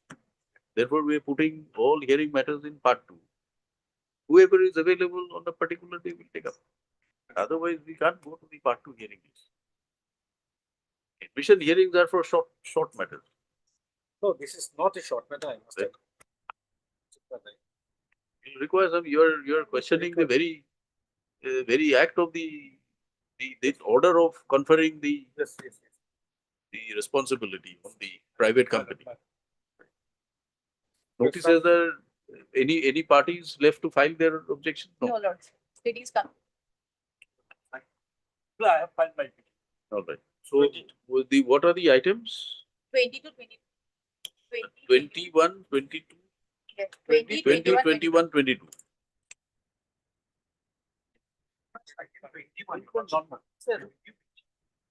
The review, Lordship, have directed to take this Direct matter. review tagged along with this. Yes. There was some order you sought for a review Yes. saying that you are not the associate. It come. Obliged. Yes, ma'am. Mr. Dasgupta appears in item 22. 22. Mr. A. Dasgupta, senior counsel. And Mr. Nath? 20. Obliged. Huh? T. Chetri for 21. Obliged.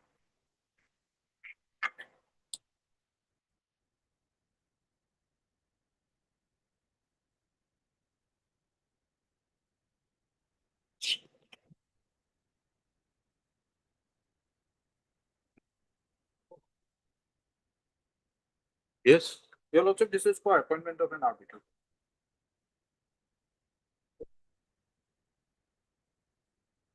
Relevant clause is at. Any objections? Yes, Lordship, I'm challenging the very fact that there is no failure here. There has to be a failure for your Lordship to assume jurisdiction under section 11. What has happened here? The nomination has been given by him on a particular date, and within 2 days thereafter, without giving us the opportunity to nominate our arbitrator, he has approached his honorable court on section 11. Where is that 21 notice? 21 notice? 31, page 47.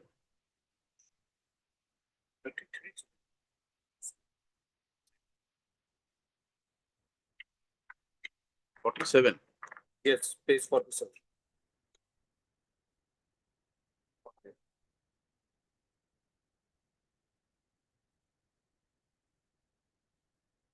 This was issued on 31/12. Yes, and 24. we filed 21. And we filed section 11 on 26/6/2025. 25. Why do you say within 2 days? Lordship is taking up 2025. There are 2 Devi engineering cases. Lordship, We are taking up item number 33.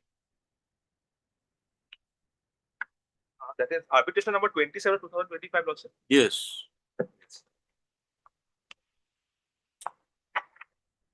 Your Lordship will see the arbitration notice that they have issued on 31/12/2024.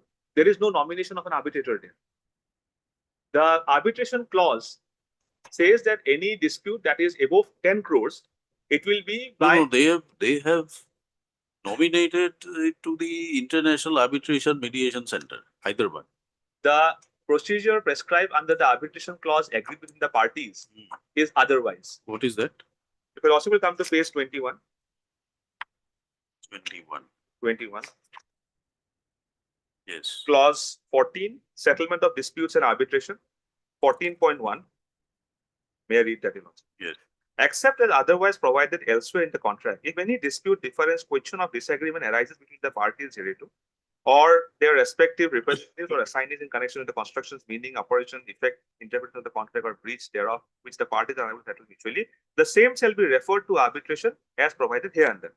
The party wishing to commence an arbitration proceeding shall invoke arbitration clause by giving 30 days notice to the other party. The notice invoking arbitration shall specify all the points of dispute with details to the amount claim to be referred to arbitration at the time of invocation of arbitration and not thereafter. If the claim is of foreign currency, the claimant shall indicate the value in Indian rupees for the purpose of a constitution of the arbitration. Now there comes the procedure of appointment. The number of arbitrators and the appointing authority will be as under. Now this is a case which is above 5 crores. So it says number of arbitrators is 3. Appointing authority, 1 arbitrator by each party and a third arbitrator who shall be the presiding arbitrator by the 2 arbitrators. Now, in the section 21 notice that they have issued, that your lordship will find at page 47.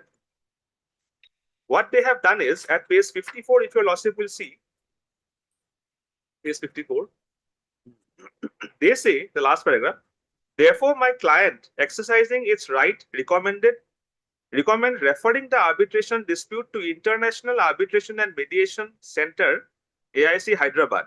You are hereby called upon to give your consent to the same within 30 days of receipt of this notice, failing which my client will be constrained to initiate legal action against you. So there is otherwise no appointment of an arbitrator as prescribed under the arbitration clause. Now, No, what is this center? What is this center in Hyderabad? Hyderabad, this is an arbitration for adjudication. There is a center available. So we sought for a yeah, also just one aspect. Section 21 does not. They're asking you something. There Is it a center where you go and register your disputes? it's like And the then- arbitration. Then the center itself has a panel of arbitrators. Panel of arbitrators. It's like the Indian Council of Arbitrators. We sought the arbitration clause otherwise. It only says that 1 arbitrator by each party, Yes, third but arbitrator presiding. This is not the appointment or nomination of an arbitrator here. No. The appointment will come only when the matter is referred to the center. Center has its panel. You may choose not to appoint them from someone from the panel. It's your call. My understanding of the arbitration clause, plain arbitration clause will indicate that they will ultimately nominate their arbitrator. Here they are Right. nominating the arbitrator, they are referring it to a center For nomination. for nomination. For nomination. But the nomination never came from them. If your lordship will thereafter. It is like filing these 11-6. Yes. This is not for arbitration before this court. It is only for nominating an arbitrator in terms of the powers conferred. Decide. So So- against that, we immediately submitted our reply at page 55. If your lordship will see, there are certain email correspondences from page 55 onwards, which would indicate that thereafter we had informed them that we wanted to enter into an alternate dispute resolution mechanism that is available under the contract. They were agreeable to that. They even participated in that. Subsequently to all those change of course that took place in between, finally, if your lordship will come to page 61. Page 61. Dated 24/6/2025. They are addressing it as supplementary notice to the notice under section 21. And herein, now if I may just read, Lordship, under the instruction of my clients. Now they have nominated. Now they have nominated Justice D. Vishwas, retired so and so, as the arbiter on my client's behalf. This is for your information. And this was on 24/6. And on 26/6, after 2 days, they have filed this application. So my submission before lordship is that if we look at section 11(3), there has to be a request, there has to be a nomination, there has to be a request to us. Now, within that 30 days, I am supposed to respond. They have nominated on 24/6, and on 26/6, they came before this honorable court. So therefore, where was my chance to respond? And therefore, We'll give you time to respond if you. no, we have already in our affidavit have now nominated our arbitrator. He is Mr. Justice Siddharth Mridul. He has retired as the Chief Justice of Manipur. So we have it now. So if the lordship is agreeable to this, then we have no dispute at all.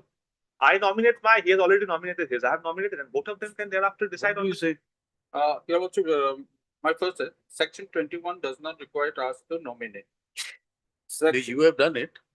We have done it, but another aspect your Lordship may say, even the clause 14 only requires that I place what are my claims, not the name of the arbitrator. If we read section 21 along with this clause 14, my requirement is only to notify that I am invoking arbitration and I am putting up my claims. Then they have to act upon it and nominate the arbitrator if they want within the 30 days from the date they receive my section 21 notice. Where is that written in the arbitration clause? That part is not written in the arbitration clause. Which one? That thereafter, once the notice comes 21, I have to immediately appoint my arbitrator. That's That is the law. section 11. No, That's the they have law. to nominate, lordship. If your lordship will see 11.4, their nomination has to come with the section 21 notice. Their nomination. I respond and I thereafter nominate my arbitrator. If I fail, What is your response to this first communication? first communication response is the email that your lordship will find at page 55, wherein we had asked them to come for an amicable settlement, and they were agreeable to that. And there was an amicable settlement procedure, and a process was undertaken wherein they participated. Then what happened? That also failed. And they had, in fact, given a letter to us wherein they said that, if your lordship will see their letter at page 59, after all these amicable settlement efforts were made. 59. Page 59. Lordship has seen the first notice of arbitration, section 21, that was of 31st December 2024. Now, Lordship will see page 59. This is dated 24/4/2025. This is after 4 months now. Therein, if your Lordship will see the last paragraph, page 60. Page 60. This is written by the claimant, the petitioner here. This letter serves as our final request for an amicable resolution to the dispute between us. If we do not receive a response within 7 days from the date of this letter, or if there is a failure to appoint a sole arbitrator, we shall be compelled to approach the competent court for appointment of an arbitrator in accordance with the provisions of the Arbitration Conciliation Act. So here now they are saying, if we fail for an amicable settlement, which they had also participated into, within 7 days, then they are going ahead with the appointment of sole arbitrator. So these communications were going on in between. And then So now you have nominated your arbitrator. page 61, they have They nominated have also suggested in our affidavit. nomination. Is there a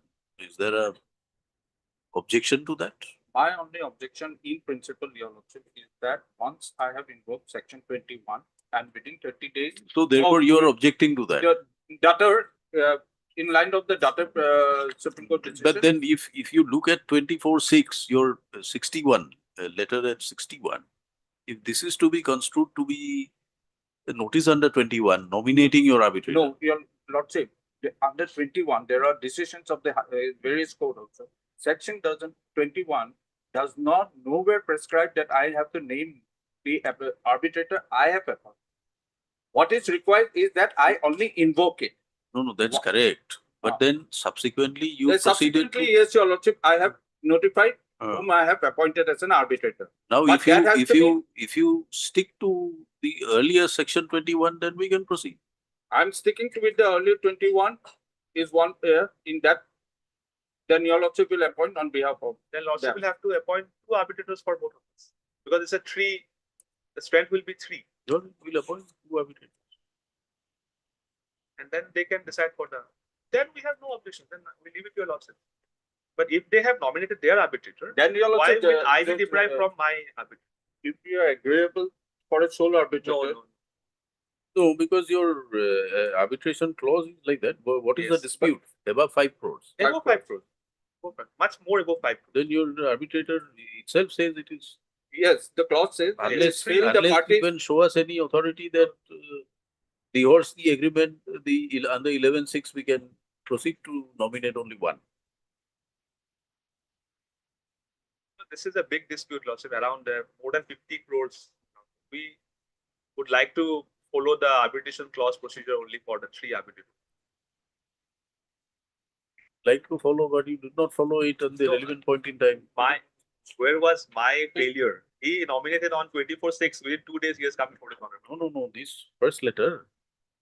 First section 21. Our understanding was the first letter, since he has not nominated, our clause doesn't have a sequence. If a lordship has seen the arbitration clause, it does not. It is silent as regards the sequence of appointment. What is this that you are referring to? Para? Para 10, your lordship may just see. As per the arbitration clause, there is a panel of 3 arbitration clause. Then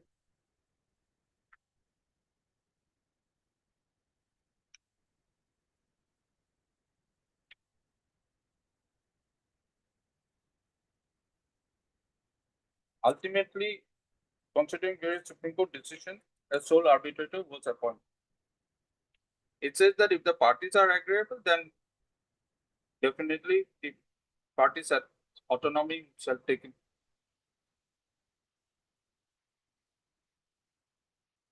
And para 22, your lordship.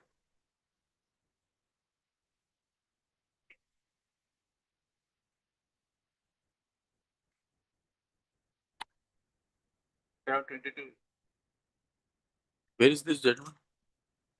The Supreme Court decision. Your lordship, that I don't have it right now.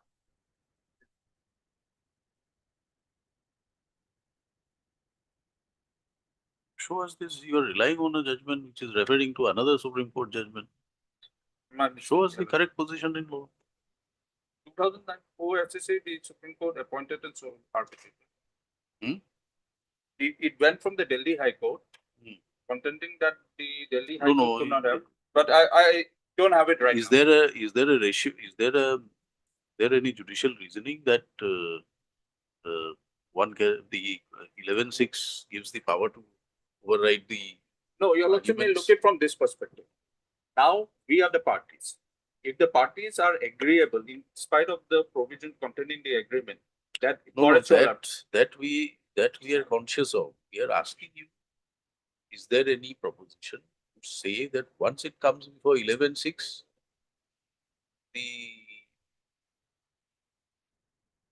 power is vested solely on the court to decide whether it's sole arbitrator or not? no, that is not there. That the party has to give a consent to that. Our consent is not there regarding. Then your lordship may appoint 2 arbitrators. 2 arbitrators, lordship, I think. All right, heard counsel for the parties. This Both will be satisfied. petition number 11.6 filed by petitioner agreed that the notice under section 21 by which the petitioner sought for appointment of an arbitrator for referring the matter to arbitration was not responded to within stipulated period.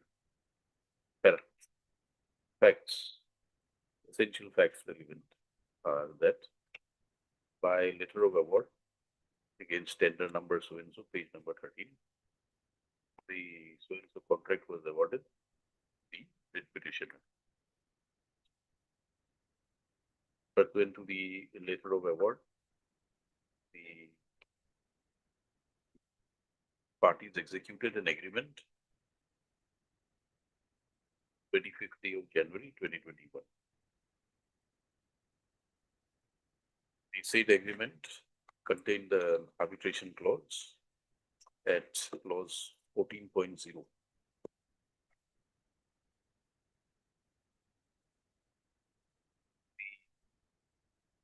Contract, however, could not be completed. Was terminated. Contract was terminated by the employer, namely the respondent. So where is the termination order? That we have not. Is there any reference?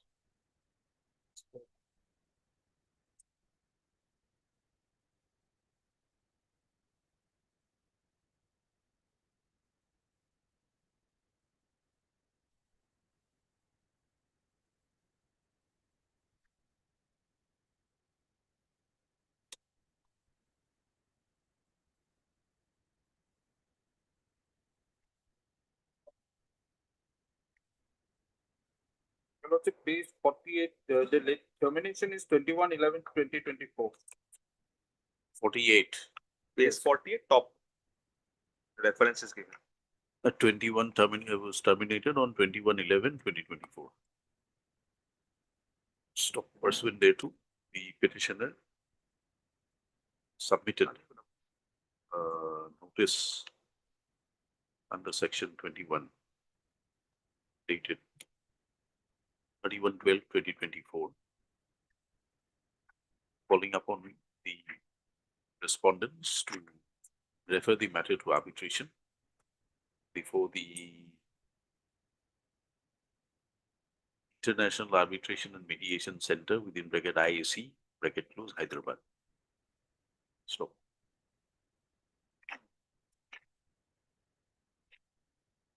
pursuant to the letter, there were communications exchanged between the parties for resolution of the dispute by a dispute what is that?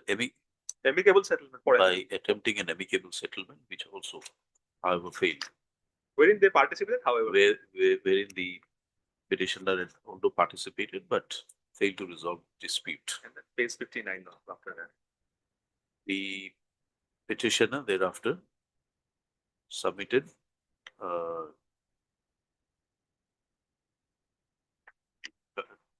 it is not relevant. That last part, Lordship, where they have said that I'll appoint a sole arbitrator now if you fail.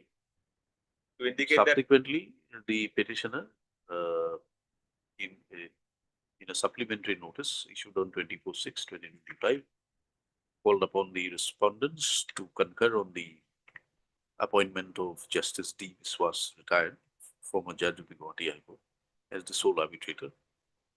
as the arbitrator on my client's behalf. As the arbitrator to be appointed on the behalf of the writ petitioner. And on 26/6 they filed this this application. Stop.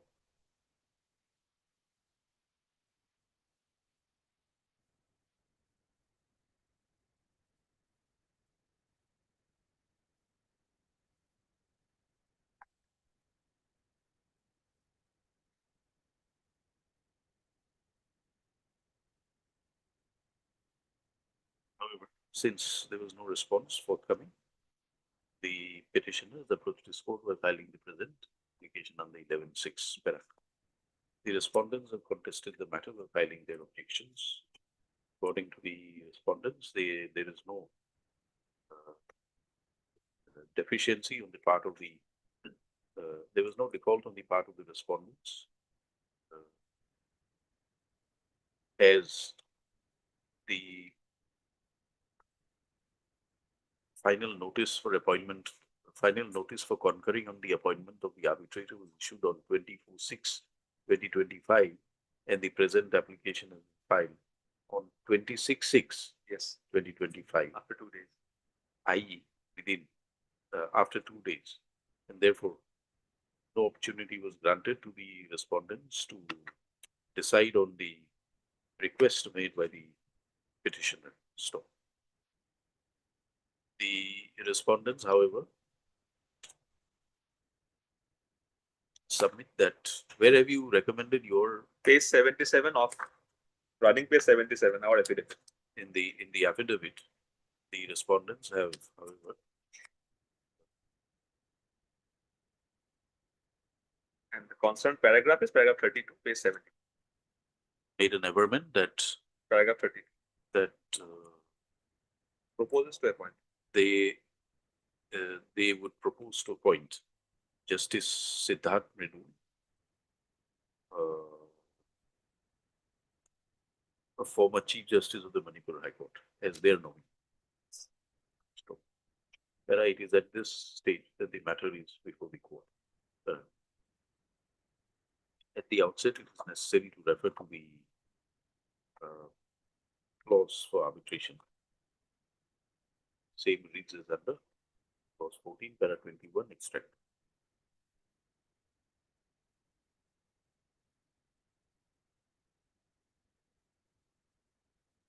The result of the clause extracted above reflects that in disputes above 5 crores, the number of arbitrators as agreed upon by the parties is 3. 1 arbitrator to be appointed by each party, and both the arbitrators will agree to appoint the umpire or the presiding arbitrator. So there is no quarrel that the amount involved, the contract exceeds 5 crores. So under such circumstances, ordinarily the procedure under clause 14.1 within 14.1.2 is required to be applied. So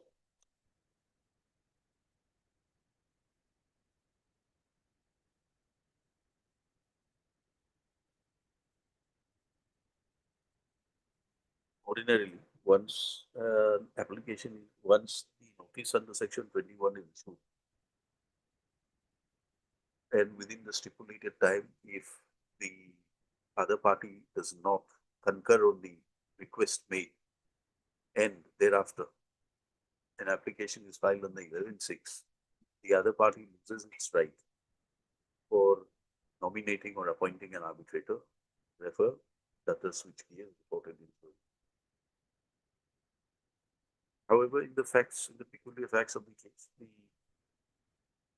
after issuance of notice under section 21, the parties exchanged communications and attempted to resolve the matter amicably, and in which the petitioner also participated. However, same did not yield any results. So thereafter, communications were issued calling upon the respondent to refer the matter to arbitration, and subsequently by notice dated 24/6/2025, which is shown to be a supplementary notice under section 21, the petitioner nominated his arbitrator. So,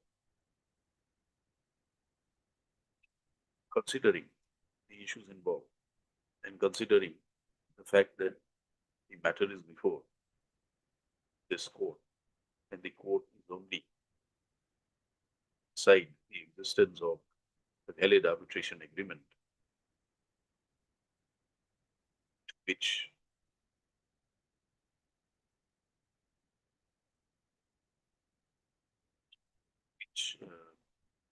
decide whether a valid arbitration agreement exists, and which this court, upon examination of the pleadings before the court, finds that such an agreement does exist between the parties.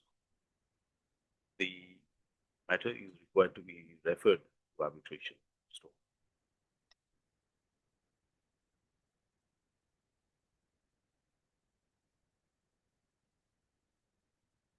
is there anything to do with the seat of arbitration? No. Venue will be. There is a clause that says that where the contract has been signed, awarded. Where is that? Page 22, clause 10, serial number 10. Page 22, serial number 10. The arbitration shall be held at a place from where the contract has been awarded. However, the parties to the contract can agree on a different place. Clause 14.1.10. Yes, one. Of the contract agreement provides that arbitration shall be held at a place from where the contract has been awarded, which, however, is left to the parties to agree for the arbitration to be undertaken at a different place for the convenience of all concerned. That under such circumstances, this court is of the view that since both the parties have expressed their desire to appoint the arbitrator as reflected in the pleading before the court, this court under powers of section 11(6)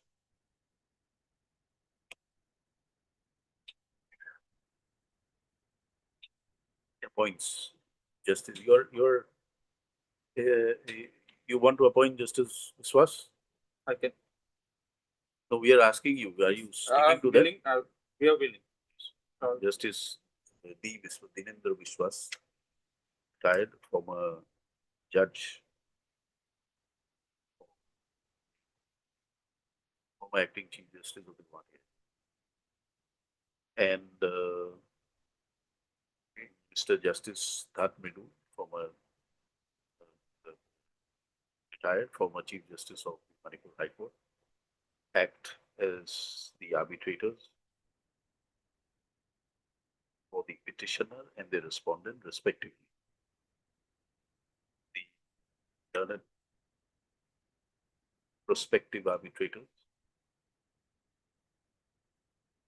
will now issue their written declaration as is mandated under Section 12(1), the Arbitration and Conciliation Act, and place it before the court. Stop if upon receipt of the written declaration, if it is found that no difficulty is expressed by either of the arbitrators, prospective arbitrators, then consequential order for their confirmation will be issued by the court. Get a copy of this order be marked Justice Dinendra Vishwas, retired former acting Chief Justice of the Gauhati High Court, and Justice Siddharth Midu, retired former Chief Justice of the Manipur High Court by the registry, for their kind information. Stop. The parties are also at liberty to place copies of the certified copies of this order before the learned prospective arbitrators. Matter be listed after 4 weeks, by which time the written declaration received by the registry may be placed again on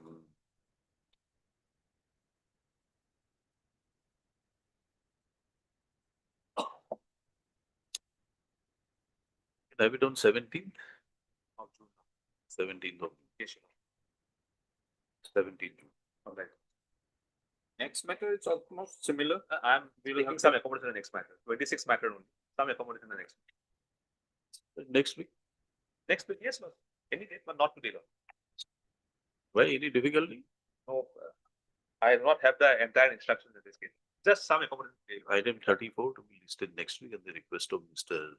A. Sharma, Standing Counsel Oil. Obliged. Next Wednesday. Any date. Next Wednesday. You also can it be on 28?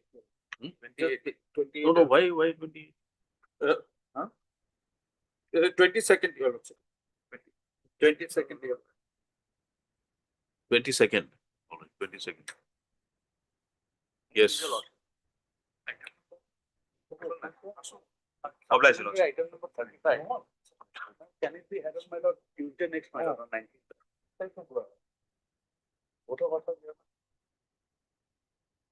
19, all right, 19. But 24, my lord.